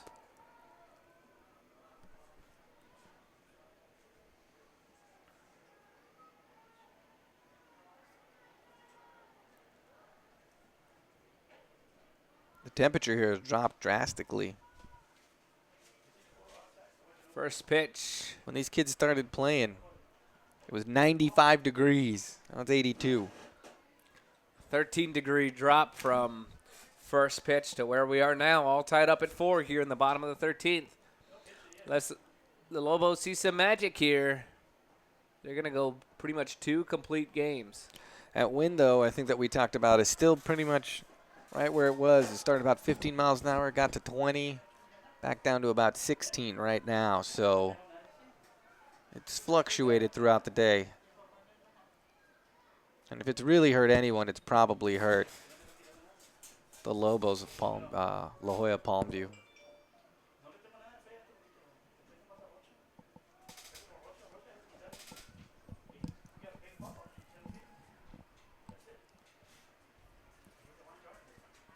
So 2-1 the count here to Garcia. Big swing and a miss. 2-2 now. We thank everyone out there watching and listening for the extended period on 956sports.com. It's been a long day, and we thank you guys for watching us. The 2-2 swung on, lifted to left center field, and underneath it to make the grab is Castillo. Oh, he dropped it.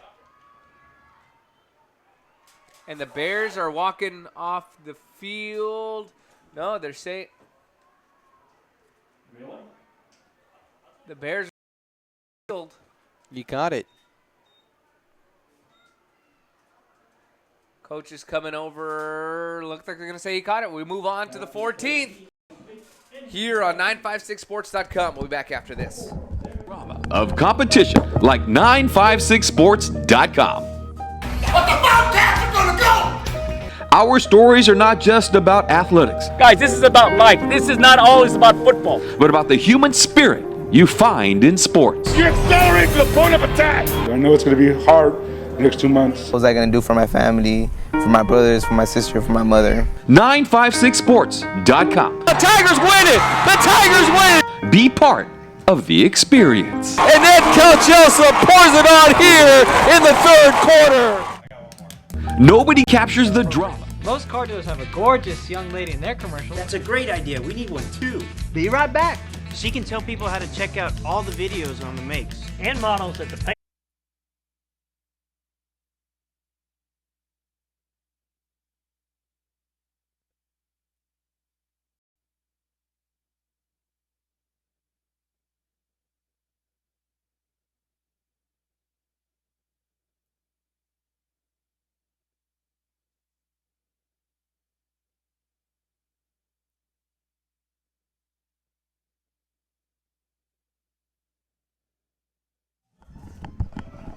Welcome back to La Jolla here on 956sports.com, bringing you all the action as we trek into the 14th inning.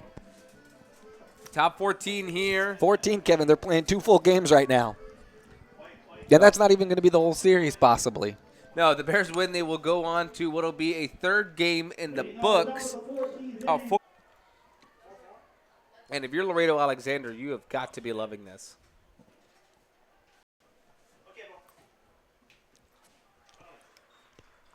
Pitch in there for a called strike, 0-1 the count. To lead things off, Andrew De La Cerda.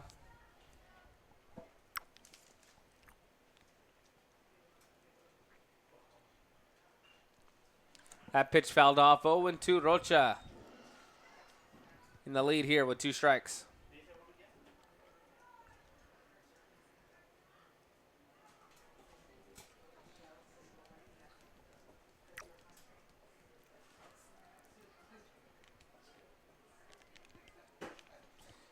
De La Cerda digs in. The 0-2 from Rocha.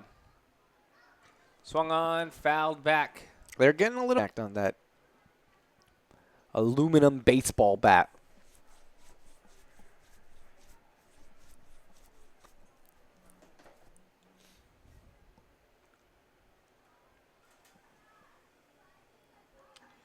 Rocha looking in. De La Cerda going to call time. You know, growing up, we were always told you only have about just to call timeout, because you can step out, reset, kind of hit the reset switch and refocus. The 0-2 way outside hit to Salinas, fields it, throws it over to Garza over at first. 1 away here in the top of the 14th. Now, if you're Coach Guajardo from PSJA, you got to be happy that at least your players are making contact and getting hits out there, but you want to see something a little sooner rather than later, because who knows how much longer your defense is going to be able to fight off this strong Lobo offense. Chris Minshew, the second baseman, up at the plate now. Pitch from Rocha, fouled off. And, you know, it's only a matter of time before they start, you know, they keep fouling it off. All the right-handed hitters keep fouling it off down first base side, first base side, first base side. You know, and that's telling me that they're just late on the pitch. Right. Only a matter of time until they start catching up and start putting those in the field of place. The 0-1 to Minshew. Misses for a ball. And, you know, the real question is,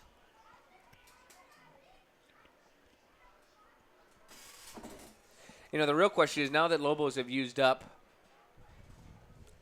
their ace and now their number 2 pitcher to start the game, and now they're using Rocha, you figure they got to be playing to go to game 3 to end this game right now.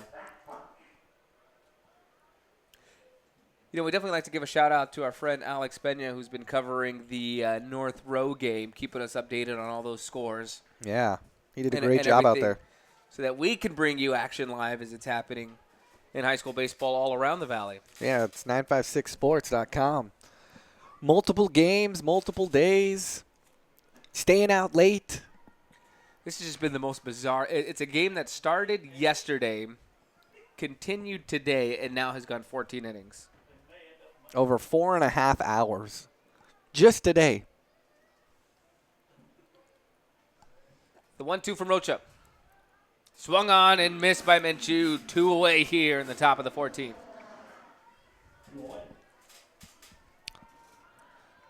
So who do you guys think's going to win? Send us out a tweet with the hashtag 956baseball. Do you think it's going to be the Lobos, the PSJA Bears, or you think it's going to be the La Jolla Palmview Lobos?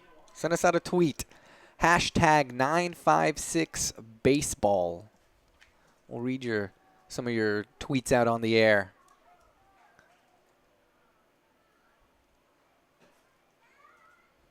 So 2 away here for the Lobos in the top of the 14th. Lucha taking a long time. Delivers. That pitch swung on. It's a base knock for Michael Castillo, a guy who struck out against him twice. Glad to see him get a base hit. Now you can tell, Kevin, like we talked about, a lot of the players are starting to catch up to that high-energy fastball that he's got, that Rocha's been throwing. So, you know, it's going to be interesting to see if any of the other players from PSJ can be able to make some good contact and start getting some base runners out there for them. I'll bring up number 21, Mark Castillo. Michael was the one that was very upset last time. He got that called strike and literally threw his helmet into the dugout. Pitch in there for a called strike, 0-1 the count.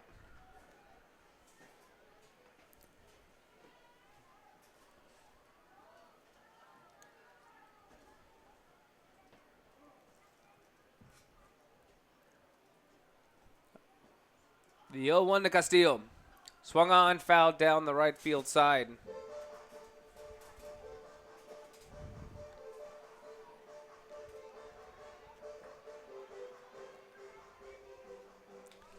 We got Lázaro Hernandez tweeting us out there. He's a Palmview fan out there listening.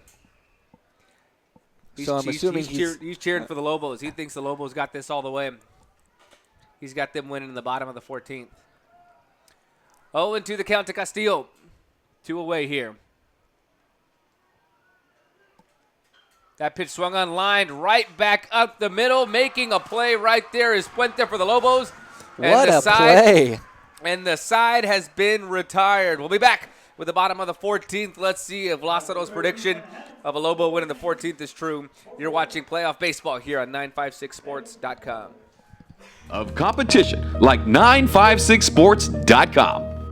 But the Bobcats are gonna go! Our stories are not just about athletics. Guys, this is about life. This is not always about football. But about the human spirit you find in sports. You accelerate to the point of attack. I know it's going to be hard the next 2 months. What was I going to do for my family, for my brothers, for my sister, for my mother? 956sports.com. The Tigers win it! The Tigers win it! Be part of the experience. And then Coach Elsa pours it on here in the third quarter. Nobody captures the drama of competition like 956sports.com. Crikey, you wouldn't believe what I just found in South Texas. 956sports.com. It's probably the best sports website in the Rio Grande Valley. It's an elusive little website that makes bigger websites scared. It changes news every day and has some of the best stories around. It also has videos, games, and in-depth articles about the teams you care about. And they have their only sports show in HD in the 956. Mate, if you get a chance, go to 956sports.com. Oh, the best website in South Texas. Oh, crikey. You wouldn't believe what I just found in South Texas. 956sports.com. It's probably the best sports website in the Rio Grande Valley. It's an elusive little website that makes bigger websites scared. It changes news every day, has some of the best stories around. It also has videos, games, and in-depth articles about the teams you care about. And they have their only... And we're back here in the bottom of the fourth. inning, leading things up. It's on a Friday, ends on a Sunday. Well, no, UIL, I don't believe you can play on a Sunday, would end on a Monday. So a game that first pitch was on Friday would not end till a Monday. Cesar Rosales, the catcher, number 8, coming up to bat.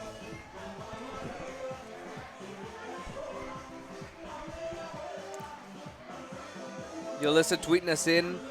Palmview High School Lobos got this with the strong arm. Hashtag 956 baseball. Strong arm emoji. Looks like we're going to see a pitching change here for the Bears.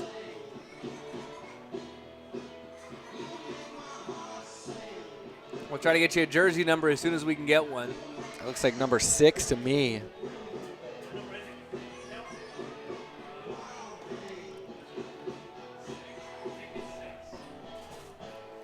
Number 6 would be Michael Castillo, the senior, if it is him. Castillo came in to play third base. Yeah, I think we've got confirmation it's number 6.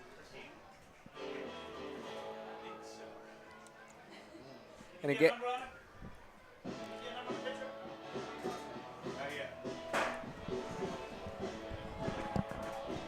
so, this is another Bears pitcher, Eric, that really didn't get the true to form pitcher warm up. You're right. On their feet. I think they're trying to get as much rest as possible. They're a basket and a blanket away from a picnic out there in center field. Number 6, we got confirmation. Number 6 is the pitcher for the Bears, Michael Castillo. Who you said was playing third base, correct? They brought him in to play. You got to wonder if Rubio moves back to short. Rubio goes back to short. Murillo moves over back to third, where they both started the game.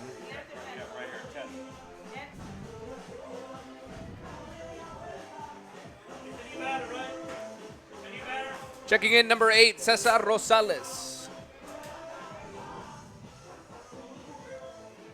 Now batting for our Bears, number 8, Cesar Rosales. So leadoff runner on for the Lobos. If you're Coach Garcia, you got to be telling your hitter, you got to be telling Chapa here that anything he lays down has to be down the third base line. Anything down the first base line, you're going to have somebody crashing.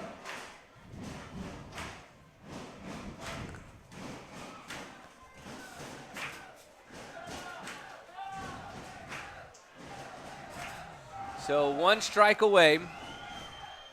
0-1 the count here to Chapa. Squares around. Lays it down, and it's going to stay fair. They get one away. Does exactly what it did. What are they going to call him? They're going to call him out at the plate. Unbelievable turn of events there, right there for PSJA, Kevin. Wow. Wow. That was absolutely insane. The first baseman, Sanchez, thought that ball was going to go foul. He let it. Once he saw that it came to a stop in fair play, picked it up, got the out at first. Coach Garcia, thinking that he could catch the Bears napping, sent his runner all the way in and called out at. And look who's at home. Look who's up to bat. 2 outs, runner on third with a chance to win the game. Number 21, Ernesto Garza, had multiple chances to win it for Palmview, for La Jolla Palmview. Let's see if he can right those wrongs. And this is interesting, Kevin. Sanchez, in my mind, the first baseman, should have picked up the ball and tagged the Chapa, but he didn't tag him. He actually threw to first. If you wouldn't have tagged him, you would have stopped that whole confusion. Granted, they were able to get the out at home, but still, that's a really scary play. And now you've got another runner at third base, so it's scary. I still think that there should have been a tag made instead on that play. So here comes up Ernesto Garza. And Coach Rick Garcia does not like the call at all. I mean, he is not. A third game, though. I think they're going to start at about 10 o'clock, maybe even later than that.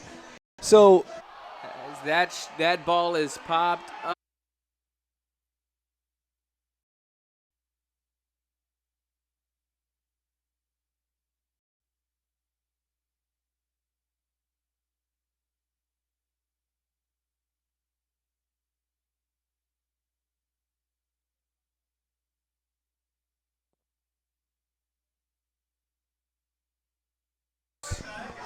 We thank you all for sticking with us.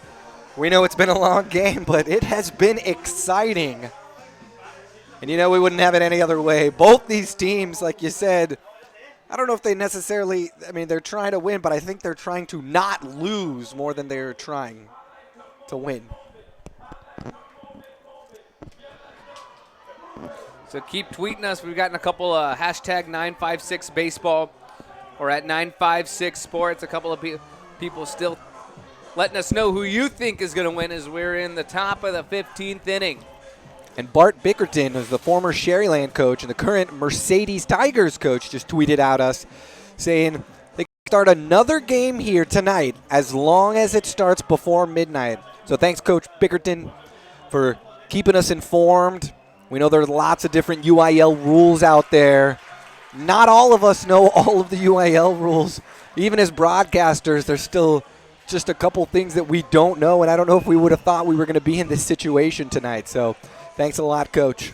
And we see, it seems to be Rocha that's come back out to the mound. It was Ernesto Garza that was throwing warm-up pitches. But no, it's Rocha now throwing warm-up pitches. Let's see what they do with Ernesto Garza. And I think the crowd got really excited there because they don't want to see Rocha come out, but I think they're trying. With the way these two teams battle, if one person scores, the other one's going to answer right back. That's true. That's pretty much how it's been this whole game.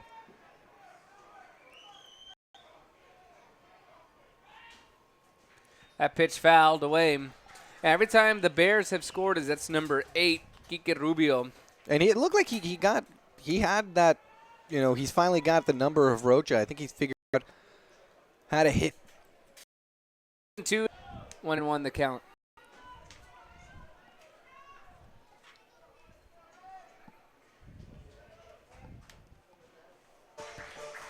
So a good at bat. Salinas. Bears players are really starting to number. The experience. And then of center and right field. That center right fielder, neither. Nobody. Yeah, hitter. I kind of like to see my leadoff hitter swing away with a runner on second. Nobody out.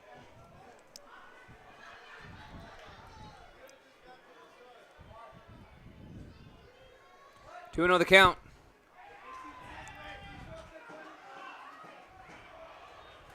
Pitch in there, painted the outside part of the corner.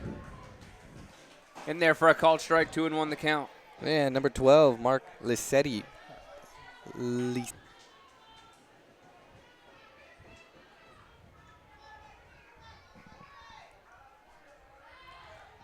Garcia swings that one, foul down the right field line. A lot of room out there, but again, they're playing Garcia pull hitter. Not able to get there for the Bear defense is De La Cerda. So I know we asked you earlier to tweet us out with the hashtag 956baseball. Who do you think is going to win the game? I think now you got to tweet, what inning do you think this game is going to end in? Tell us an inning. Tweet hashtag 956baseball with a number, letting us know what inning you think this game may end in. The 1-1 to Garcia, swung on. And just some poor awareness there by Peña over on second base, not knowing that he had to run on that play. Yeah. They get the force out at third. Tries to get the double play, just barely missed it in first, but. That'll bring up the pitcher, number 7, Chris Rocha. You got to think that this is a guy who doesn't want to pitch anymore. He pitched game 1, and he's already pitched at least a good 5-6 innings. Broke his glasses. You got to think that this is a guy who just wants to end it right here.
Welcome back to La Jolla as we head to the top of the 16th. You know, Eric, you asked a question. When do you think this is going to end? I told people to tweet us out. What have you got? I just saw someone tweet in 17 innings. That's when they think this game is going to end. The 17th. Now, we're barely in the 16th now, but let's see what happens. You know, we started this game 5.5 hours ago. It was beautiful. It was sunny. You could see the sunflowers in that back field there. I thought I was in the movie Field of Dreams. Now the lights have turned on, and it has been pure darkness out here, except for these Saturday night lights for the past 2 hours. So Rocha still on the bump for the Lobos. That pitch fouled off. That's number 2, Andrew De La Cerda, in for the Bears.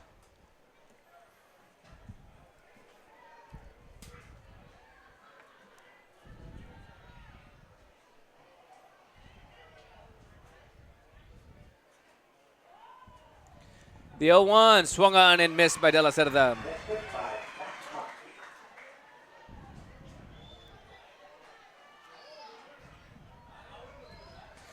Oh, and 2 the count. De La Cerda finds himself in a hole here.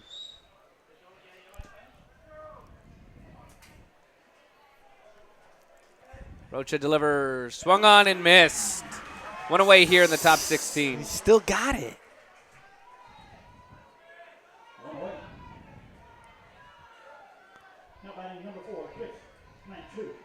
That'll bring up the second baseman, Chris Minshew.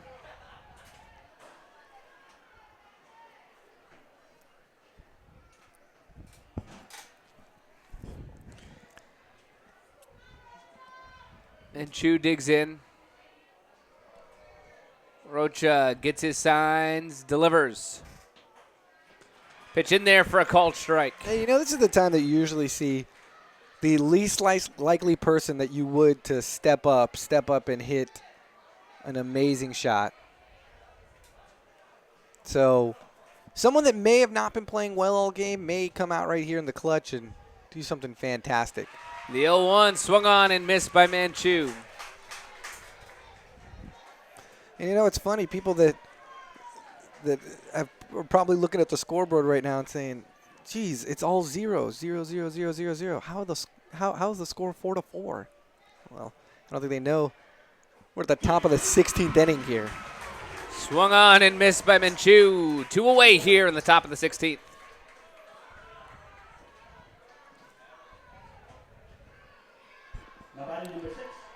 That'll bring up number 6, Michael Castillo, who's the 3rd pitcher that we've seen from the Bears in this game. And, you know, I think you're right, Eric. I think we're going to see an unlikely hero have to step up. Whose bottom of the lineup will be able to produce? That's exactly what it's going to come down to. The unexpected hero. Swing and miss by Castillo. And after a tough inning last time for Rocha, he's really come out here strong. Gone 2 up, 2 down so far, and he's already ahead in this count, 0-1. Castillo's seen limited success against Rocha. We've seen 2 strikeouts. He had that 1 good base hit his last at bat, but in a hole here, 0-1.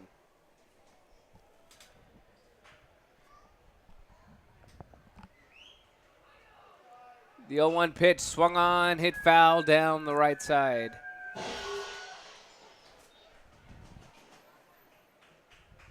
I wonder how many home runs are actually hit in this park. I mean, this is a huge field here.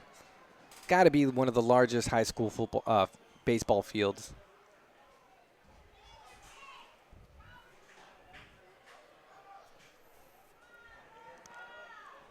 Oh, and 2 the count. Let's see right here if look for something off speed and away. Castillo can get a good hit off of him.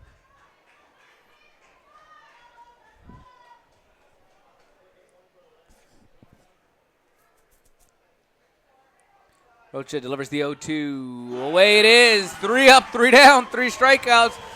Makes it, as a defender, makes your life pretty easily. Makes your life pretty easy when your pitcher comes up and gets 3 straight strikeouts. Yeah. To the bottom of the 16th we'll go. You're watching playoff baseball here on 956sports.com.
Welcome back to La Jolla. We're in the bottom of the 16th. Thanks for sticking around with us.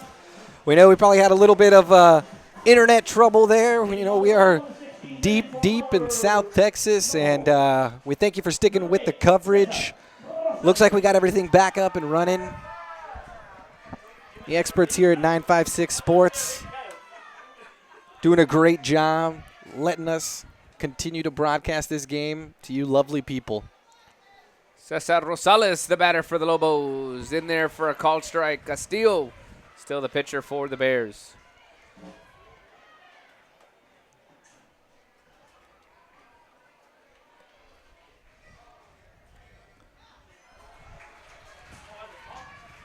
Check in. 0-2 the count.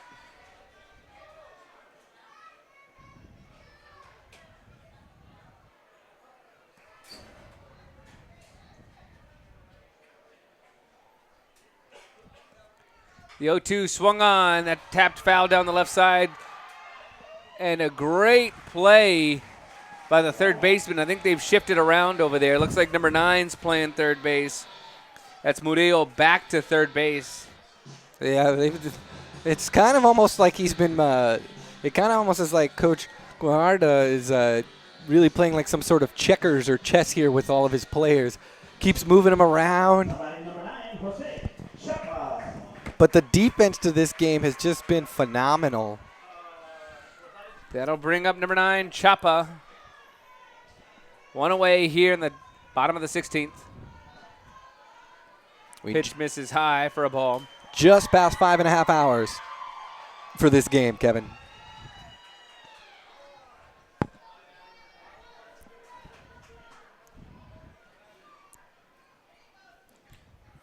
Pitch misses low for a ball.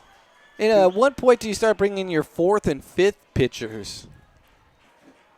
The Bears are already on their 3rd pitcher. The Lobos still sticking with their 2nd pitcher. And it's got to make you wonder as that pitch gets in there for a called strike. If they do play Game 3 tonight, it's got to make you wonder who's going for either of these teams. Yeah.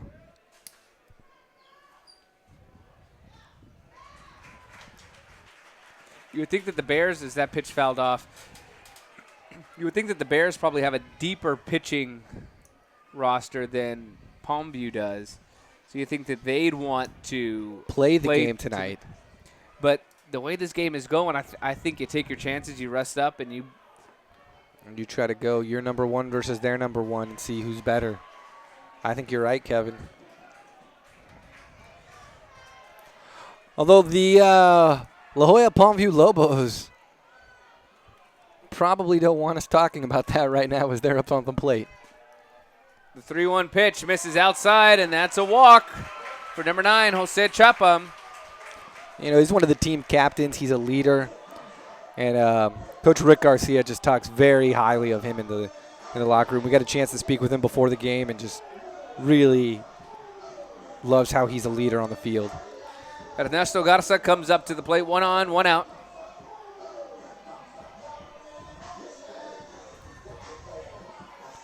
And as we know, Kevin, he's had some really good chances earlier this game.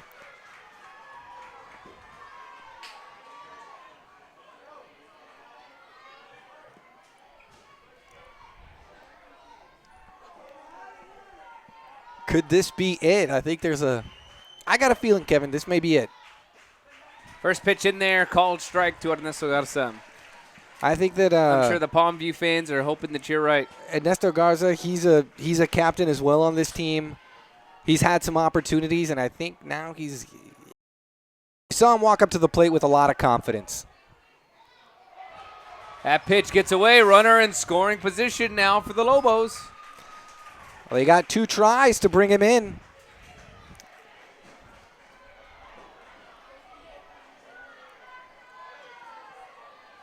So you got to hope that Garza, you hope that a base hit here would bring him in. We know this guy's definitely got power. Hit the outfield fence on a rope. And they are going to intentionally walk him. Wow. Trying to go for the double play here. That's their first intentional walk of the night. No, Garza got Garza's I'm sorry, that's time. his second. You're right. Both times right over the plate.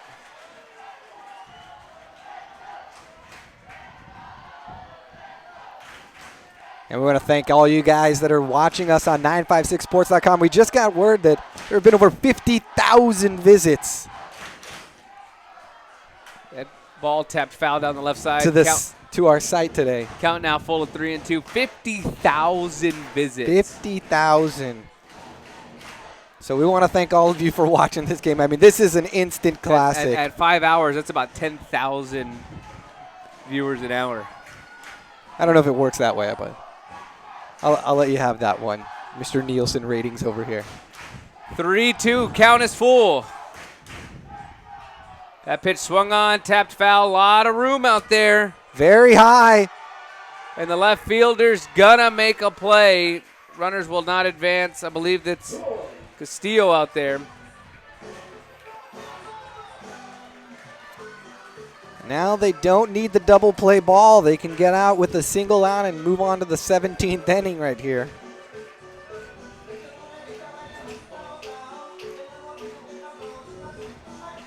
So that brings up number 3, Carlos Puente.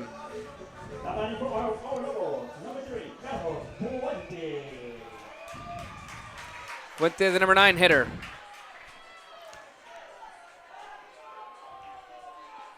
You know, as the casual fan, they probably don't want. A lot of these casual fans probably don't want to see any of this end.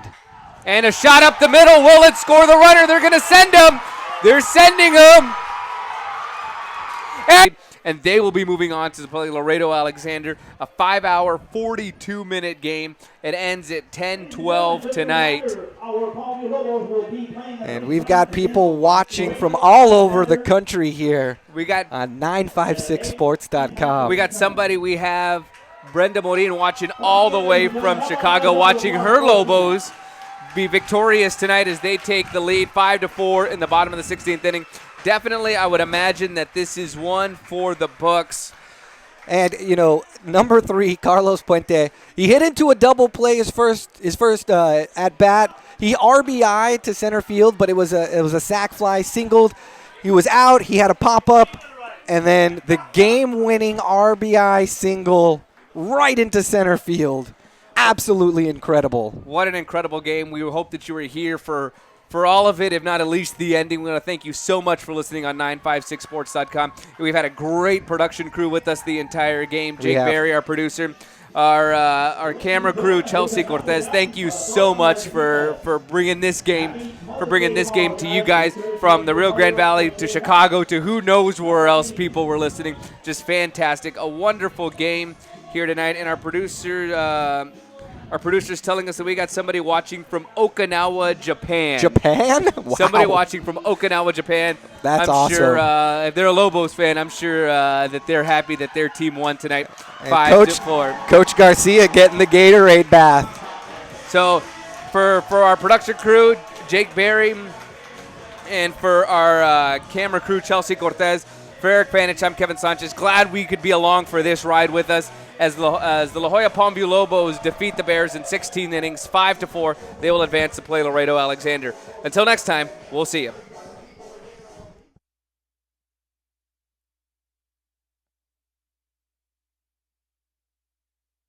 They're not just about athletics. Guys, this is about life. This is not always about football. But about the human spirit you find in sports. You accelerate to the point of attack. I know it's going to be hard the next 2 months. What was I going to do for my family, for my brothers, for my sister, for my mother? 956sports.com. The Tigers win it! The Tigers win it! Be part of the experience. And then Cal Chelsea pours it on here in the third quarter.